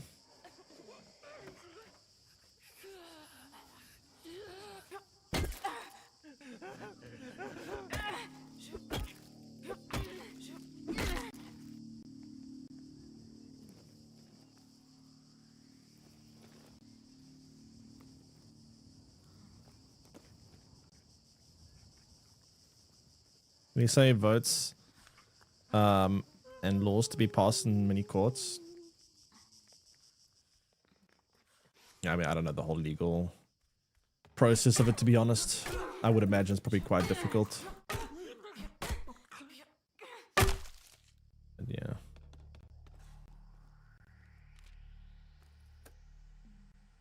I played it a long time ago. Is it fully released now? Not quite. I think they're getting close to full release.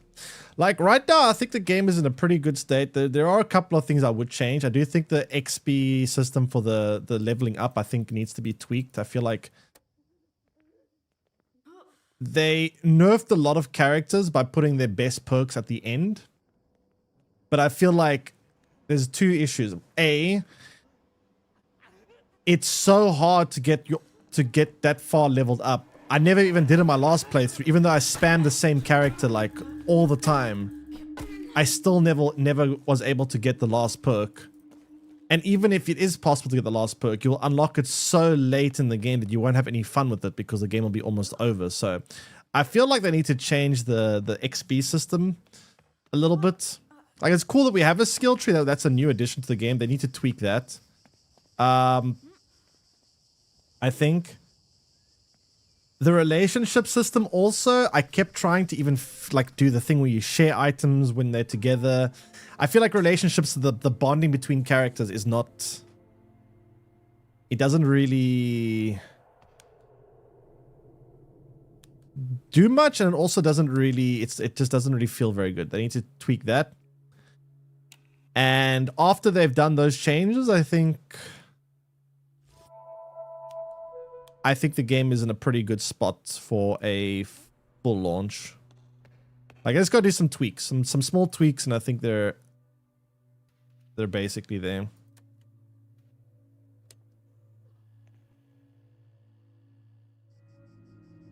It's way too easy early on. If you play on hard mode, it's way too difficult early. I mean, it depends on the difficulty, I think.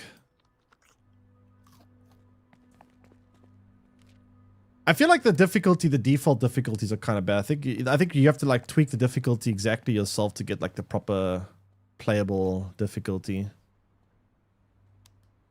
Otherwise, the difficulties feel very weird. I'm not a big fan of how the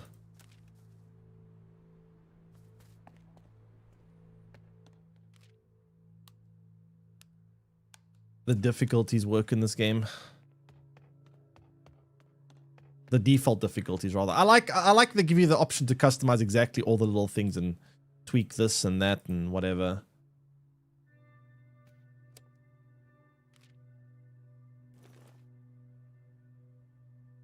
But yeah.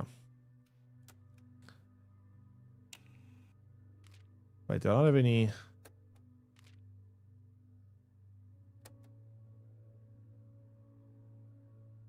Whatever. You try playing on difficulty that is fun. I mean, I've tried making a custom difficulty that's a little bit harder than normal, but not quite as hard. So I've made like the zombies do more damage, and I've made them have more sensitivity to noise. I've also made it so that, oh shit. No, it's gonna see me.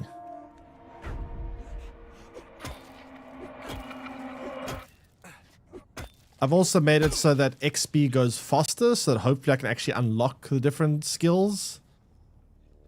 So I guess made that part, I suppose, a bit easy in that way. I don't know, I've tried to just balance. I've tried to make it just balanced, right? That's what I'm trying to do. I'm trying to get like a nice, sensible difficulty that feels challenging, but also feels fun.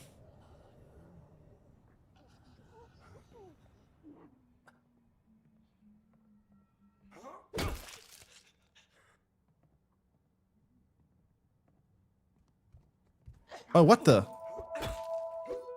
Oh, that's not good.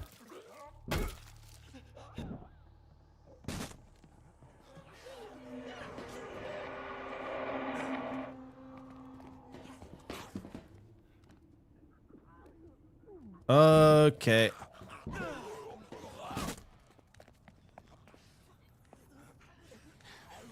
Yikes. Holy shit. Yeah, no, I have to come back. That ain't gonna work. Jeez. Are there more firearms? They added more guns. Yes, there's all kinds of guns now. There's handguns, there's shotguns, there's lots of guns. There must be at least like 15 different guns or more or less. There's quite a few different guns in the game. Actually, quite a lot.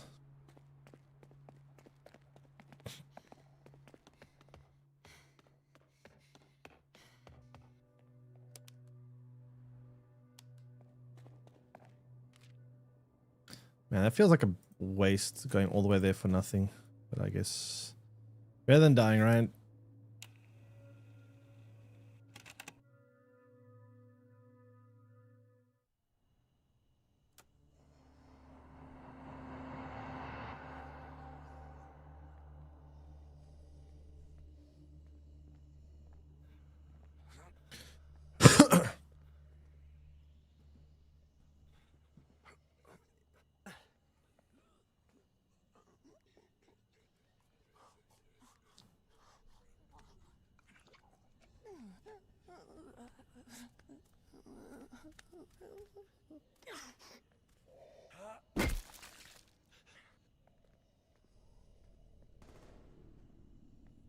I had an assault rifle.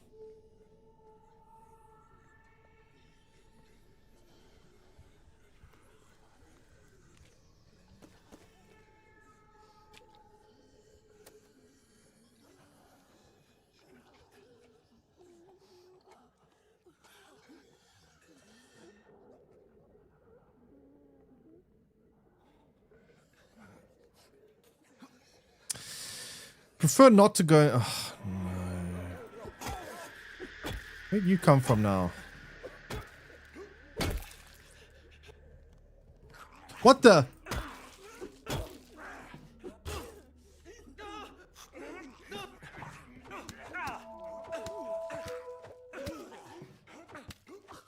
Where'd all those come from?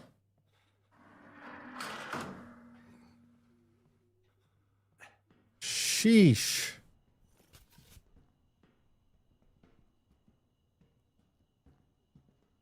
Gotta be careful because with this damage multiplier, one damage took out like a fifth of my health, which is quite a lot actually. Doesn't sound like a lot, but I can very quickly turn into 5 hits if there's multiple zombies, and you can die quite quickly that way. It's basically like having like perma bruised ribs.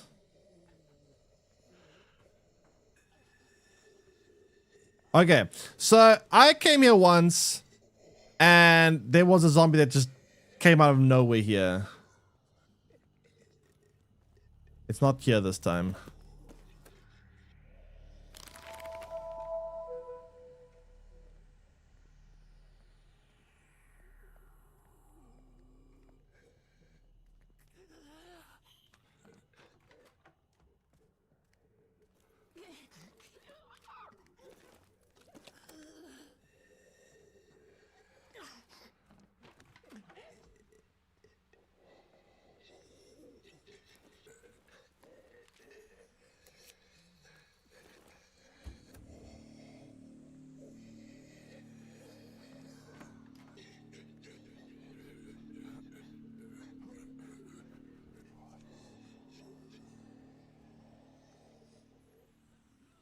So we're not going to turn around?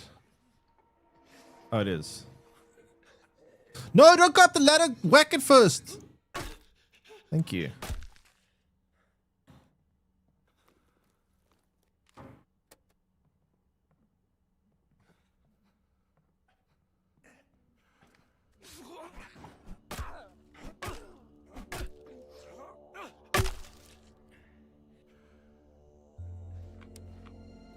Red Mile gas station has...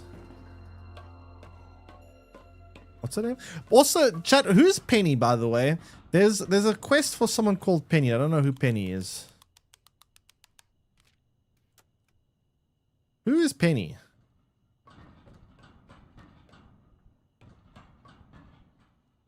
Huh?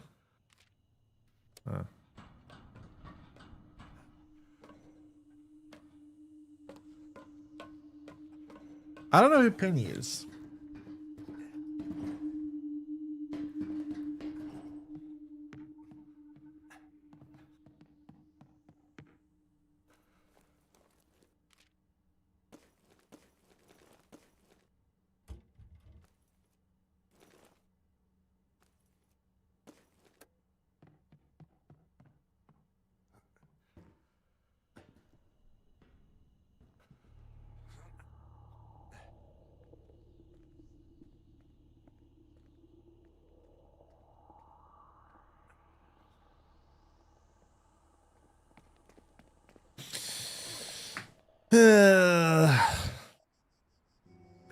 Penny.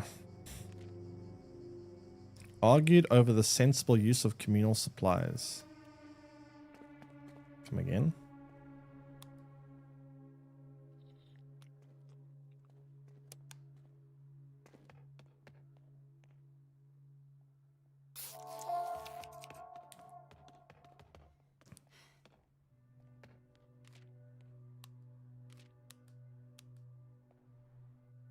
Yeah, shit, may need sleep too.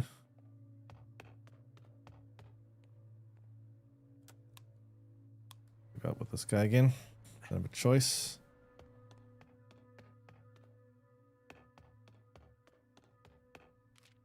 Okay, so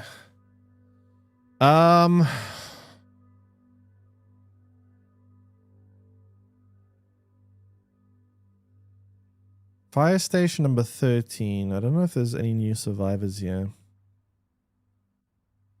It's got a lot of base resources. Let's first pick up some people. Let's go here because Lester's here. And then there's also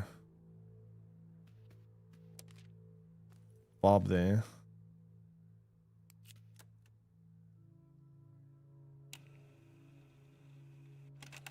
Definitely need to get more survivors because we're currently a little bit tight on that.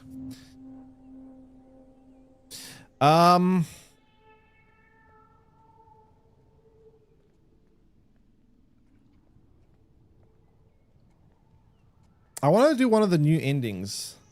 I specifically want to do one with the airdrop, but I don't know where to find the, you know, the drop.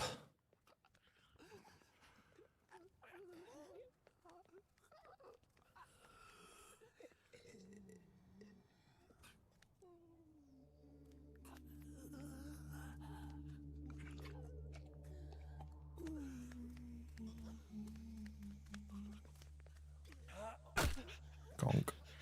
Gonk.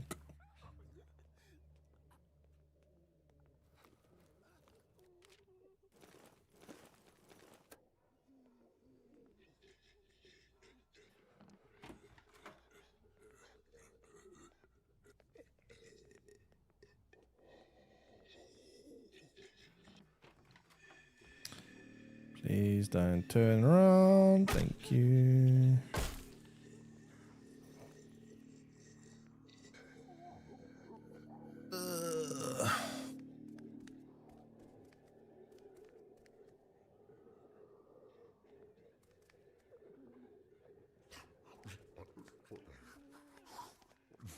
I'm gonna stab you.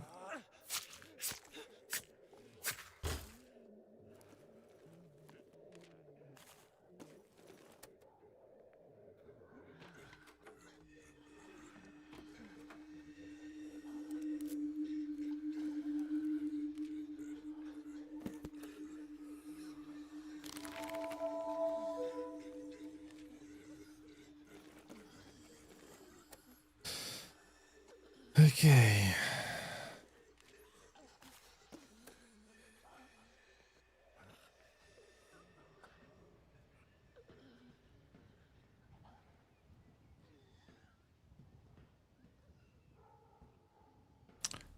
Jeez, this game is very bright. Did I play this for Wars Mine? Yes, I actually did play it, but the problem is I played it after I played this game, and this game kind of spoiled me in terms of the gameplay. Like, this game's gameplay is way better than this Wars Mine. This Wars Mine is a very interesting story. It's very dark. It's I actually kind of like things that are dark, but it's like really dark. I think the two darkest games I've ever played are This War Is Mine and Hell Is Us. Holy shit, those two games are heavy. Very heavy. But yeah, this game has much more refined gameplay than This War Is Mine.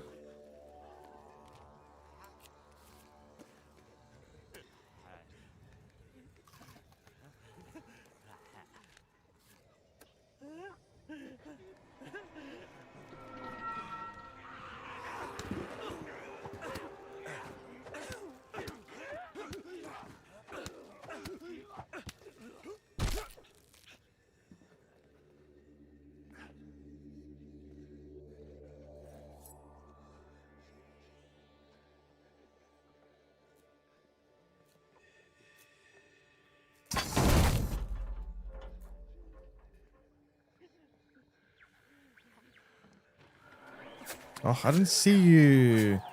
Behind the desk, come on. That's just annoying, man.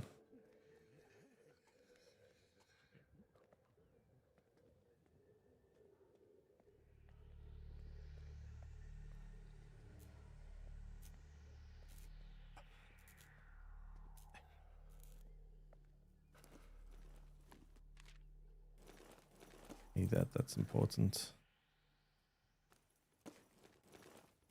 I'll drop the shotgun over because honestly, chances are I'm probably not going to get a shotgun for a while anyway.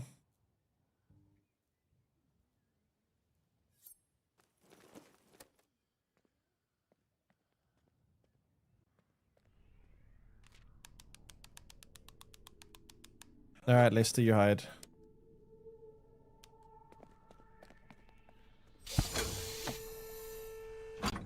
Duff.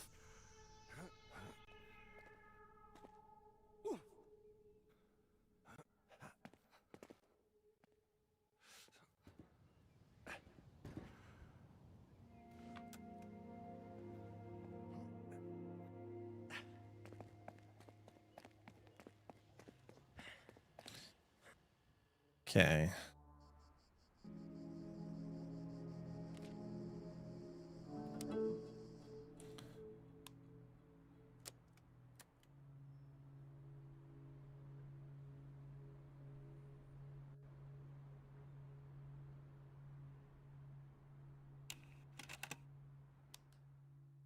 Um.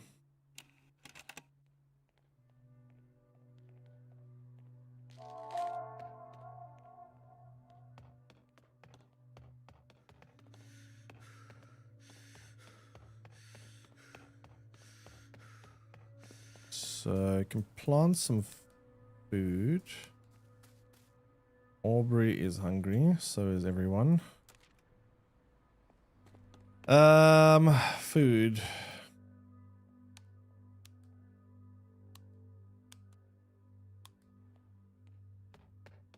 I was tired.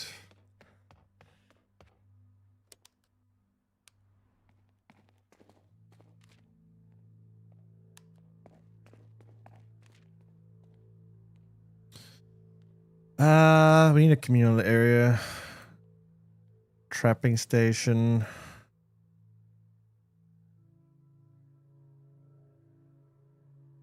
Cooking level 2, also pretty important.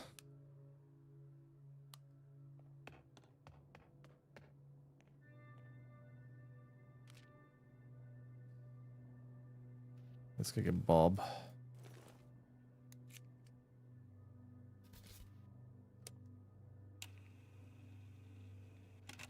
Okay, nice. Now, I still need to find where the starting point is of this quest or the story that I want to do. I haven't found the starting point yet, which sucks. I don't want to do the airlift because I've already done that one.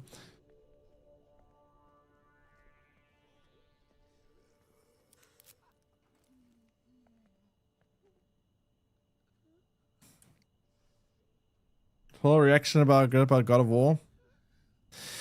I've seen it too. I think, honestly, you know, I've got an interesting take on that one.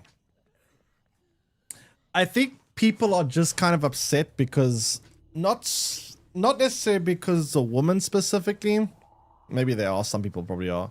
But I think it's just because Kratos is a very iconic character and that people feel like that Kratos is being replaced. I think, like, I think anyone that's getting... I've seen some that are, like, mad that she's not attractive enough. And I've seen some that are... Which is... I don't really see that. I have seen a lot of these grifters that are kind of like... But I think that those ones are just discard their opinions because there's always the same shit. Every time there's a game, there's always that... But I do feel like... I can understand if someone feels like they're upset that they feel like Kratos is being replaced. Now, my question is Kratos being replaced, or is this more like a spin-off kind of game? Or are they actually replacing Kratos? Because I really do hope we're gonna see Kratos some more. Because, like, very iconic character. Kratos had many more stories to be told. Okay, well then I don't really... Then I guess it's fine. If they've confirmed that Kratos is still coming back for future, then I think there's nothing to worry about.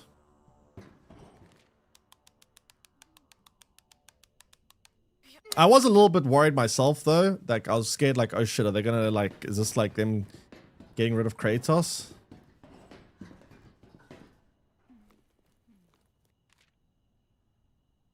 Nico's saying it'll be out Q1 2027. That'll be pretty cool. I mean, it would be a little bit in conflict with Fable then, but whatever.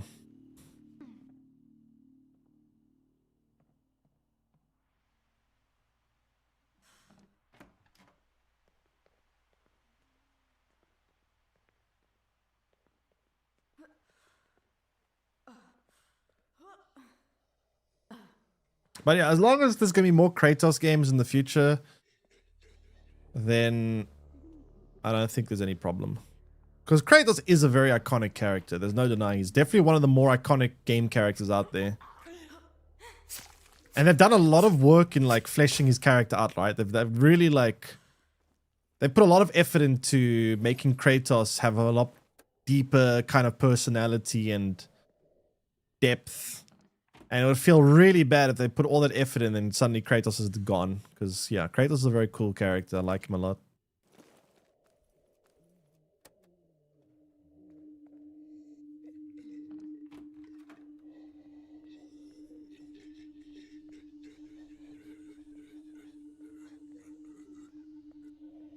Didn't see much about Wolverine. I don't know, man. Wolverine... To me, it looks like Spider-Man, a little bit gorier. But I don't know, superhero movies and games to me are kind of whatever. Like, we'll see. But...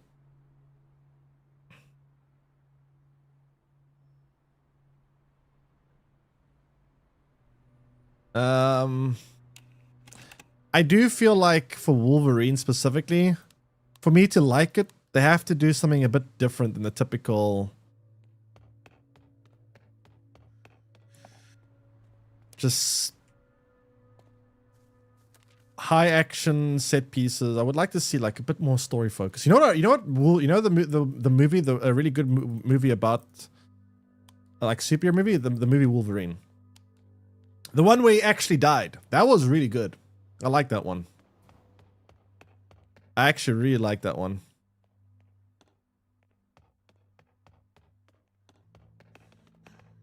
That's the kind of superhero movie I like.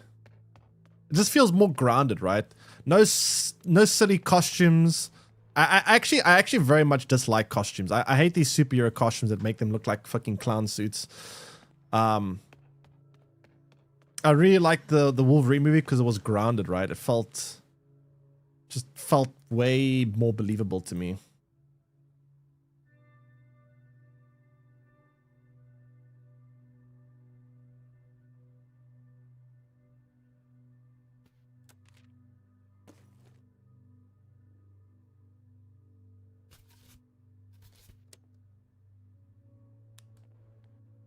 What the fuck is that? Treated by having arrest. Rest area.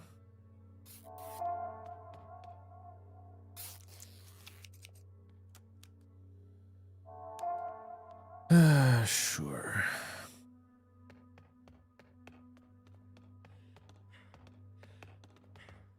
What super movies are supposed to be though? Not necessarily. Like I said, the first Wolverine, not the first, the Wolverine movie where he died. That was a very. You're watching a superhero movie, but it didn't feel like a superhero movie. It felt like a. It just felt way different.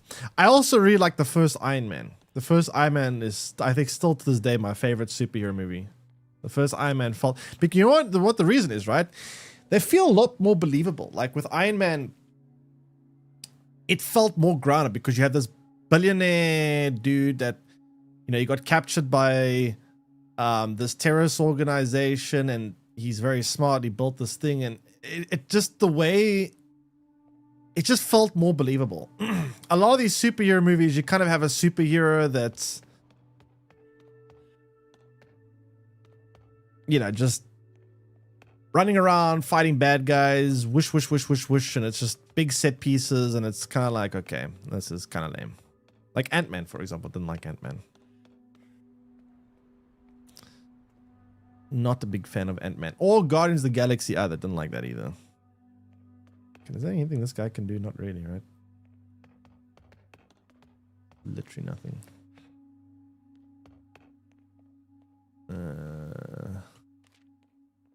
What's a gun?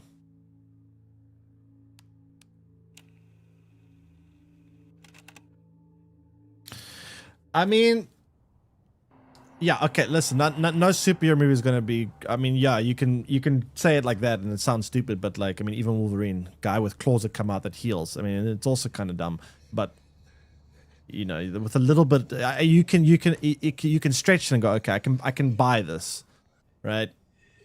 I can buy the Iron Man story. Like, it's sure it's not possible to build robot suits like that yet, but theoretically, maybe 50 years from now, 60 years from now, something like that could exist. I don't know. Not completely impossible from a theoretical standpoint. You like Kratos 2018 or old Kratos? I don't actually know old Kratos, to be fair. I like 2018 Kratos. I don't actually know old Kratos to say for sure. Captain America's also not bad.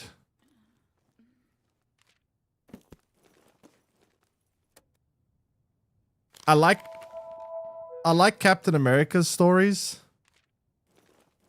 He also felt a little bit more believable to me.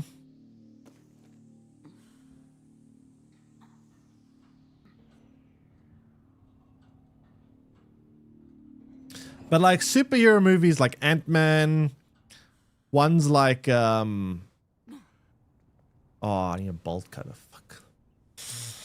Damn it. Ones like Ant-Man, ones like Guardians of the Galaxy. Don't like them.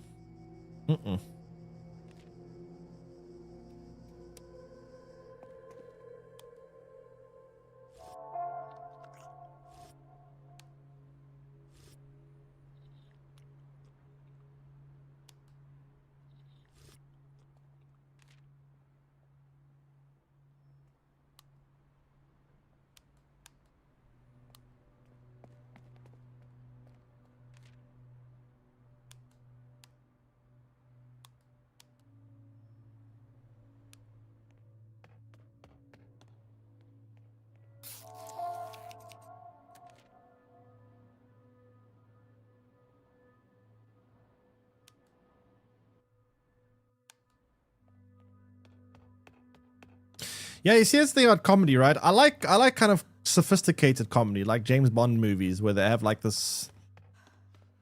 It's like it's not forced. It feels very just witty, you know. I like that kind of comedy, James Bond kind of humor. I hate like the over the top like teenage kid kind of comedy, like that just feels like, you know, kind of dumb.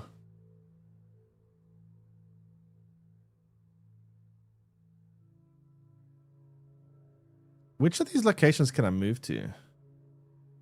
I think I can move here.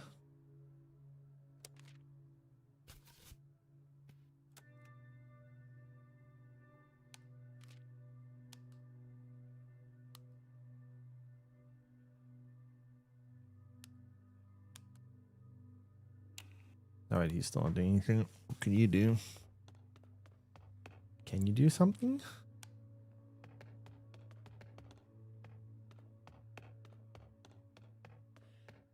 Not really.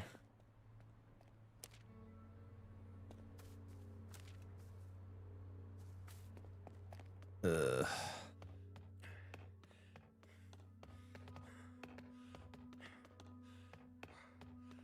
Well, I guess it's just that.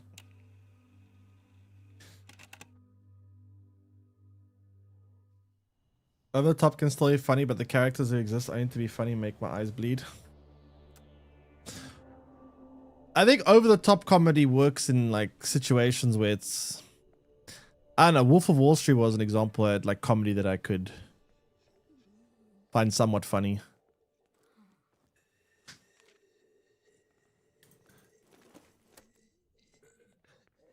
I don't know. Comedy for me is very weird. Like, most of the time I dislike it in movies, unless it's like done very sparingly and also done very like with the purpose. I hate it when it feels like comedy is like a checklist, like must have a joke every 5 minutes, 10 minutes, whatever. Just must insert joke here because, you know,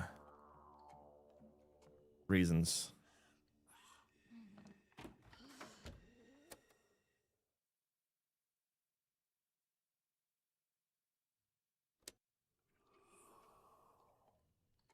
Bottoms? I have not heard of that one. I typically don't watch comedies though. Not often. Sometimes. But not often.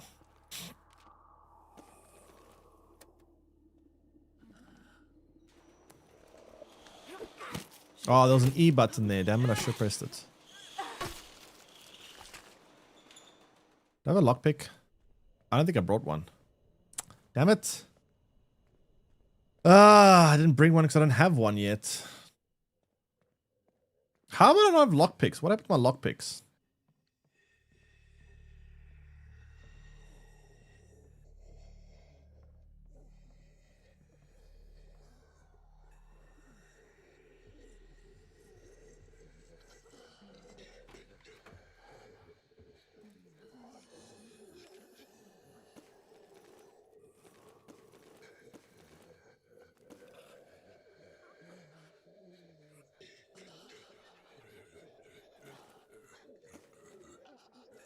Well, if I'm gonna have to sacrifice, I'm able to eat it now.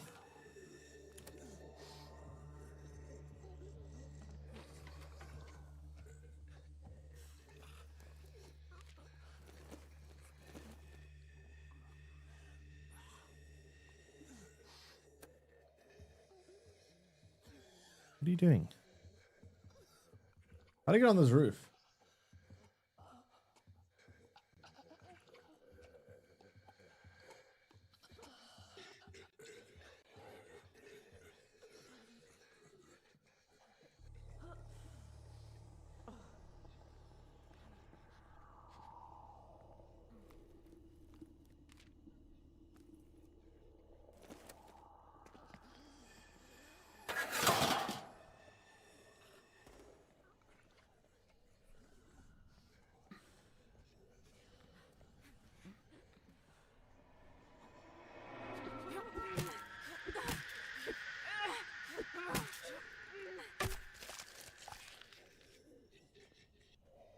Is there more here or can I start running?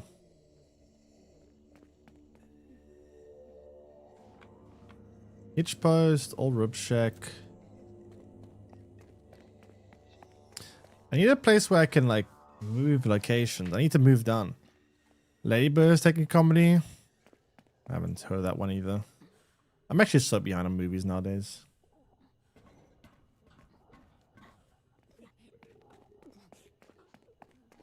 I haven't seen like anything new for so long. Kind of sucks. I recently did see Knight of the Seven Kingdoms. That was pretty cool. A little bit short though, but it was pretty cool.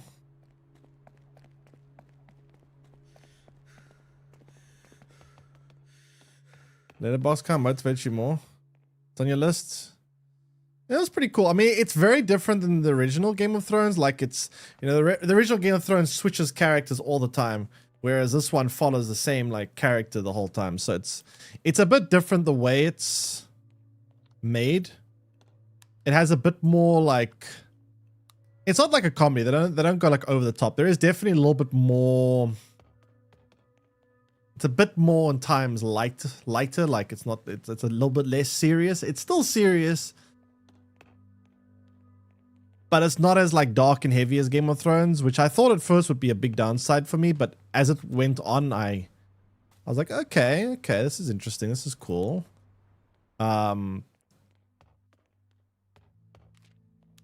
It wasn't bad. I still prefer like the full Game of Thrones more, but I'm curious to see how it goes because they're gonna obviously keep making more, right? They're gonna. Where did I just go? Where the fuck is a potential like safe house? I don't know where I can set up. I have to move this direction, but I don't know how to move here. Is Value Records a place I can move?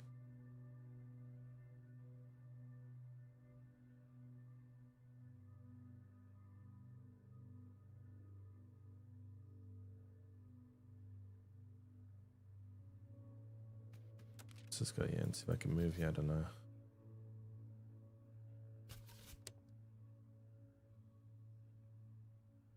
I don't know.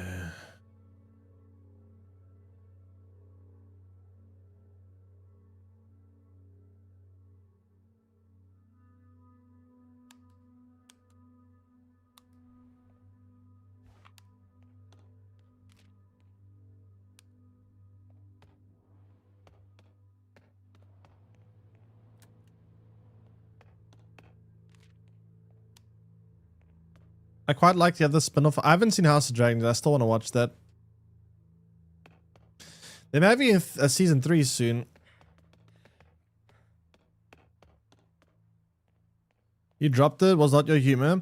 I mean, I would recommend watching it fully. Like, at first, I was also like, this is a bit different than Game of Thrones. I don't know if I'm into this. But as time went on, like the last couple of episodes of Knight of the Seven Kingdoms is pretty good. Like the last 3 episodes are pretty good. And I'm curious to see how it's going to progress. I think it has a lot of interest. I think they're gonna go a lot into like the Targaryens, how the Mad King potentially. Okay, it's a bit before the Mad King, but it's gonna put us closer to. I think they're trying to set up for one day where they make a spin-off of Game of Thrones where they talk about the Mad King. I think that's what they're trying to set up. They're trying to set down the history of how he came to be, going through the bloodline of the Targaryens. But I think eventually we're going to get a Game of Thrones that's going to all be about the Mad King, which will be pretty interesting to see, I think.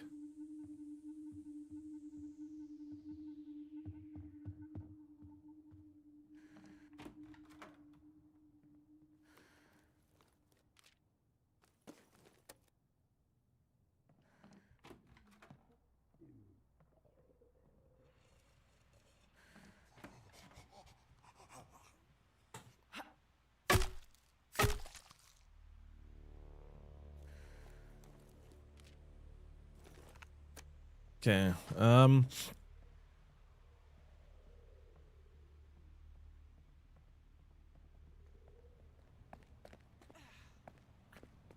let's see. Oh, this is a potential shelter. Okay, I need to kill everything here then. Good. Good. I need to figure out where the locations are for the other stories. The escape plans. Bob, why? That's just health loss for no reason.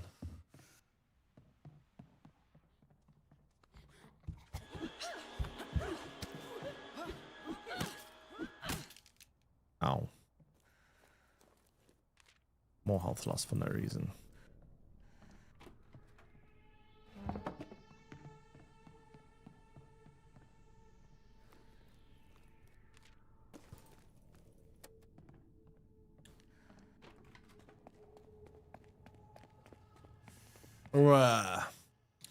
All right.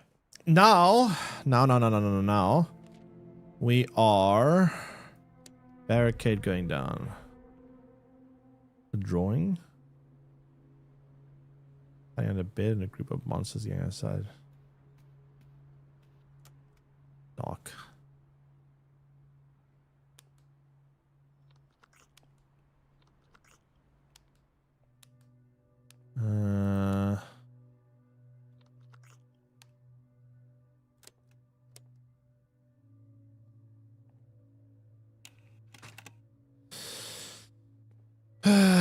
Okay, so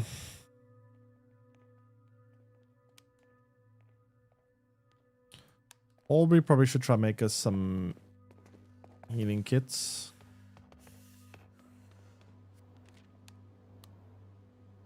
Oh fuck, we're out of bandages. That's not good.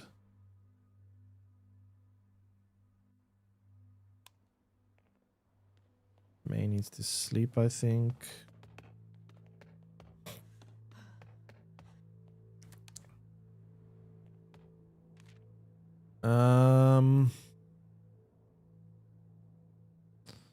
There's good base resources.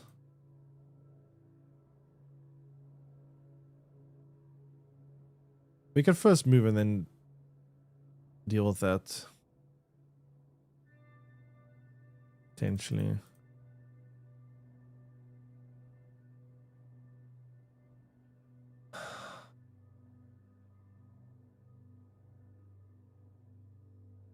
Ah, fuck it. Let's go here first. I want some base resources. Lester, you need sanity, buddy.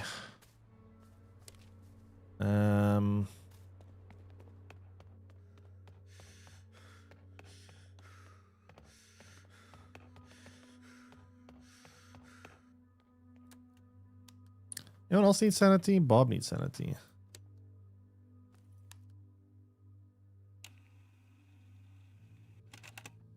All right.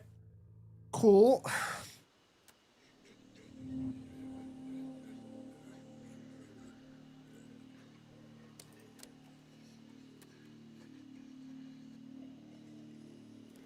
What's that?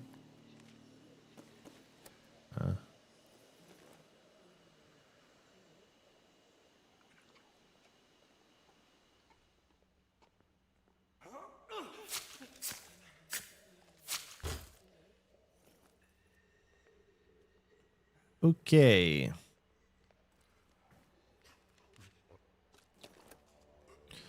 Honestly, I miss video stores. I used to love video stores. This is one of the things I'm kind of sad we've lost. I actually really miss like movie stores.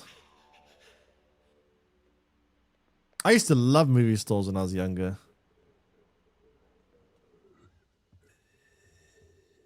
Now everything's like some kind of box office subscription thing like Netflix or whatever.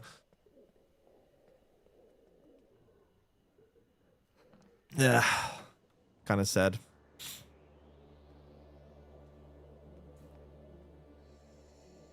It's kind of weird though, right? I say I miss it, but it's actually way cheaper. Well, I guess it depends, right? It's cheaper to get a subscription to like one of these things, right? Technically. It's cheaper. But the problem is when you want to, what I don't like is when there's something you really want to watch that's on like, I don't know, Prime Video. And you got to subscribe to Prime Video, and even though you just want to watch one thing, or what's it, Apple TV or whatever, There's like 3 or 4 different like subscription things you gotta like bounce between to try and get what you want. That's kind of annoying. But otherwise, it actually is kind of cheaper nowadays just to subscribe to Netflix and watch like a million things rather than rent a video every time. But I still just miss being able to walk into a video shop and just be like, what are we watching this weekend? Ooh, this is cool. This looks like a nice movie. Or this looks like something interesting. Apple's the only big one I don't have.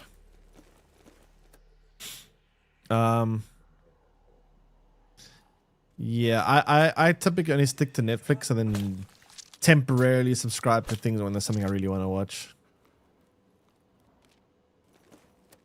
That's what I typically do.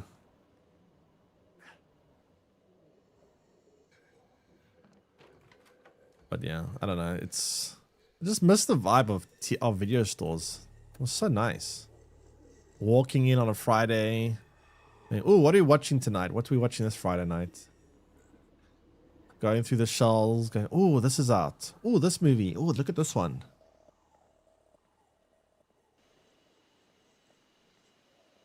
I don't know. You can do the same thing on, it's weird though. You can kind of do the same thing on Netflix, but it just, I don't know why. It just doesn't feel as fun, you know? I don't know. I don't even know why I don't like it. Or why, not why I don't like it, why I prefer the old way, but maybe it's just nostalgia. I don't know. Maybe this is just purely nostalgia speaking right now.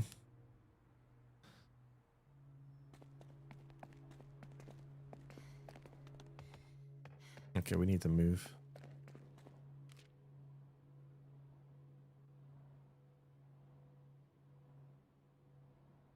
We need to move.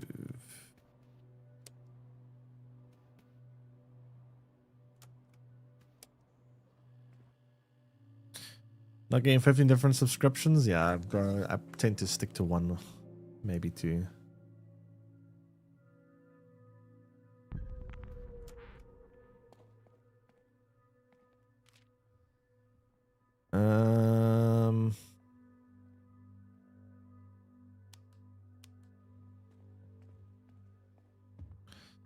Okay, we need food here.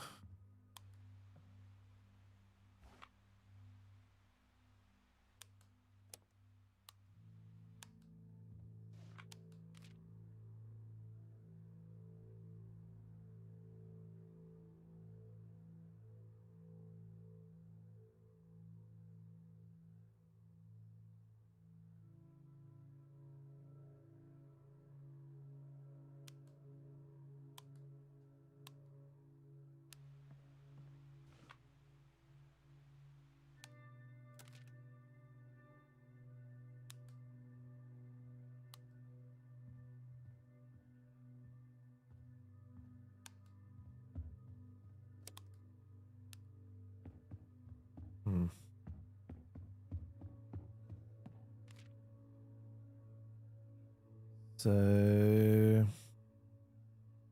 the hitch post is a pretty good spot to go, but there's a lot of shit in here.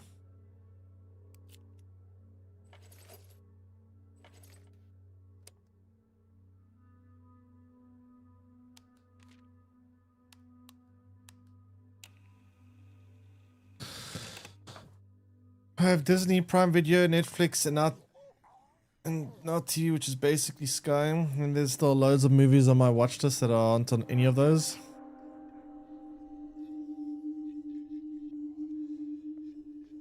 What do you even do when you can't find something on any of them?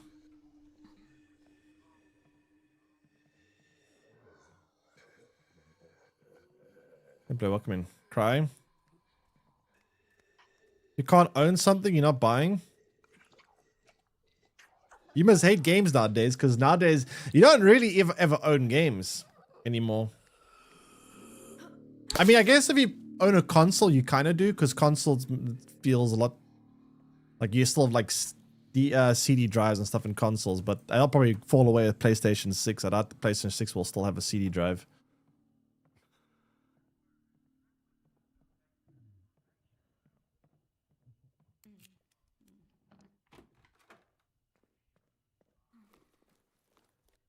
Yeah, but welcome in.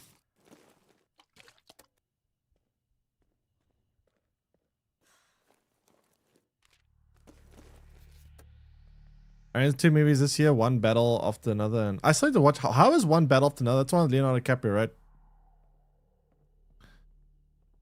I heard it was pretty good, but it's also a comedy, which kind of put me off watching it.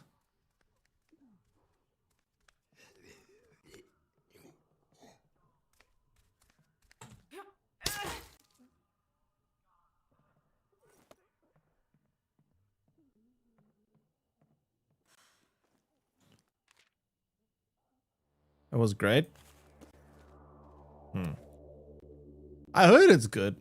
Like I said, the biggest thing that's kind of preventing from watching it is the fact that I heard it. I don't know. When I see comedy when I see comedy and as a description, it almost always puts me off immediately.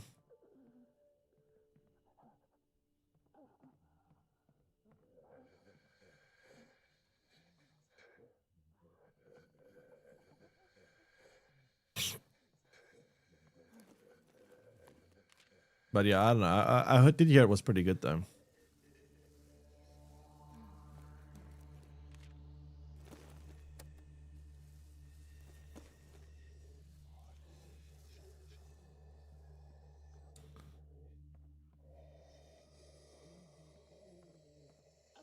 I usually feel a bit more safe when it comes to Leonardo DiCaprio movies because I know he's very selective of what movie he takes on.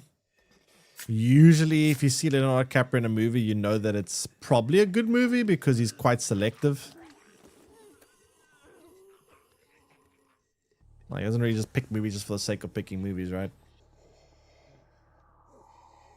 Quite selective.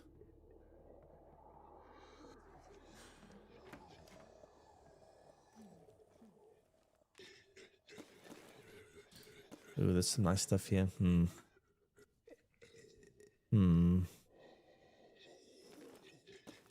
Screws are kind of important. This is worth 4 of these. Maybe I drop one of the pool cues? I don't know. Quentin Tarantino movie?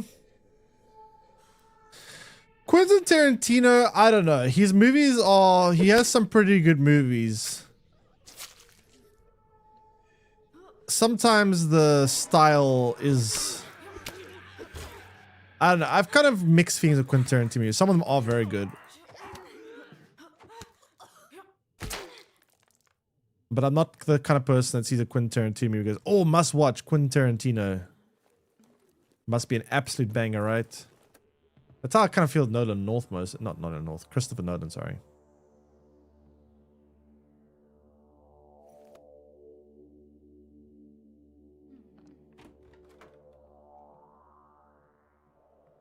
DiCaprio's in a lot of them. I mean, like I said, Quentin Tarantino has definitely made some very good movies. But he's also made some that I just don't really care too much for.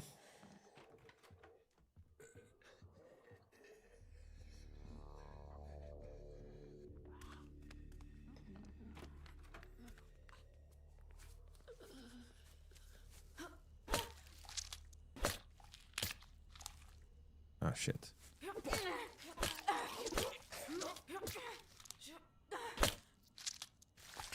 Django. Django's pretty good.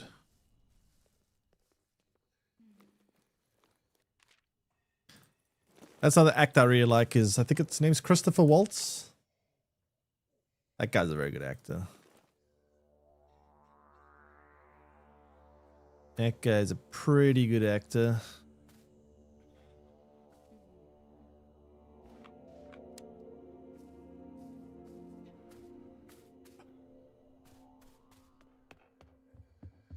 That's like another actor, I think, when I see Christopher Waltz in the movie, I also automatically go, ooh, probably going to be a banger.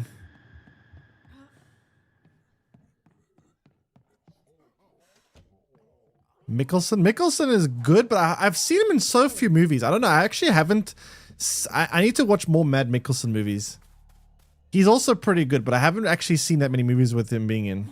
I've only seen like 1 or 2. And Parkour Ninja, thanks for the sub.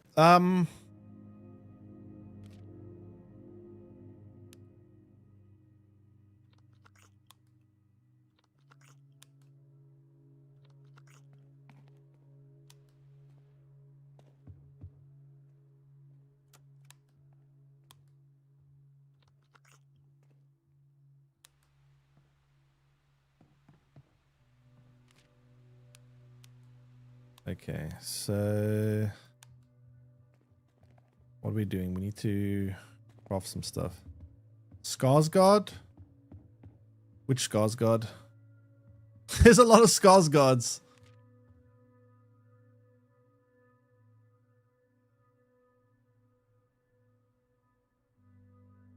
To be fair, a lot of them are pretty good as well. I like the older one. The guy that I forgot his name. The one that's in Chernobyl. I really like that one.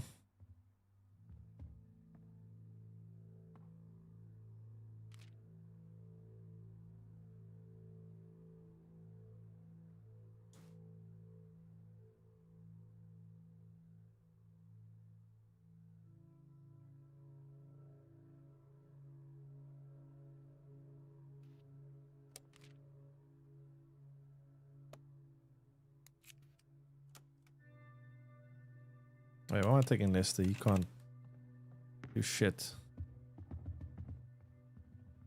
Because I was pretty good in Death Stranding? Yeah, he was. I mean, he's been pretty good in everything I've seen him in. I haven't seen any movies in that I didn't think he was good in.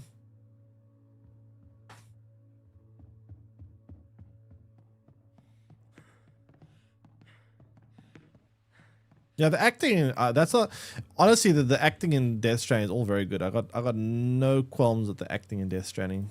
Like, the acting is all very, very good. My only issue with Death Stranding, well, I got two issues. One, the humor didn't really, not the humor, but the weirdness. The weirdness didn't really work very well with me. I wasn't a big fan of just how strange everything was. And I did find the gameplay a little bit too repetitive for my liking. I didn't really like the whole like constantly back and forth delivering again and again and again and again and again and again.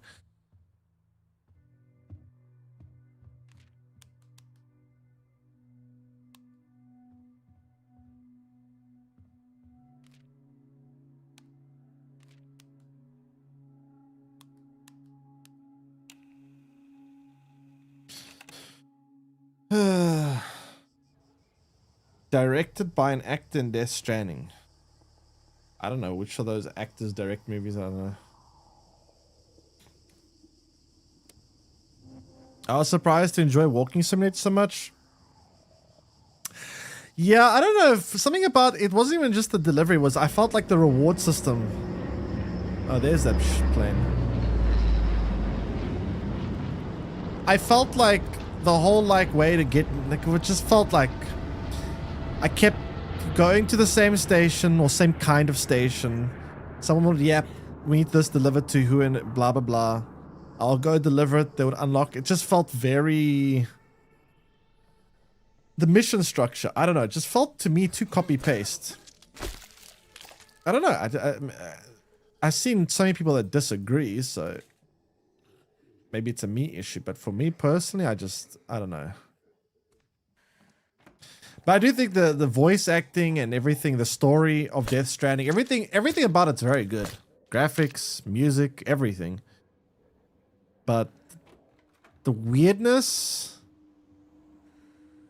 and the repetition, it started weighing down on me quite a bit after a while.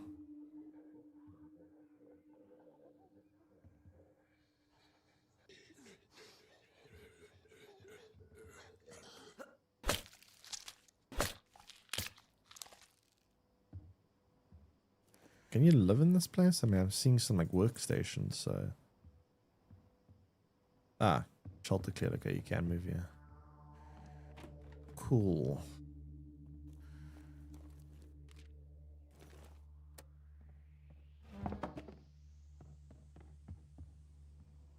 They improved that on 2 a lot. Yeah, but it's still, they did. I mean, 2 was, they improved a lot in number 2 for sure, but I still felt it was too prevalent for my liking. Honestly, it's one of the big reasons. I think it's a Hideo Kojima thing. Like I know when I played one of the Metal Gear Solid games, I think it was number 5, the one where you're on like an oil rig. I thought the game, I was interested in the story, but the gameplay loop was very repetitive gameplay loop as well. I had the same, I never finished it because of that reason. There's just something about the gameplay of Hideo Kojima games to me. I don't know. I can't quite get into them.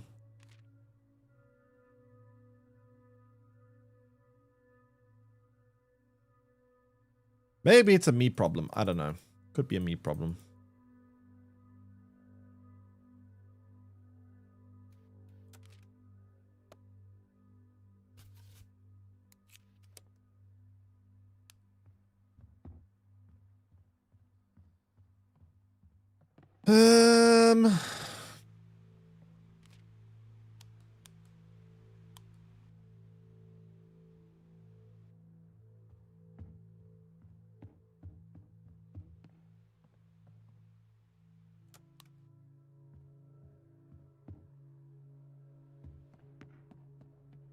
To be fair, I do have a difficult time when it comes to just things being strange. There's a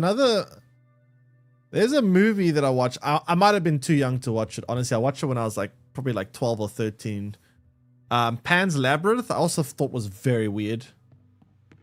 Apparently it's like a very, very good movie and everyone like loves it. I might have been too young to understand. Maybe there's some kind of deeper meaning that I wasn't quite getting. I might have been too young to appreciate it, but I also felt like Pan's Labyrinth, I was also like, the fuck is going on in this movie? Half the time.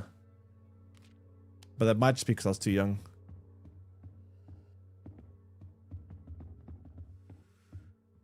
Chad, has any of you watched Pan's Labyrinth like at an age where you understand it? Is it as good as people say it is? Because people say it's very good. Like, do I need to watch it again and try like get a deeper understanding that I missed the first time? Now that I'm older and can actually comprehend deeper meanings.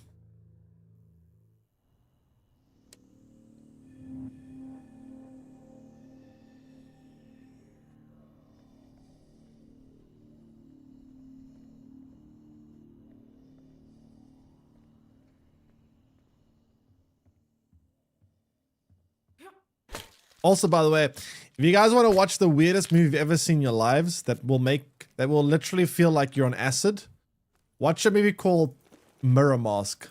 Holy shit. That movie is the strangest thing I've ever seen in my life. It's so weird.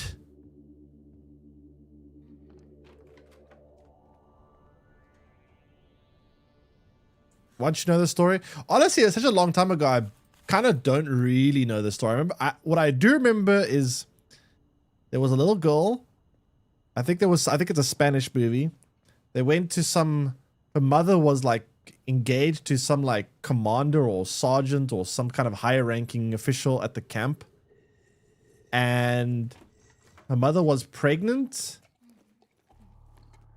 And this little girl found these little creatures, or this person that would like give her these tasks to do.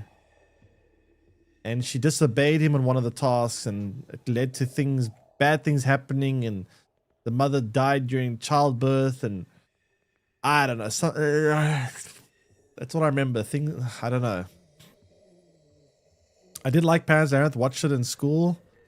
I think we'll do another watch now that I understand more. Yeah, that's the thing. If there's a deeper meaning to the movie, if it's like all a metaphor or something, I wouldn't have picked up on it when I was so young. Because when I'm that age, like 12, everything I'll take very literally. If there's like some kind of deeper meaning where that's supposed to mean this, if there is something like that going on, I wouldn't have picked up on it then.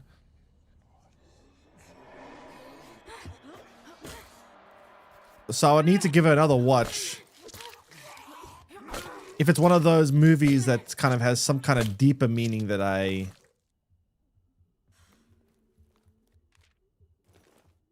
need to pick up on. Shape of Water. I've never heard of that one, actually. You still gonna play Death Stranding 2 this year? Do you like Death Stranding 1? I mean, Death Stranding 2 is a big improvement over Death Stranding 1. If you like number 1, I'm sure you'll love number 2.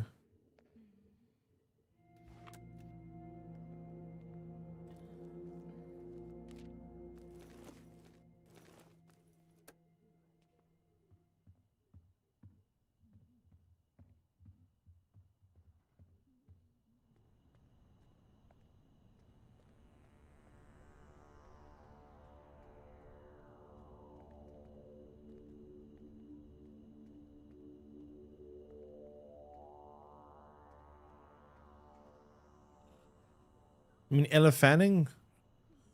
I don't think she's. Her purpose is there just to be good material. To be fair, I think she actually plays a pretty important role. Actually, a very interesting story about her.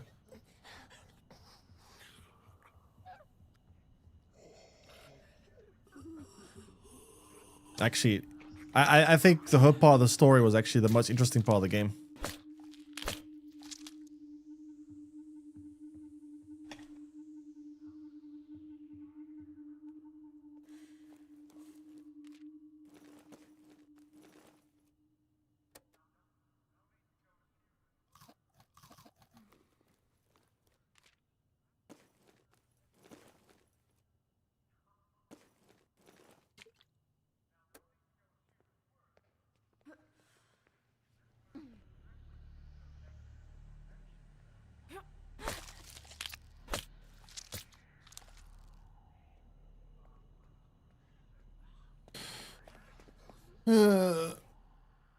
She's also gonna be in the new Hunger Games, right? She's acting as what's her name? We had a food again.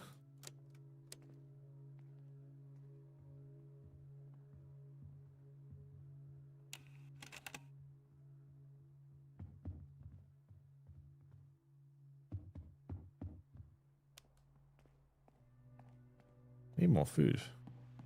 I need to start picking locations that actually give us food.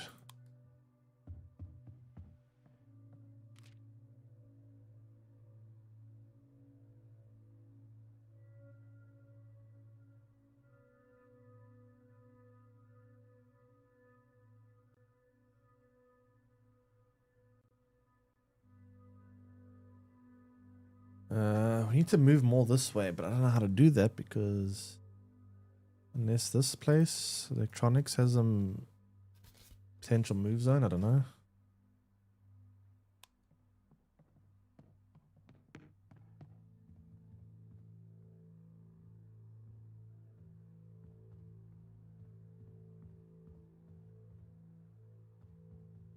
And counts? Count, what by counts?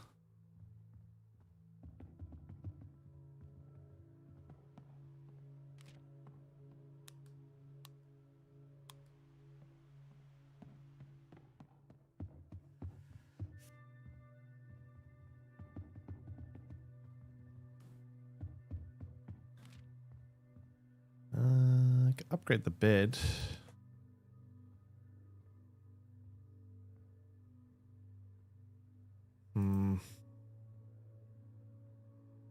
Yeah, why not? Fuck it.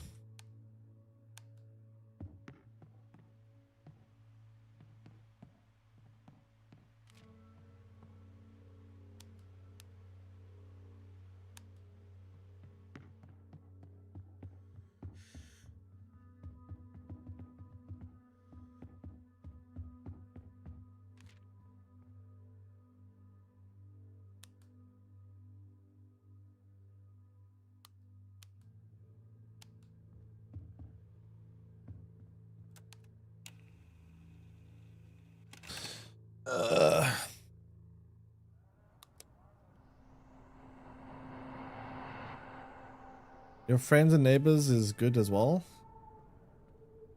What?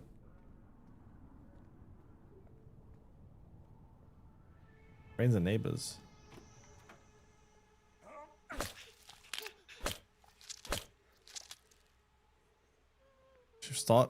She plays a new mom who started an OnlyFans page to pay her bills. Interesting.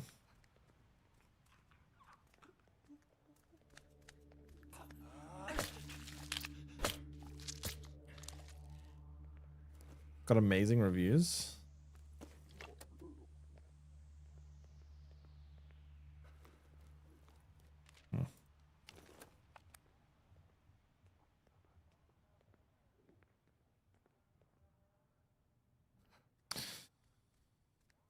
Yeah, I think the next movie I'm gonna need to watch is Project Hail Mary. Then I probably need to watch that one fight after or one battle after another. I need to watch that one too. And then from there I need to figure out other things. at some point. Eventually. Do I have a lockpick?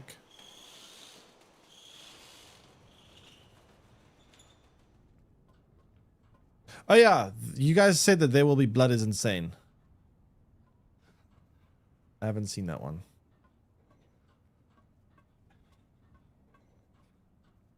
Good horror movies? Honestly, horror movies are a tough one for me. Like, don't get me wrong, I love a good horror movie, but they're so hard to make good for me. The last time I think I watched a horror movie, there's 2 horror movies that I've watched that I was like, damn, that's good. Hereditary and the first Conjuring. Those 2 horror movies when I watch, I was like, oh shit, those are pretty good ones. But other than that, honestly, 95% of horror movies are so predictable. I can't. I hate it when it's like, oh, what's that noise in the cupboard? Oh my god. Ooh, open cupboard. Oh, look, a mouse jumped out. Oh, then behind them, rah! I can't stand that. I can't stand. They're so predictable sometimes. It's the same shit so often.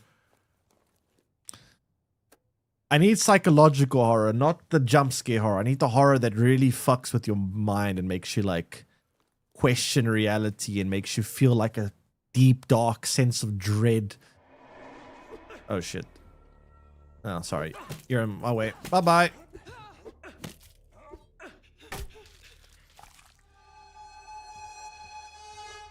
But yeah, I don't know. Horror movies are very hard to make good for me. Like, they have to be quite exceptional for me to be into them. Both in games and in movies. I think games are even harder. Game horrors are even more difficult to make me happy.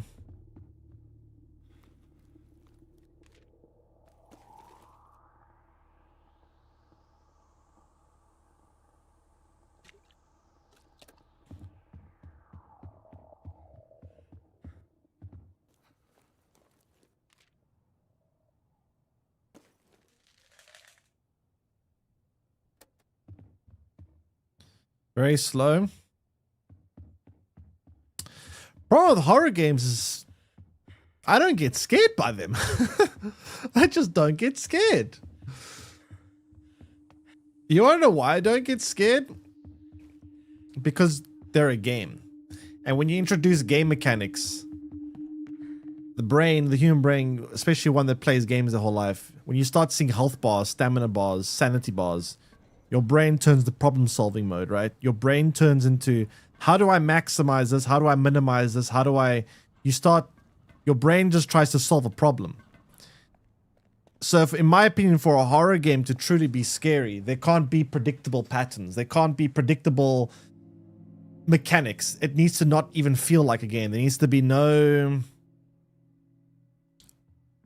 system that you can predict or understand. It has to be purely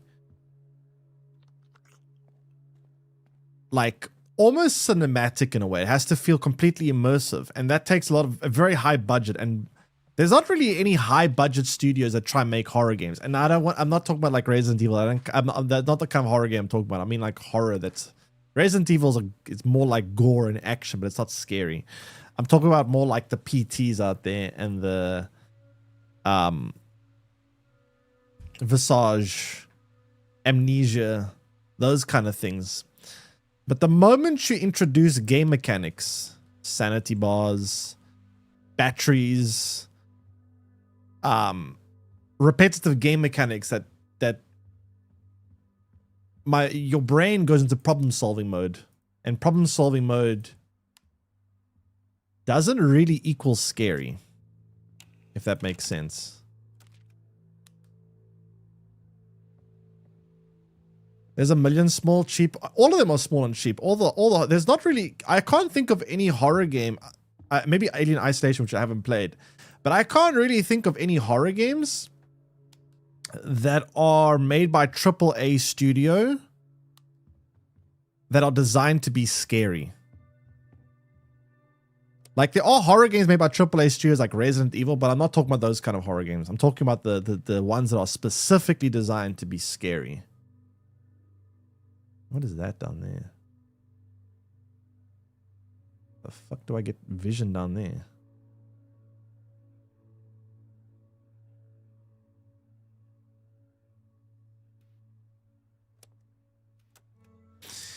If Doom wasn't slow paced, it would be a horror game. Doom's like a shoot 'em up.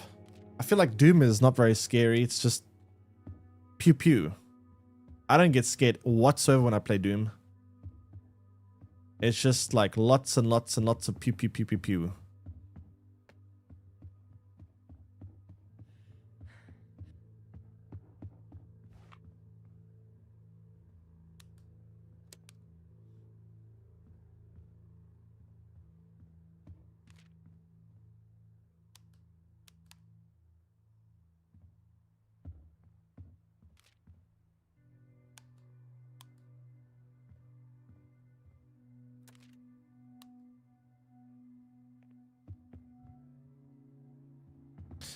In Plays High School Show is so good. It's definitely not bad. I think it was very overhated for like very stupid reasons. I think Shadows is actually of the newer Assassin's Creed is not bad. It's still not as good as the old Assassin's Creed games used to be, but it's definitely it's not bad.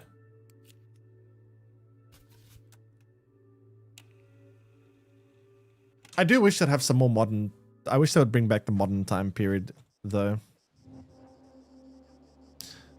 Dead Space. I haven't actually played Dead Space. But is Dead Space actually scary, or is it just a gore fest? Because again, I don't find gore scary.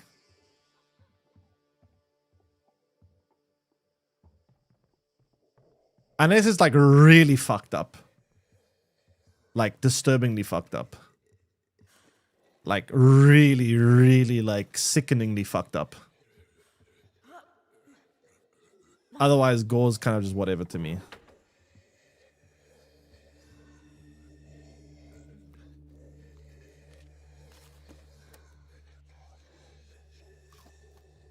I really mean like traumatizing level fucked up.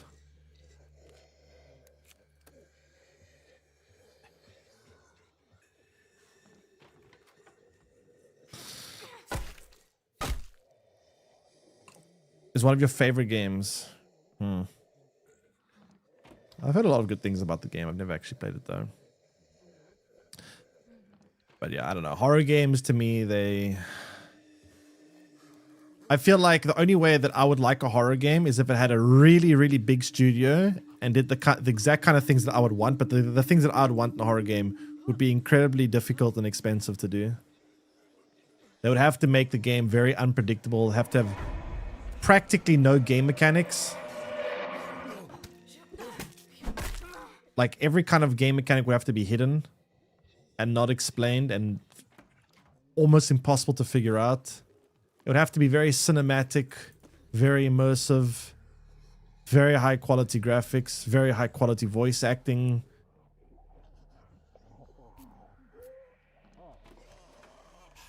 It should be very hard to do for a small studio. So only a big AAA studio will be able to do it. But AAA studios don't make those kind of games, so yeah.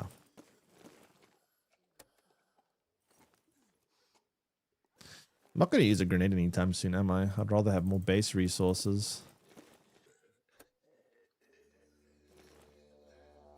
Suppose I could just use that. It's a bit overhealing, but whatever.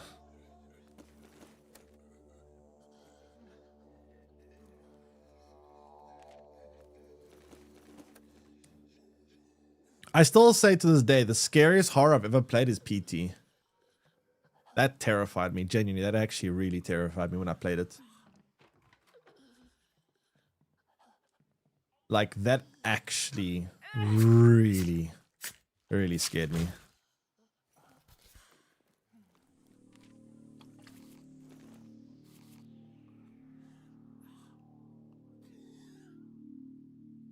I don't really need that many gears, right?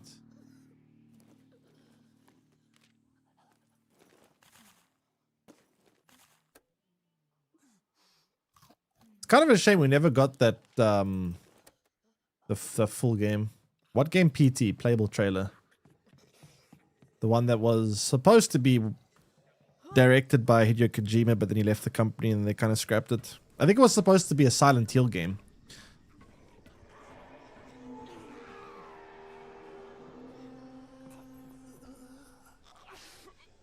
But holy crap, was it scary.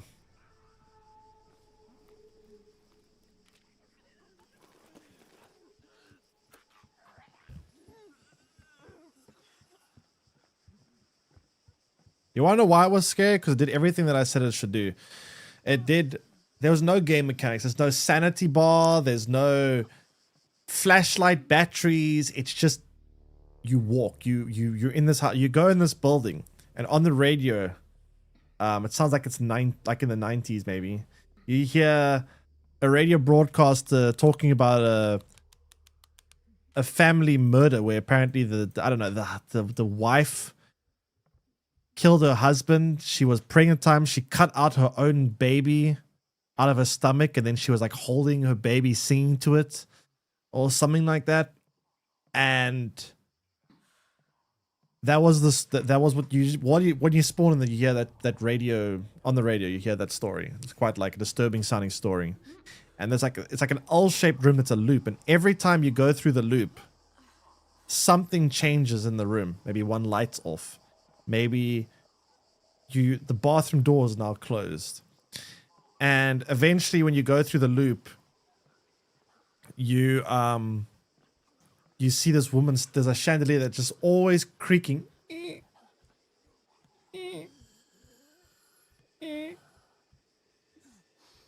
Constantly, just like that. It's very menacing how the way the sound of that chandelier is very like just very unsettling. And then eventually you go there, and underneath that chandelier there's a woman standing there with like a head bent sideways, just standing there with one red eye, and she just stares at you and she makes like very like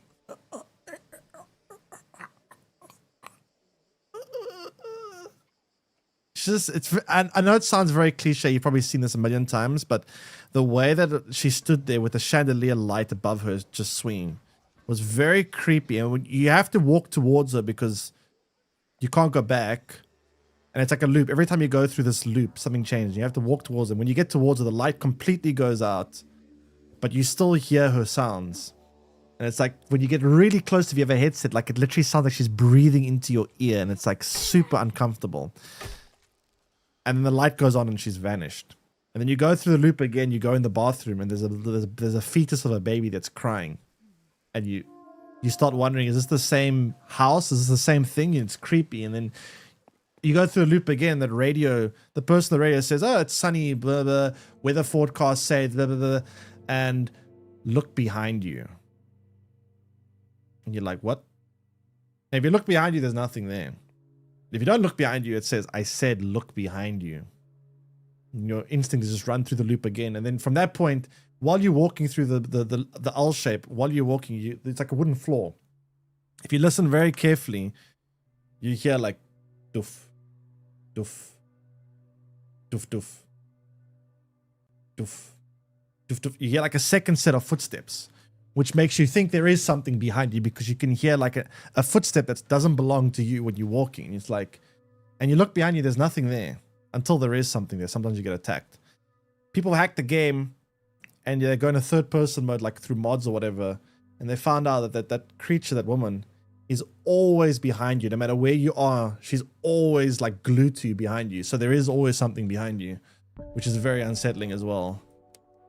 I don't know. It's just a very well designed game that's very creepy. Very good atmosphere. Unsettling. Spooky vibes. But yeah. Oh, if you played PT, okay. If you check the videos, you'll find out that the ghost was, yeah. Oh, we're having, but I kind of wish that we had environment kills in this game. Environmental kills. When you were grabbed by the window, I wish they had like mechanic where you could push out the window. With me, or push the zombie. You can push zombies like off cliffs and stuff, but yeah, you can't like. It would be cool if, I guess, yeah, I see what you're saying. Like have like some kind of like cinematic moment where you can use the environment to do things. Yeah, would be interesting. I mean, we're still in early access. They could potentially still add it. Not out of the question. But yeah, PT was very unsettling. Very well done.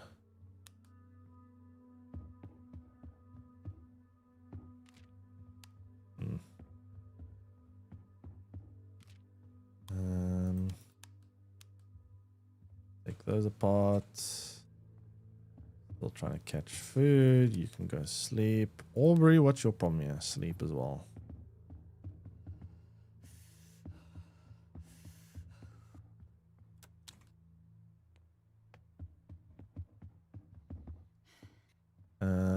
Christine.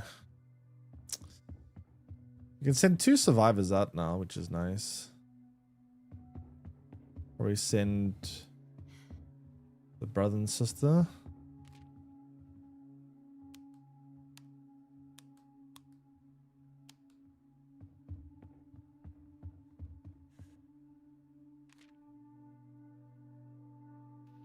Go pick up Joe.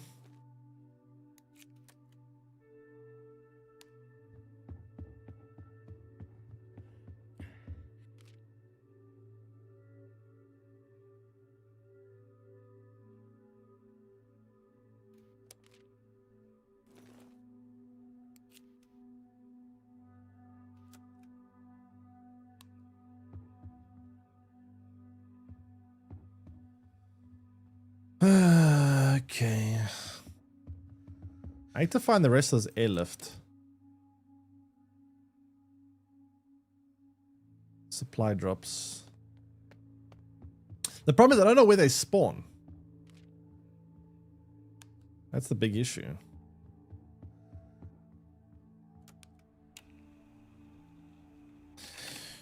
Great director. His games pull you in so well.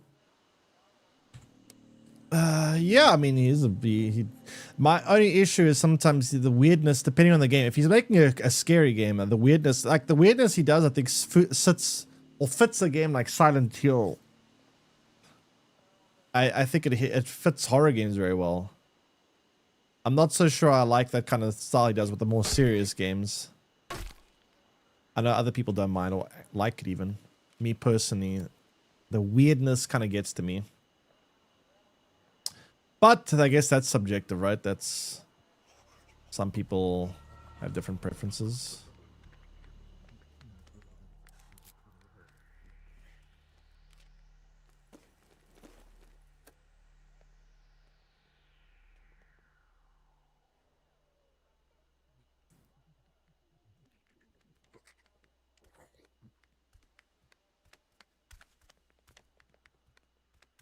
Where do I find the different airdrops? I want to do that ending, but I don't know which locations I need to go to.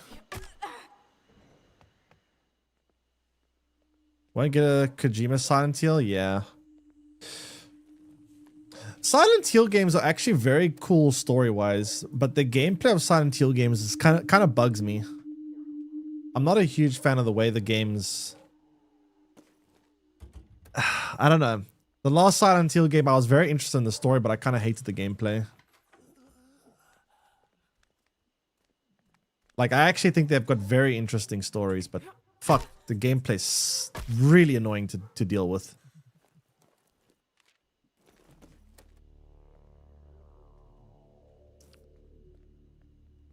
Like, the last Silent Hill, I was genuinely, like, super interested in the story, but holy crap. Gameplay drove me mad.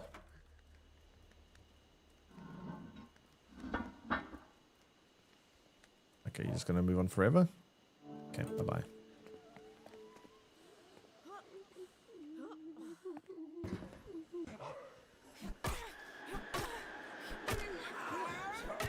By the way, has anyone played that game called Fated? I heard there's this game that... I think I saw a trailer of it a while ago. Apparently there's open world RPG game or something like that. That looks pretty good. And then it costs like $10 or something. I don't even know how that's possible. That like kind of got shadow released out of nowhere. Anyone played it? I think it's called Fated.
Joe, buddy. Buddy. All right, Joe, here's what's going to happen. You're not going to die. Because I'm going to make sure you don't die. I hope.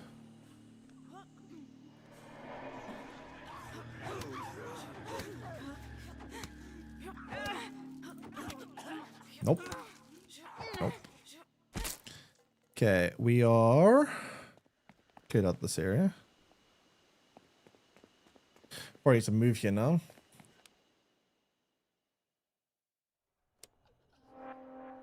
All right, we still do this one. Rib Shack.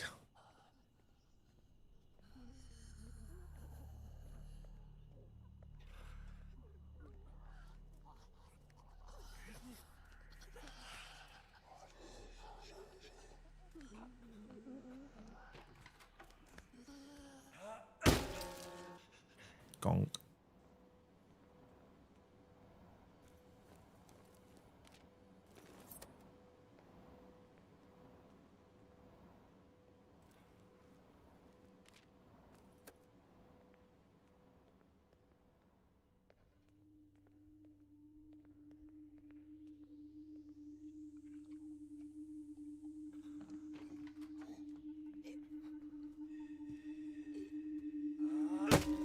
Gonk.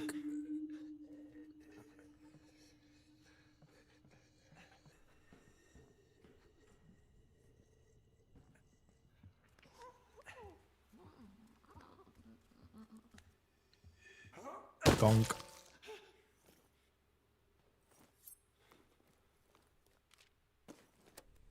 What's in the safe?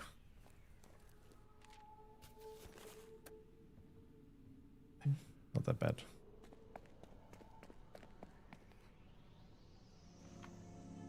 Lil Bronco's daycare.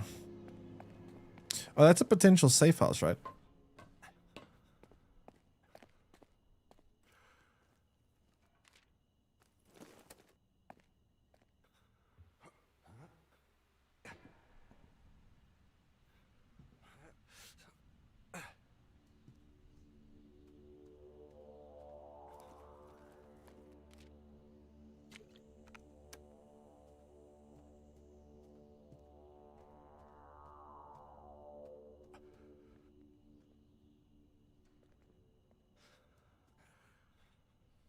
I also want to find, they added a new survivor in the patch yesterday. I just don't know where the survivor is. Thorino Falcon, do you know where it is? You seem to have played this game, right?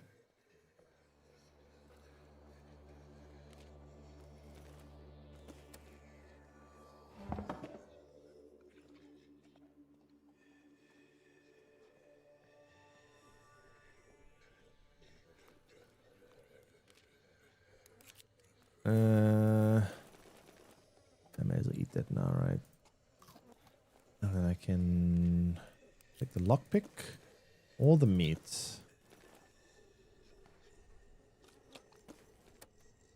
Where's what? So I think that in yesterday's patch or update, whatever, I think they added a new survivor, but I got no clue where they are.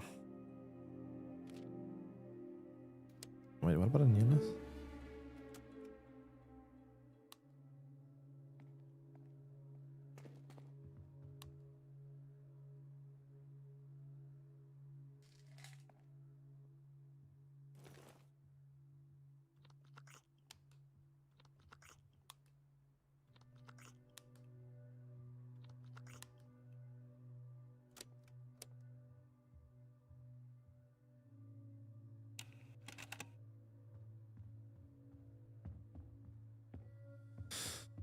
Okay.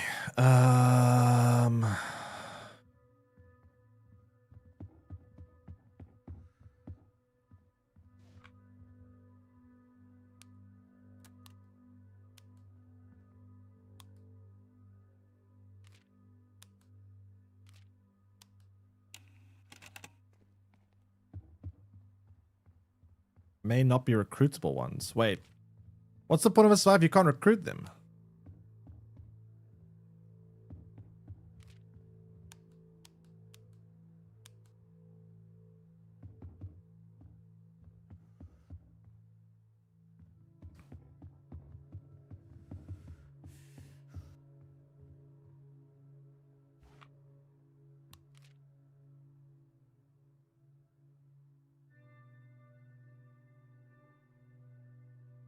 I have to build the reach down here.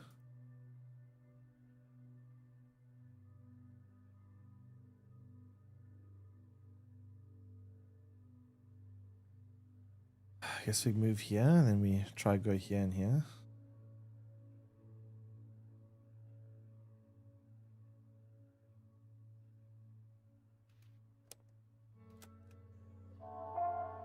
Pretty sure one of the people that added was Joe's dad.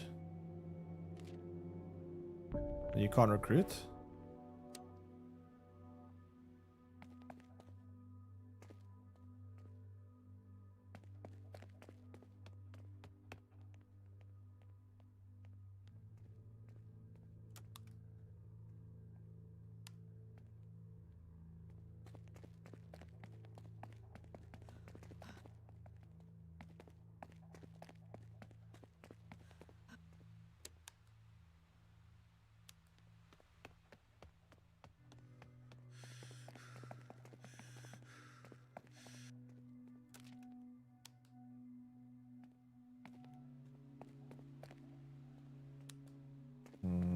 Okay, I need some sleep.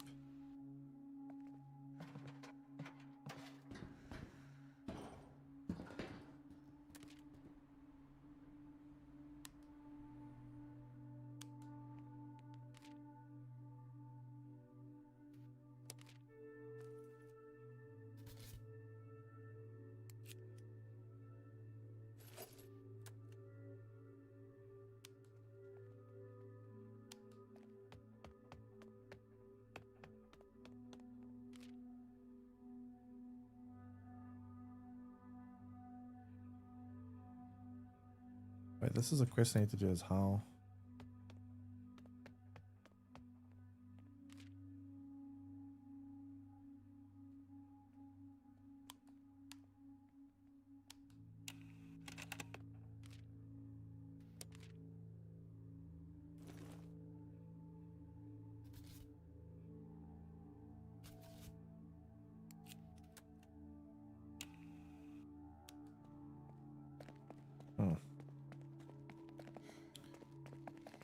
I could definitely see people hating Assassin's Creed Shadows for the amount of microtransactions. Yeah, I mean, I just ignore those. As long as I don't feel like they're too intrusive in the game, I can manage, I guess. But yeah, microtransactions always annoying. I feel like microtransactions, like, it's a very annoying to see in AAA games, because like, if it's a free to play game, fine, go crazy, whatever, fair enough. When you buy a AAA game and they kind of shove it down your throat, really annoying. Call of Duty does a lot. Call of Duty is probably the worst of it. Call of Duty, I really hate the way they do it. There's like, it's a AAA game that when you open up the game, all you see is like 500 different little microtransactions everywhere, and it's infuriating to see. Like, Call of Duty feels like a mobile game, but it's not a mobile game. It's kind of ridiculous, actually.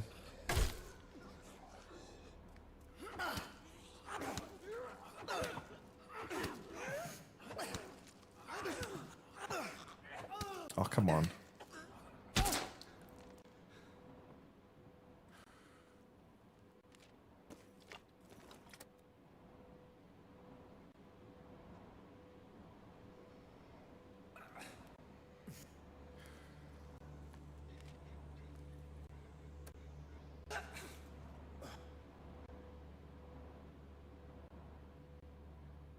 But yeah, I think one thing that Assassin's Creed Shadows especially, and I really hope that other games do it, one of the coolest things about Shadows was the dynamic season changing thing.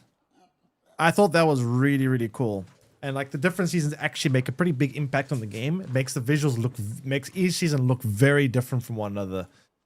I really hope other games do that too in the future. Like, I think that was actually one of the highlights for me for the game, was just seeing the different seasons and how they change.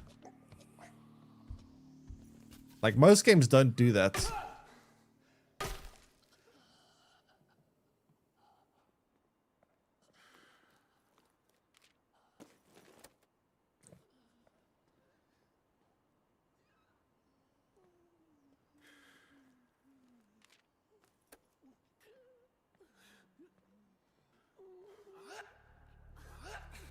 season. So, for example, in the ice or the cold season, there is shit.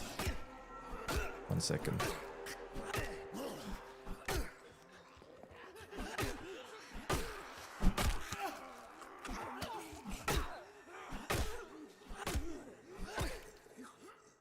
So when it's cold, the little ponds, they freeze completely, so you can't sneak in them like you could in the other seasons. When it rains, it's harder to be detected by enemies. So in spring, it rains a lot more, so it makes stealth a bit easier in spring. In autumn, the leaves, they make more noise, so when you stand on like dead leaves and makes that crunching noise, your footsteps are louder, so you get detected more easily in autumn, for example. Those are the kind of gameplay impacts that the different seasons make.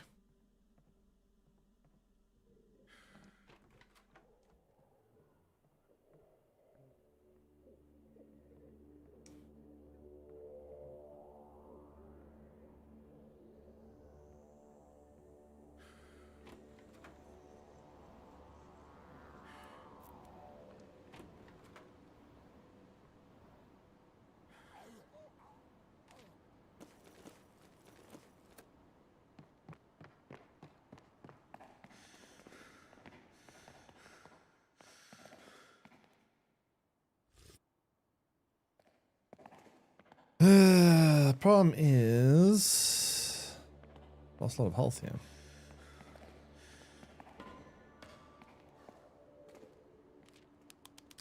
Hello, Frank. Jeez, I'm done.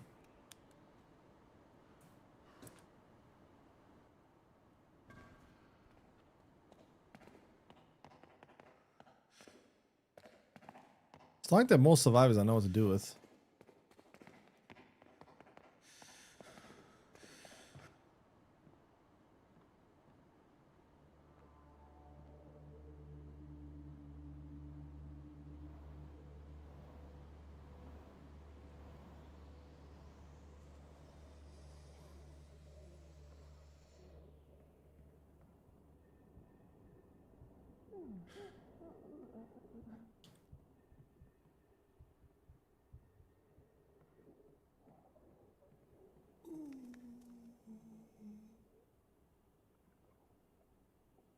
Shoo.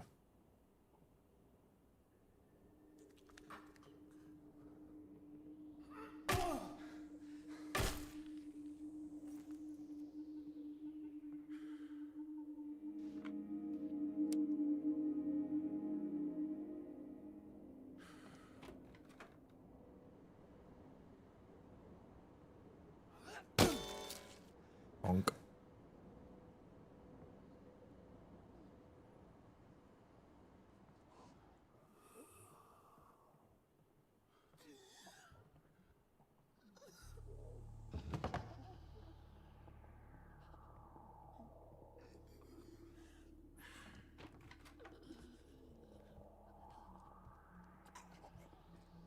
Oh, I've got to go back up. That's loud.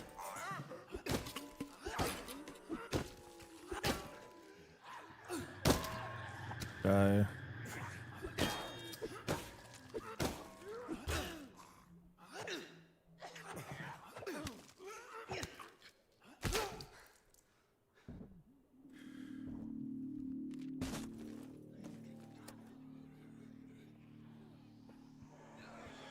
Ugh.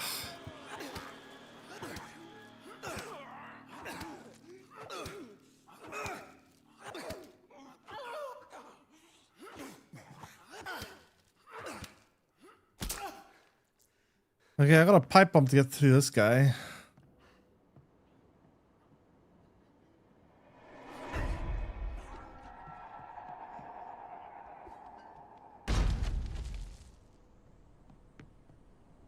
Not very subtle.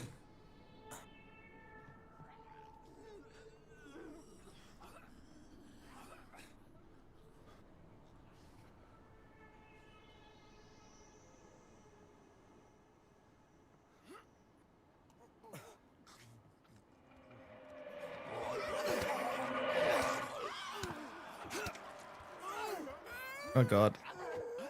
Oh boy. Ooh, that was actually very dangerous. Oh, I'm playing with fire here.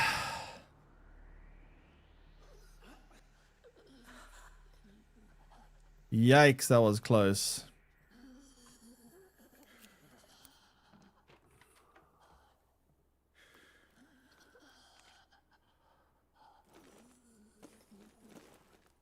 Holy shit, man.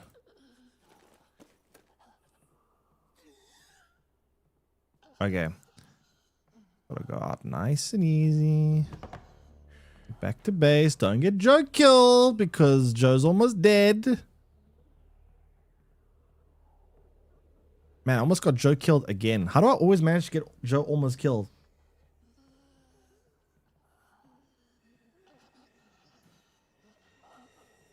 Holy moly.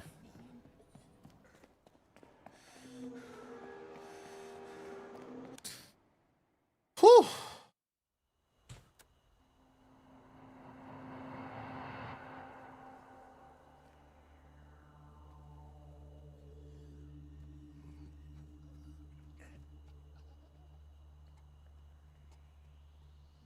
Yep. Again. Oh. I need to go check where Joe's missions are. I haven't done Joe's storyline yet.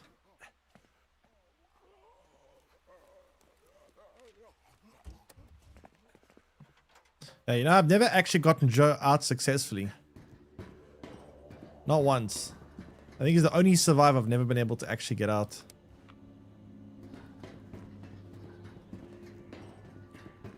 Also, where the heck do you find these like airdrops from the army? I can never seem to find them.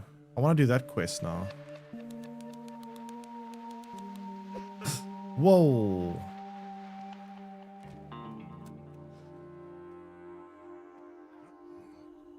House mission? No, I've done house mission quite often. I've never done Joe's. I've never done any other mission besides how, actually.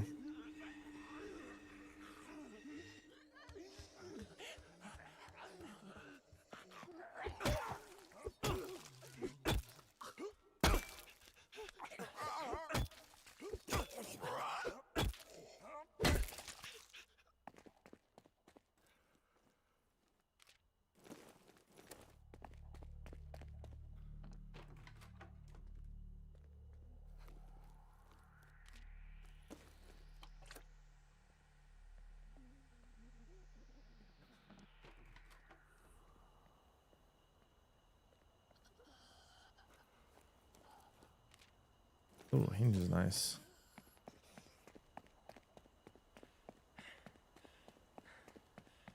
Where do I have to go for Joe's missions? I think I got to backtrack all the way to the right-hand side of the map, which I don't want to do.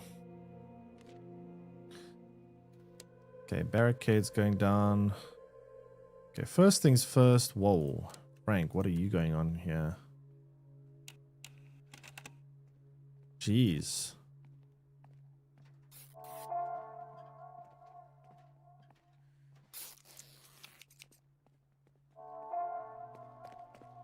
Which do I fix first? Hopeless Fatal. I guess this needs to be fixed first.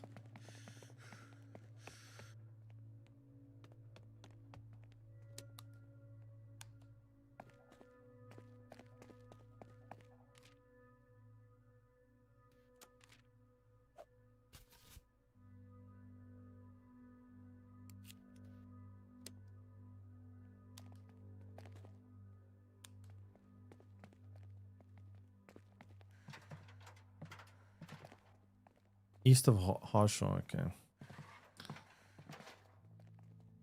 Let me get some sand. Okay, everyone needs something here. Everyone needs something.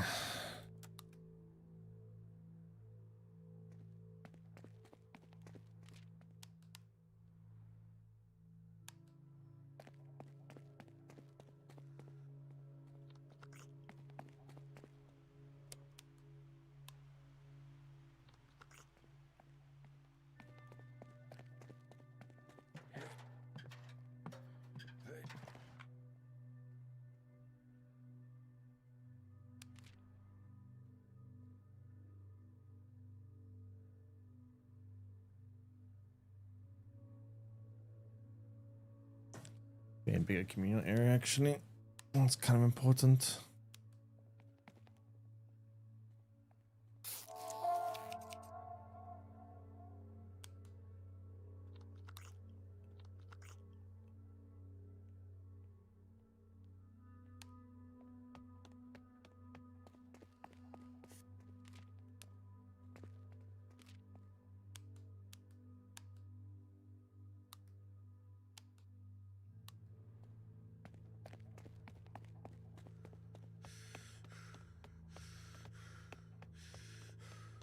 Red area. All right, I'm gonna go look there soon. How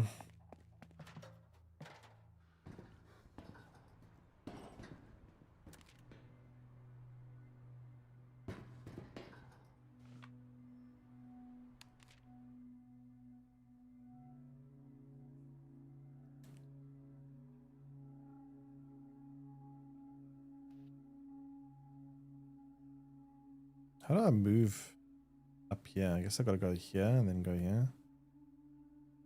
Here, here, try discover there.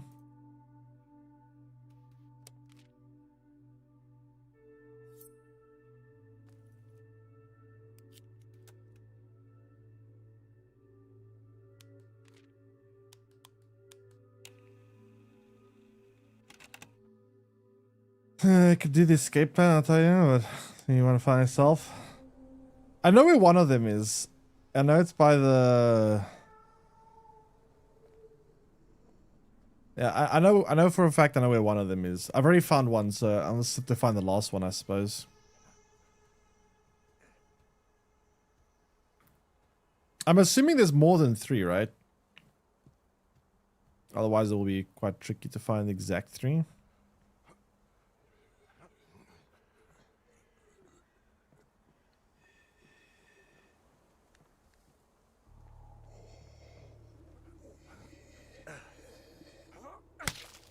Ah, we're Abby.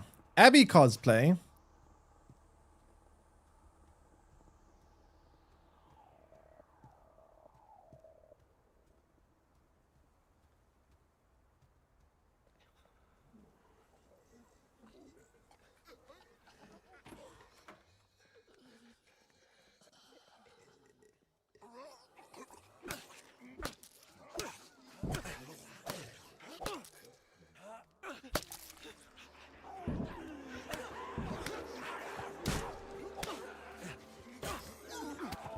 Oh no.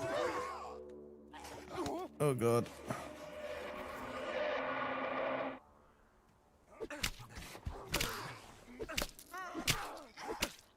Whew. That was dangerous. Oh, fuck's sake. More? Oh my god. Okay, no. Oh my god! Holy shit. What is this place? Fuck.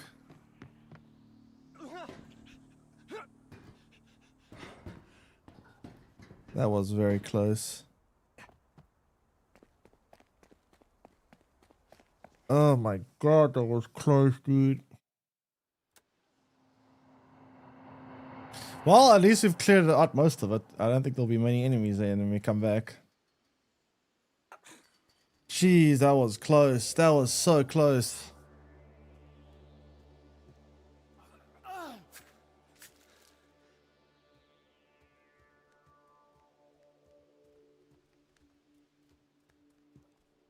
That was insanely close.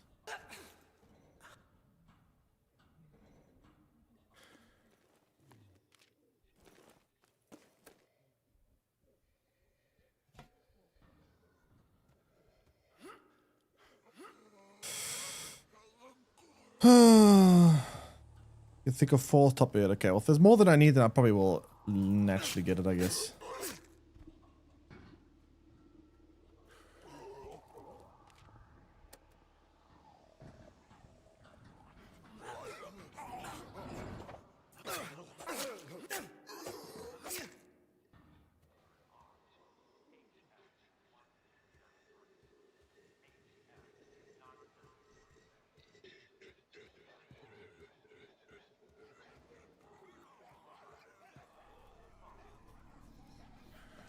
Oh yeah, dogs.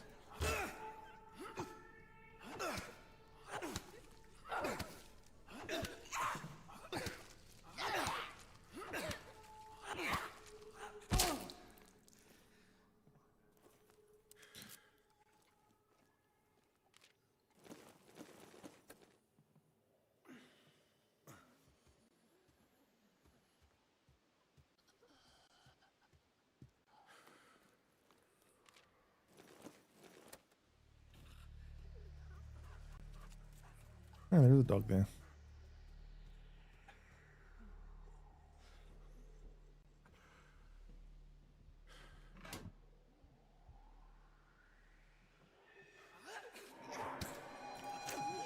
Flesh wound. Oh god. Okay, flesh wound isn't so bad. Man, I'm having a lot of close calls here. Not even gonna lie.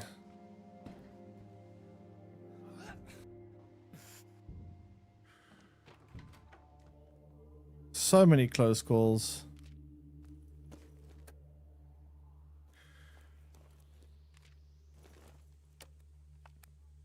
Should have brought a bolt cutter, but oh well.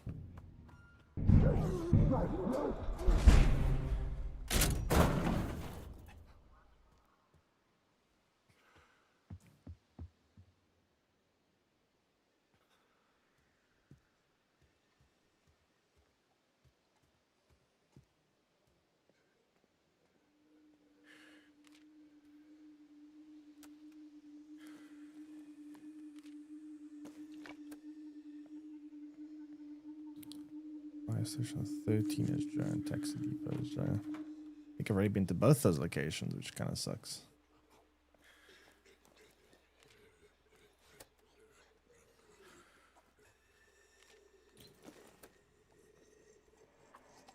God, bruised ribs is so dangerous. Like, one hit and I'm probably dead.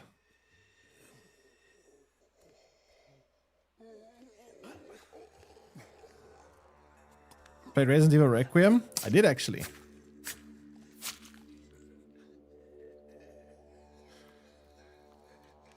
Although I still don't think I know what you mean.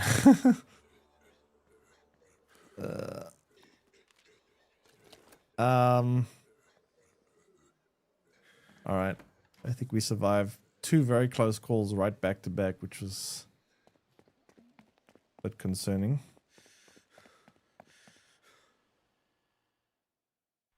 Dude hanging in the background? Wait, what? There was a dude hanging in the background? I didn't realize it myself. Okay, Joe, you need some bandages. Healing.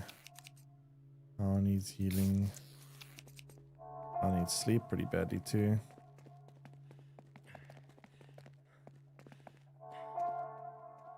And bandages.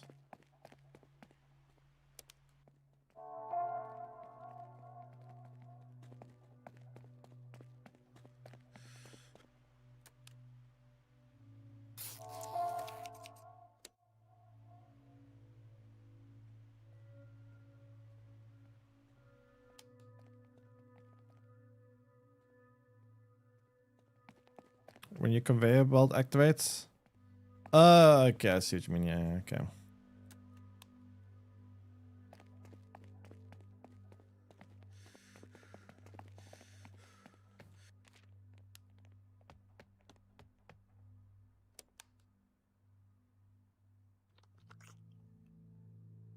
Anyone critically hungry?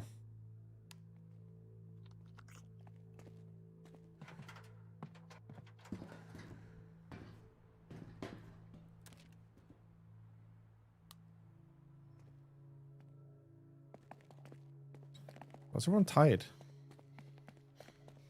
Oh, no enough space for you. Lucky.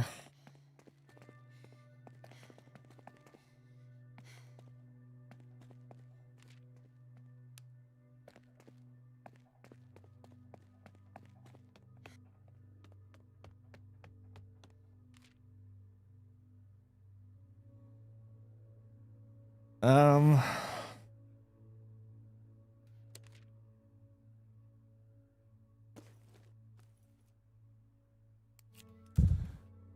I should put bolt cutters here.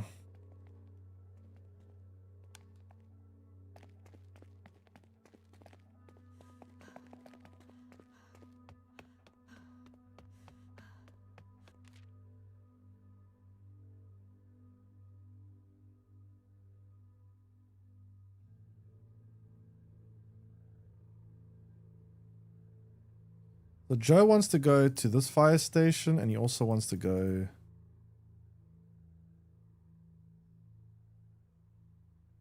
Yeah. Ugh, it's out of range.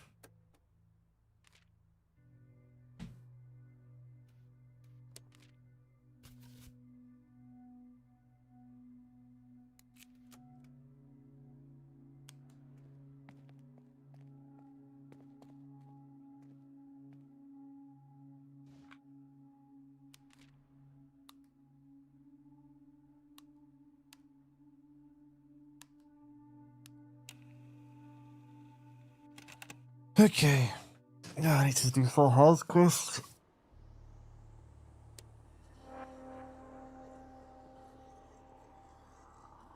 Can't believe the close calls we had. Holy crap.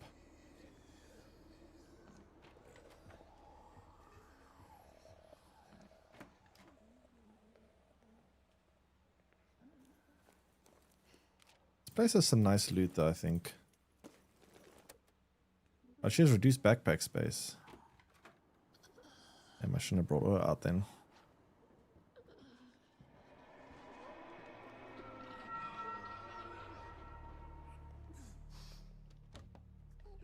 That was close.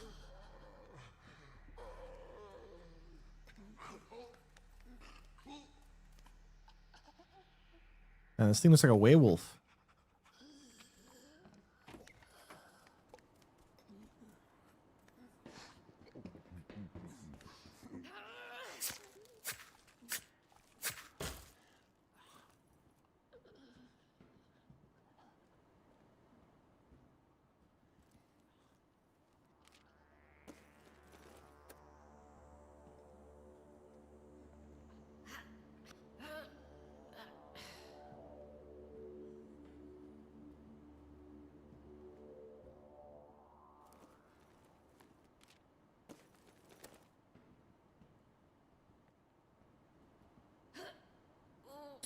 I need to get hinges.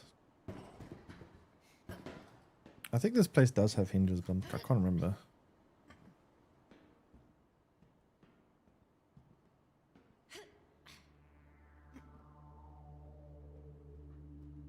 I think.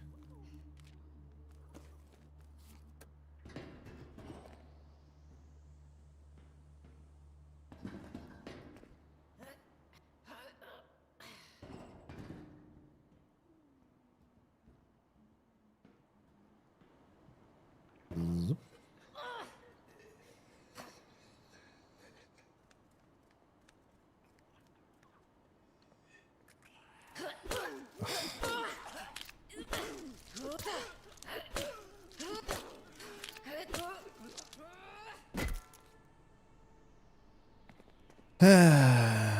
It's fine. What's here? Anything good? Yeah, reflecting that ending, which I'm probably not going to do, but whatever.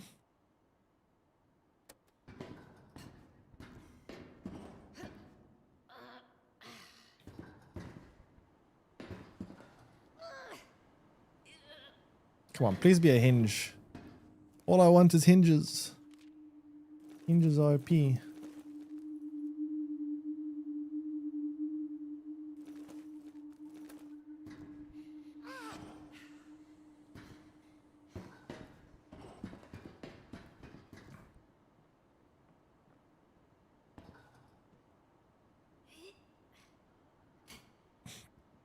Oh, I should have brought a bolt cutter. Oh, I didn't have one actually.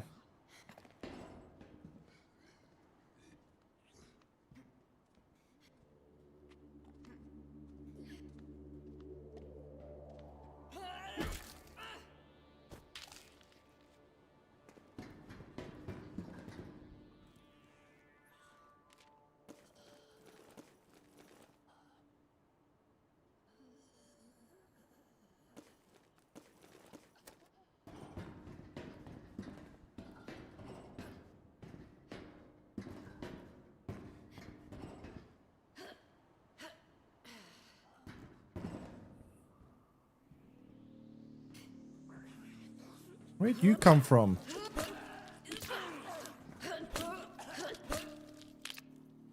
Sneaky ass zombie.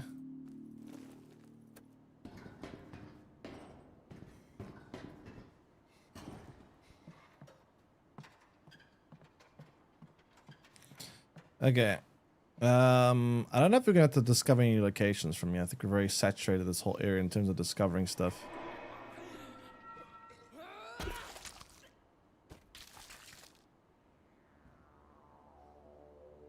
Yeah, I thought so.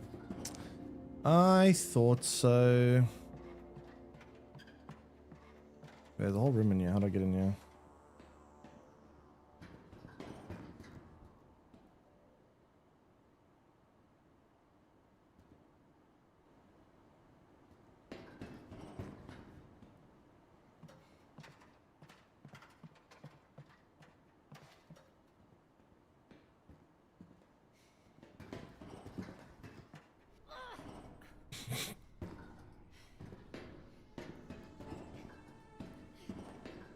Ugh.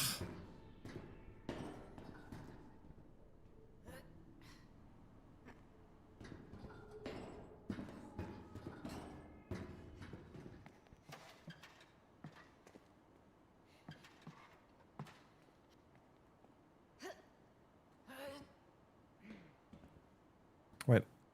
No, I can get up there.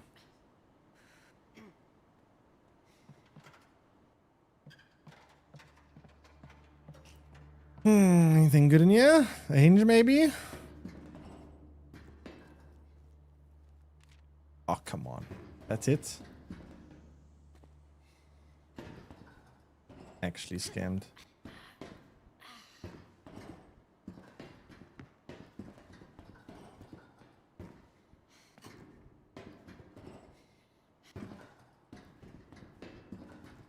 Oh wait, that wouldn't work. No! I hate navigating this place. So confusing.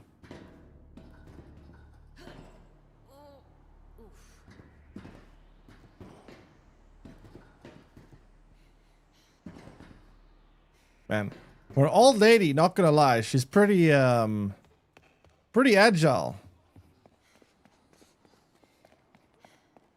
Sheesh.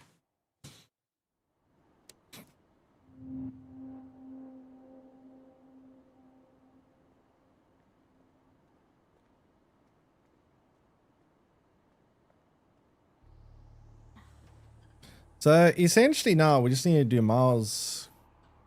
What Miles? House quest.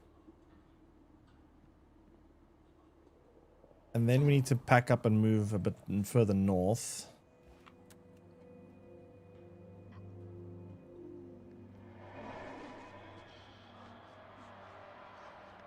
The Ramster doors like the rest of them. Like a good way to break her bones.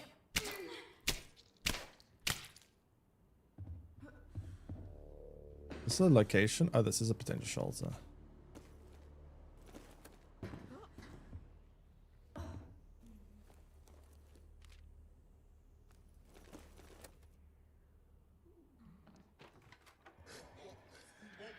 Oh, fuck.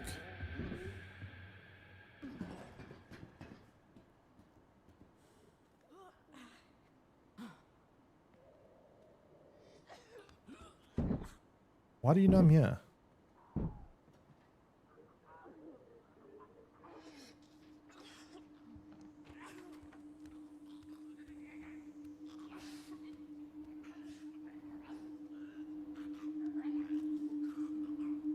What is this thing's movements? Oh god.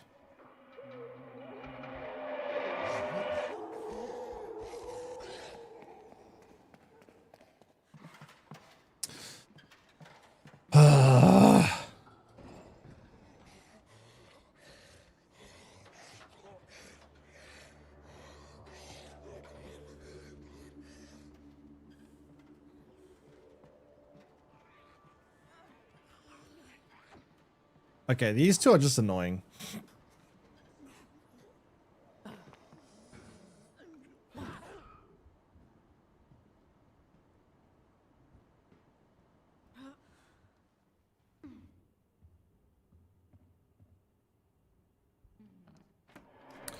What the fuck? Oh, it's another big one.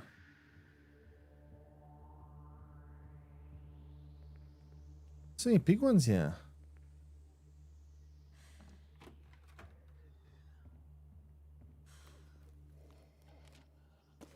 Sheesh.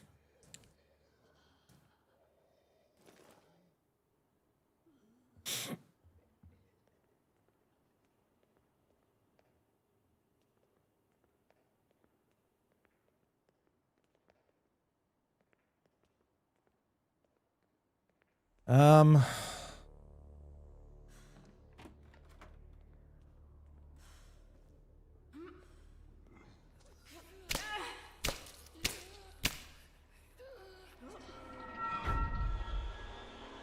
Come fight me.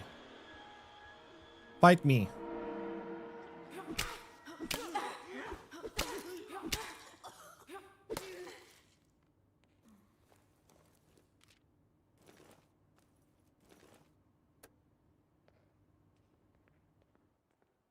Okay. I think we have like one more.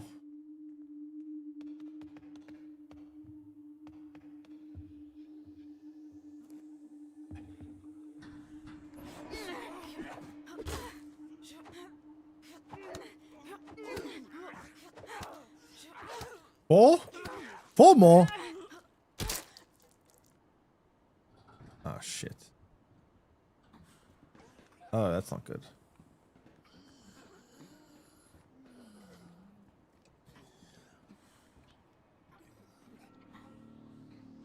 With what weaponry?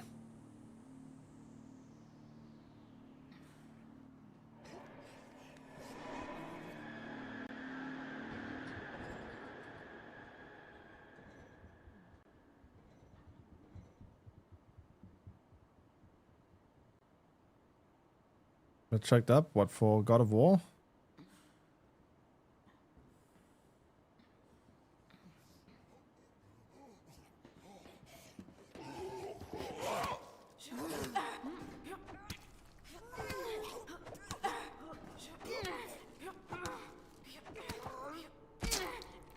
Okay, nice. If you didn't have to fight them together, that would have been pretty rough.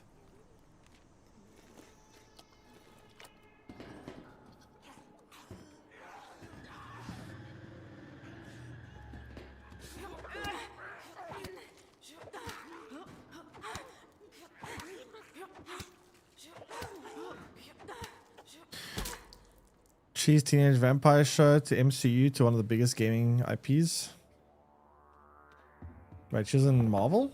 Which one? Who did she? Well, who was she in Marvel?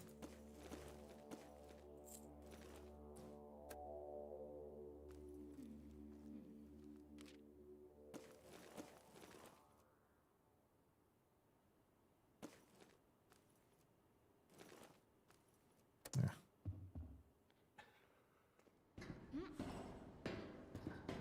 Oh, she's in Daredevil, I see.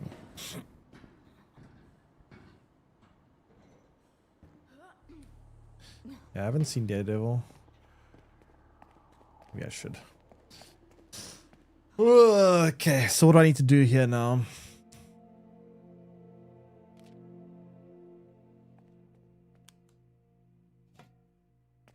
Okay. Granny needs sleep. Granny needs desperate sleep. Oh, probably needs more healing. Don't like how he's still got bruised ribs. Kind of a problem. But we don't really have much of a choice right now.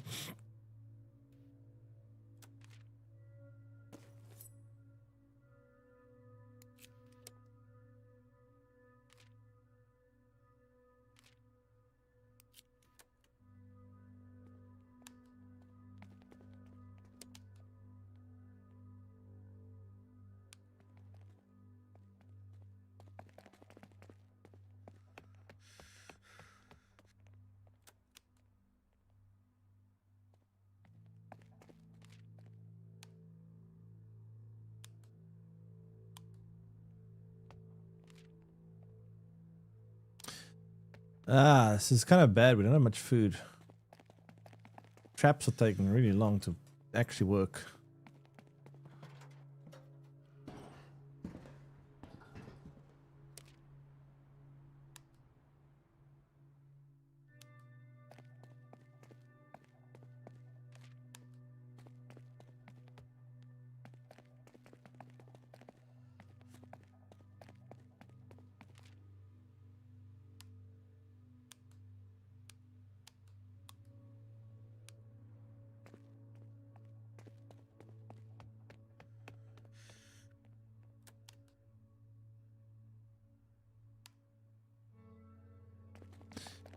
May as well sleep, I suppose. May as well do something.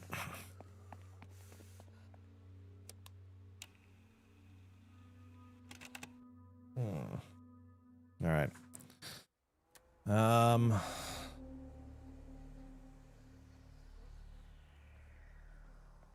Okay, gotta watch out because of the bruised ribs. That's a bit of a problem.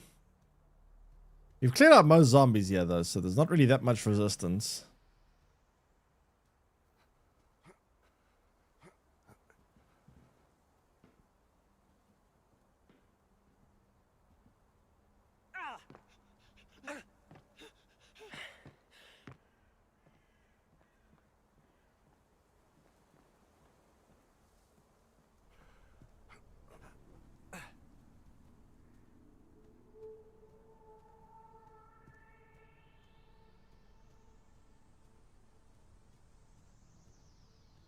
Bruised ribs and half HP. Not ideal.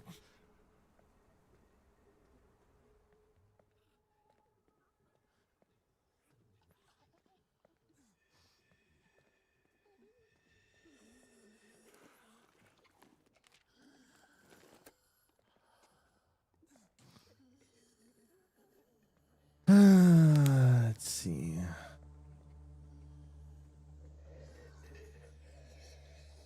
Can I turn around? Yep.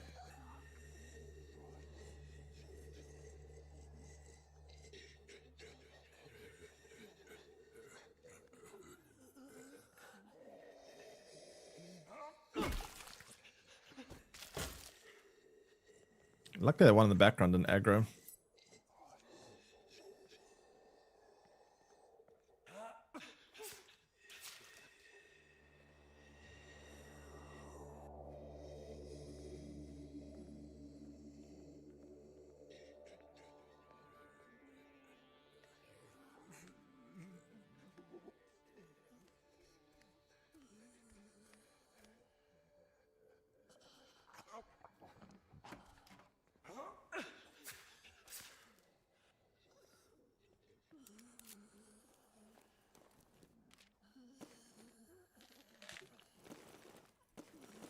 We need everything pretty much. We have a lot of everything except for hinges. Hinges are the thing that we are severely lacking right now.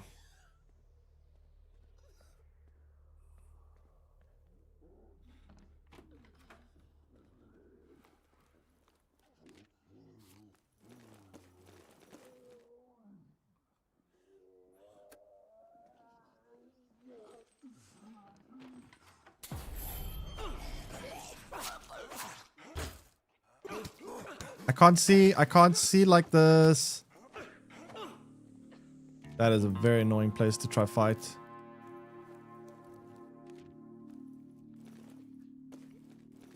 Jeez, I couldn't see anything. Holy crap. And Craig MacDam, thanks for the sub, appreciate it. Assuming, yeah, I have no idea. Okay, looks like we're getting out fairly clean.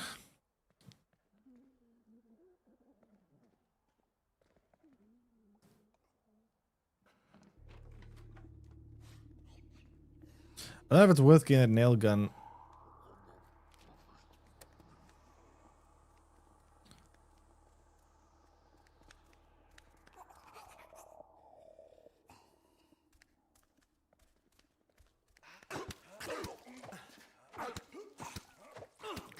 It gives me nightmares for like several phases, but maybe it is a fairly unique weapon. Ah, great. Oh shit.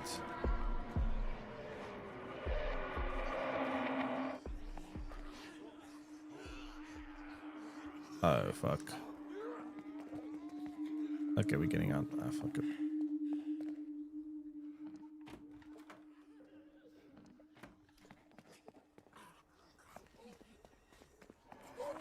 Not taking any chances, yeah.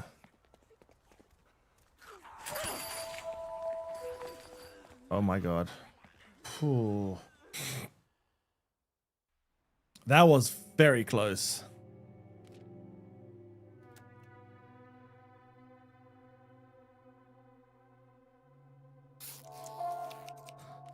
Okay, go finish this off.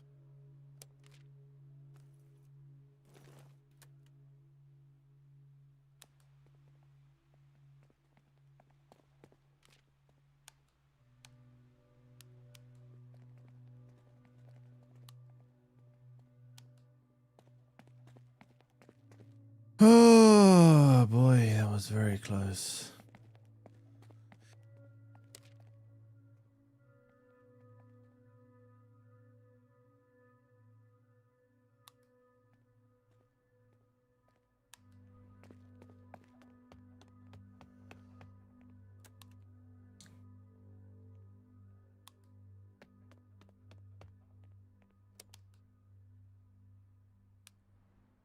How is Frank not healed yet?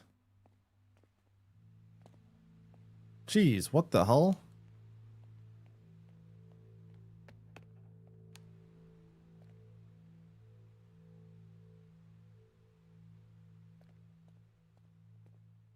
Oh, it's a deep wound, that's why.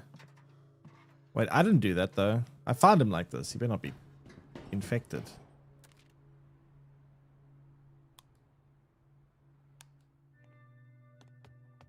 Uh-oh. Hey, I said welcome in.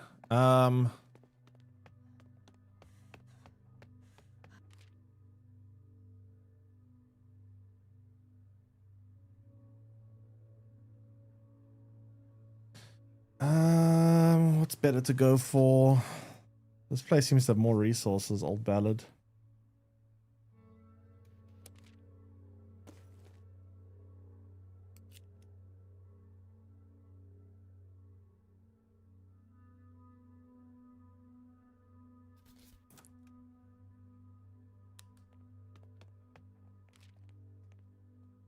I'm pretty much just lacking that. It's the hinges now that are holding me back.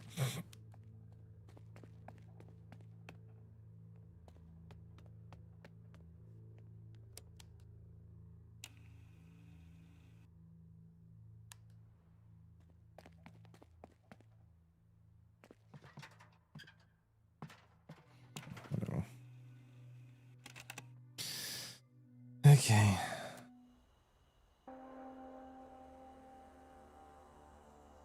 Need to be careful here with Hal because he is kind of lacking some health.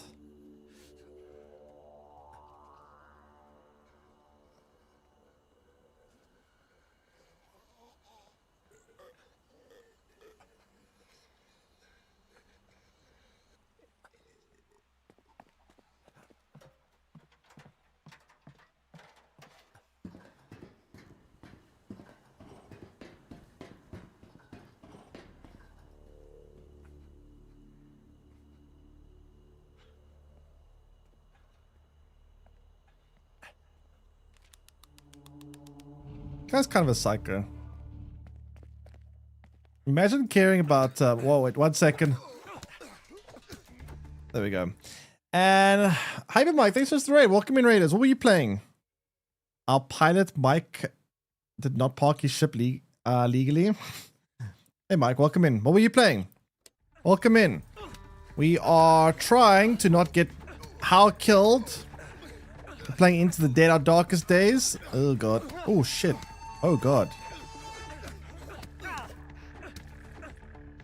Holy shit. That was close. Oh, God. That was very close. I got bruised rib again. Holy crap. Baldur's Gate 3. I still need to finish that game. I haven't finished Baldur's Gate 3. I played it, but I haven't finished it. But thanks so much for the raid. Really appreciate that. Welcome in.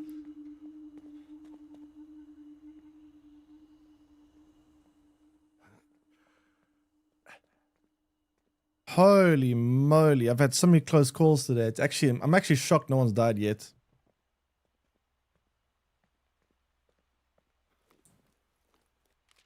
That was very close.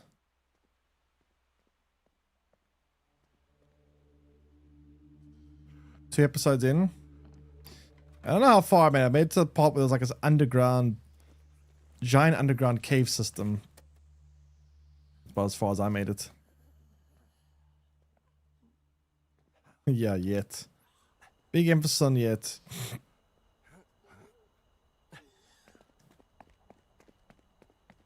Jeez. Howard's had two incredibly close calls.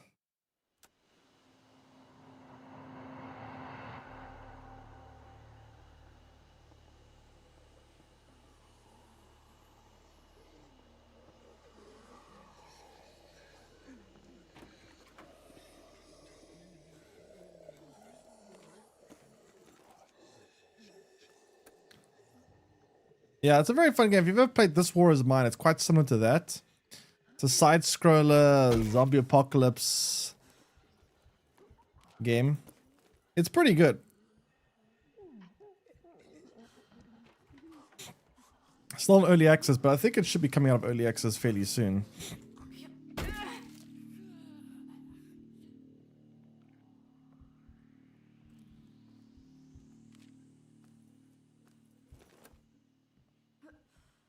Wait, this is one of the potential zones for a drop for the ship, but it's not here, or for the plane, but it's not here.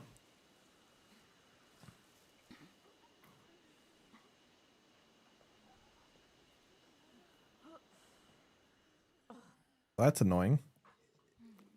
One of the main reasons I came here was I thought I might get a... Ah, crap.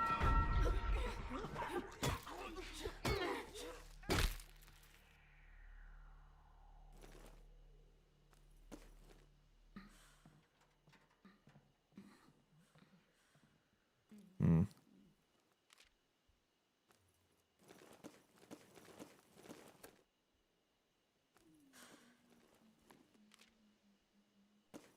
Hmm.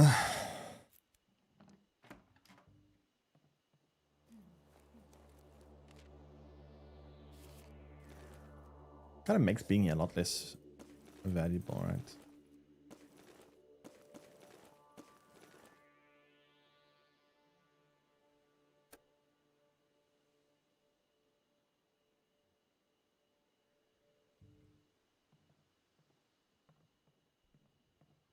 Great foundation, yeah. I mean, I feel like at this point the foundation is almost finished.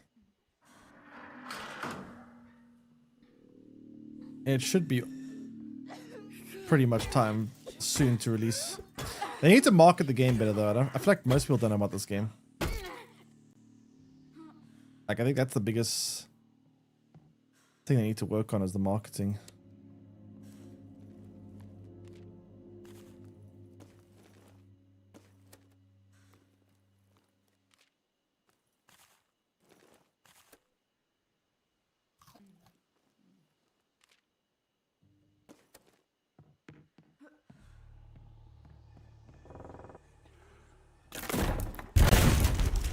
Ow. Ow. Can you turn around, please?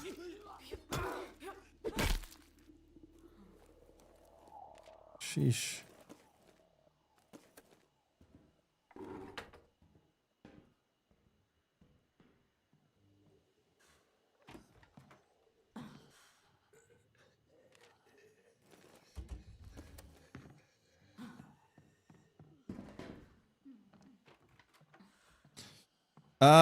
Yeah, I thought I was gonna find one of those.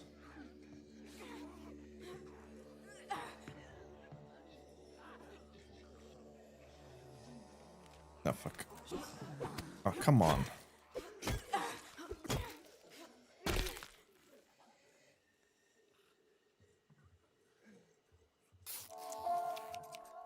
I thought I was gonna find one of those plane drops here. I know you can find. I've seen it once before here.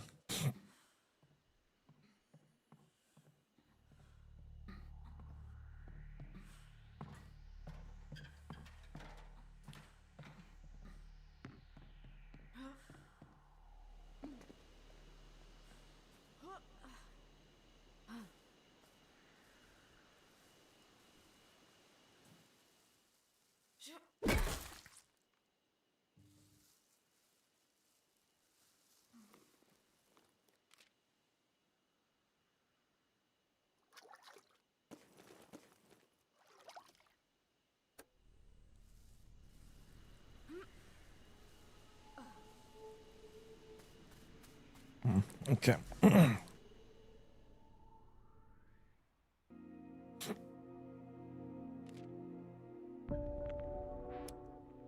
Okay, how you are in some dire need of things. Sleep probably being the first thing.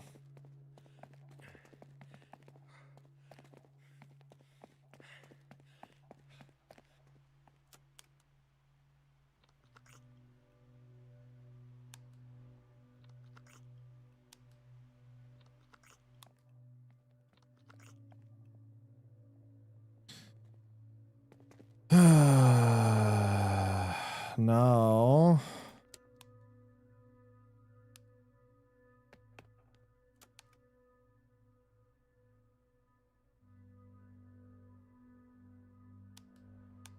Wait, I can't remember. If you sleep, does it count? If you move locations, does it still like count when they're sleeping? Like if I move right now, it won't kill how, will it?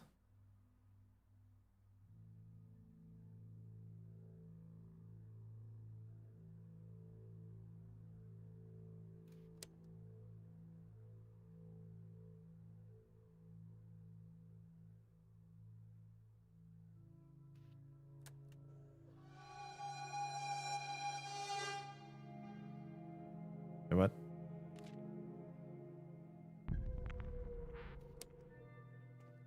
Oh fuck. Now he's depressed. Fatal.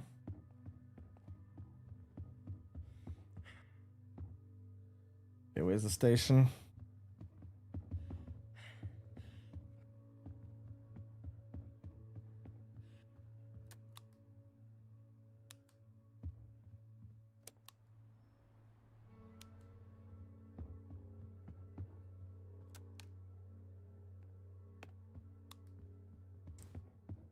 We need to go and discover some stuff.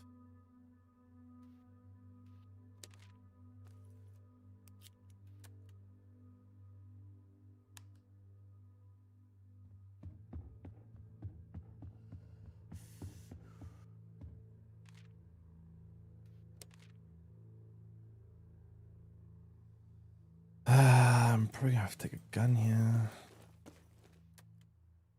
Need more weaponry.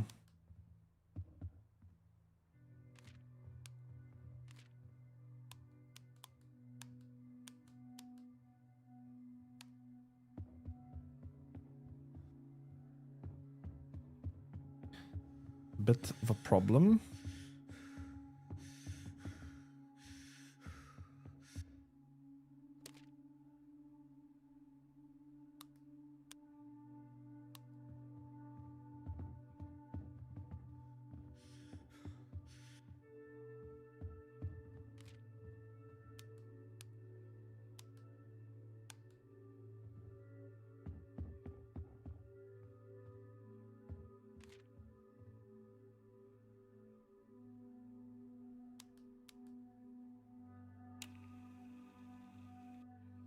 All right, hopefully Hal will survive.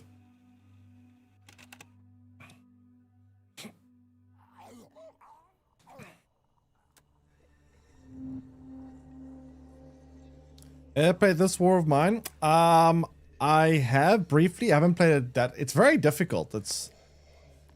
I have played it, but it was actually very, very hard.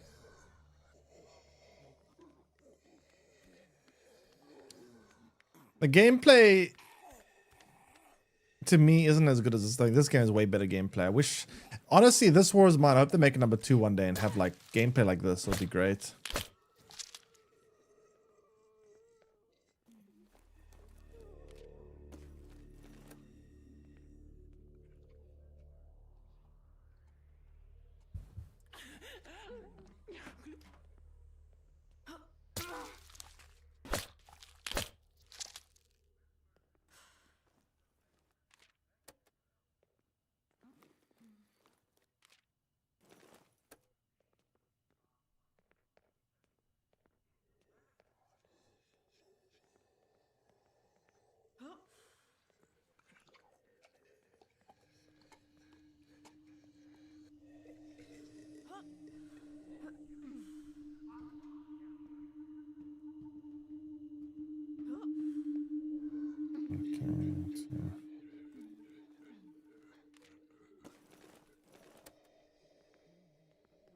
This is better than this War of Mine. Gameplay wise, it's significantly better. Story wise, subjective.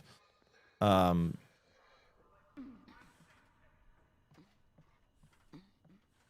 think the character interactions between each other in this War of Mine is better.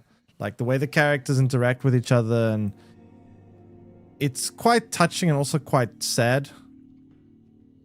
Like it hits you a bit harder than this. What is this? Oh, come on. Yeah, whatever, go away.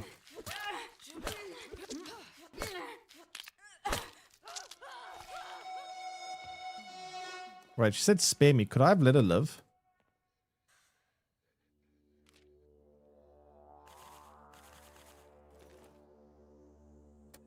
Wait, I kind of want to check this. I want to see if I can let her live. Give me a second. I want to restart this.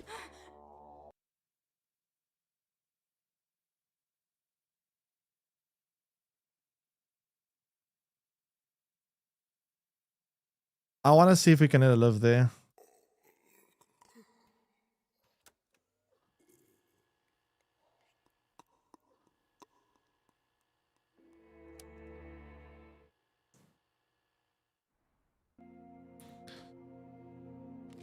Probably have to assign everyone again, which is going to be annoying.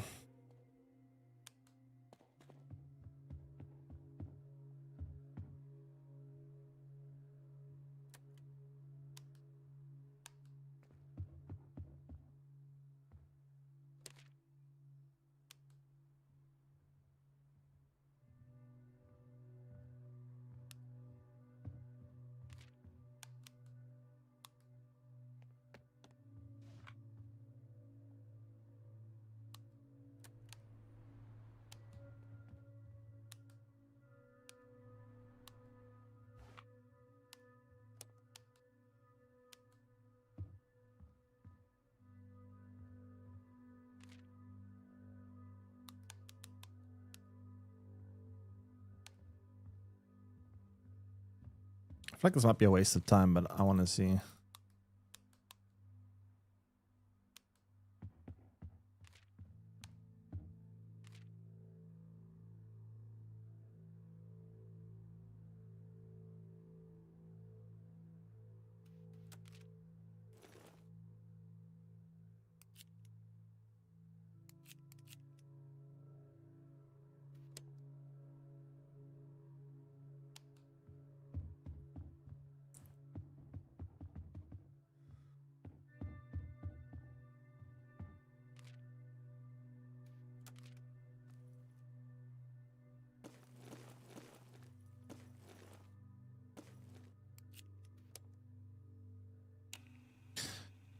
Works better than this War of Mine, but I think both are good.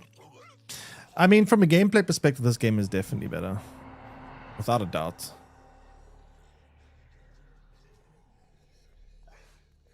What? How did you... Fuck's that one's problem?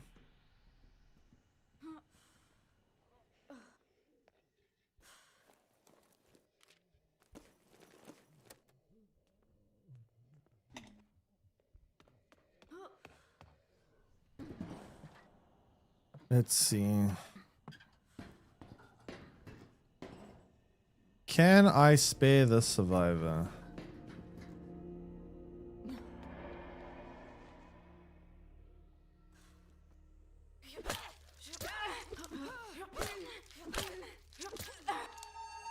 Oh, I was gonna beg this time, so that was a waste of time then.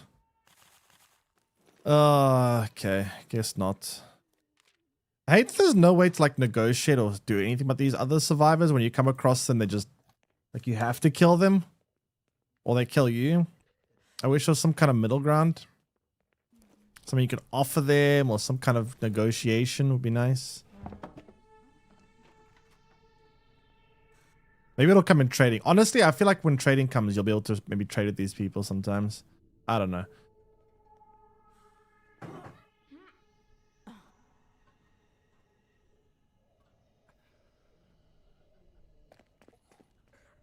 I need a bolt cutter for that.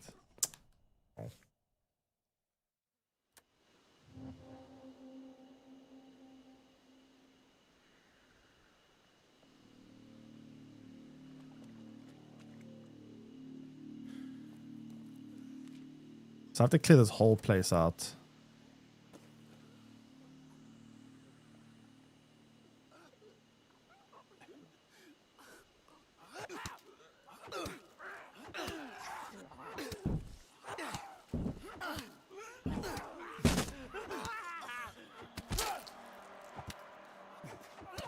Hey, you're gonna kill Joe.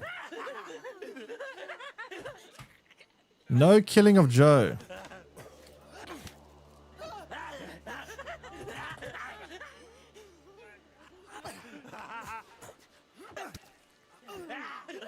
Really? This is very annoying.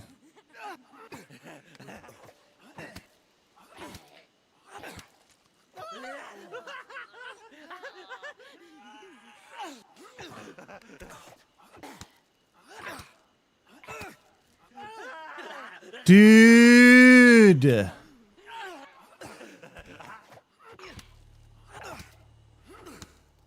Holy shit, what an irritating zombie type.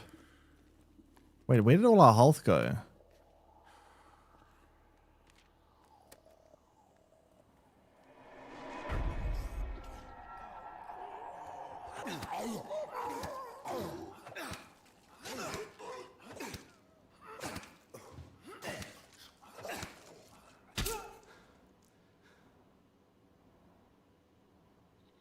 Where the heck did all our HP go?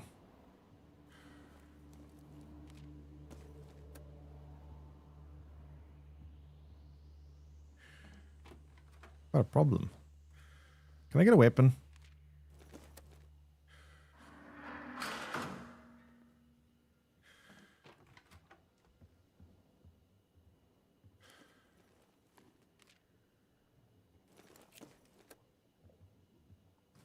I mean, I have a gun. Prefer not to use it though.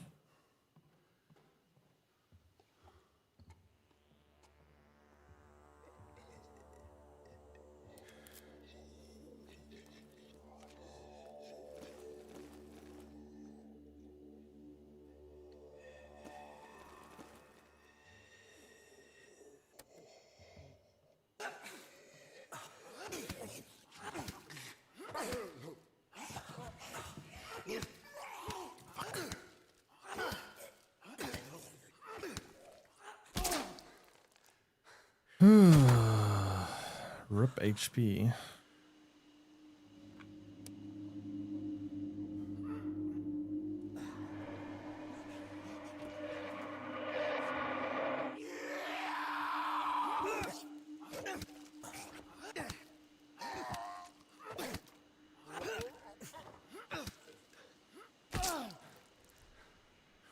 Well, that's all threats. That was kind of uncomfortably close.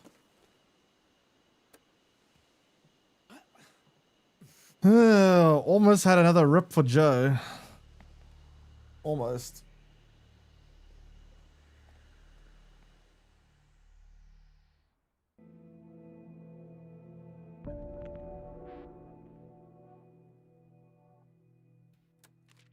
Great.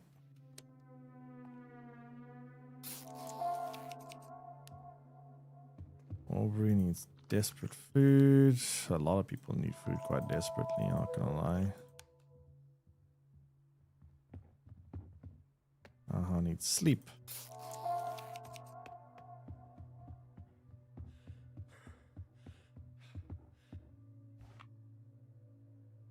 Actually, I'm gonna call it there for today.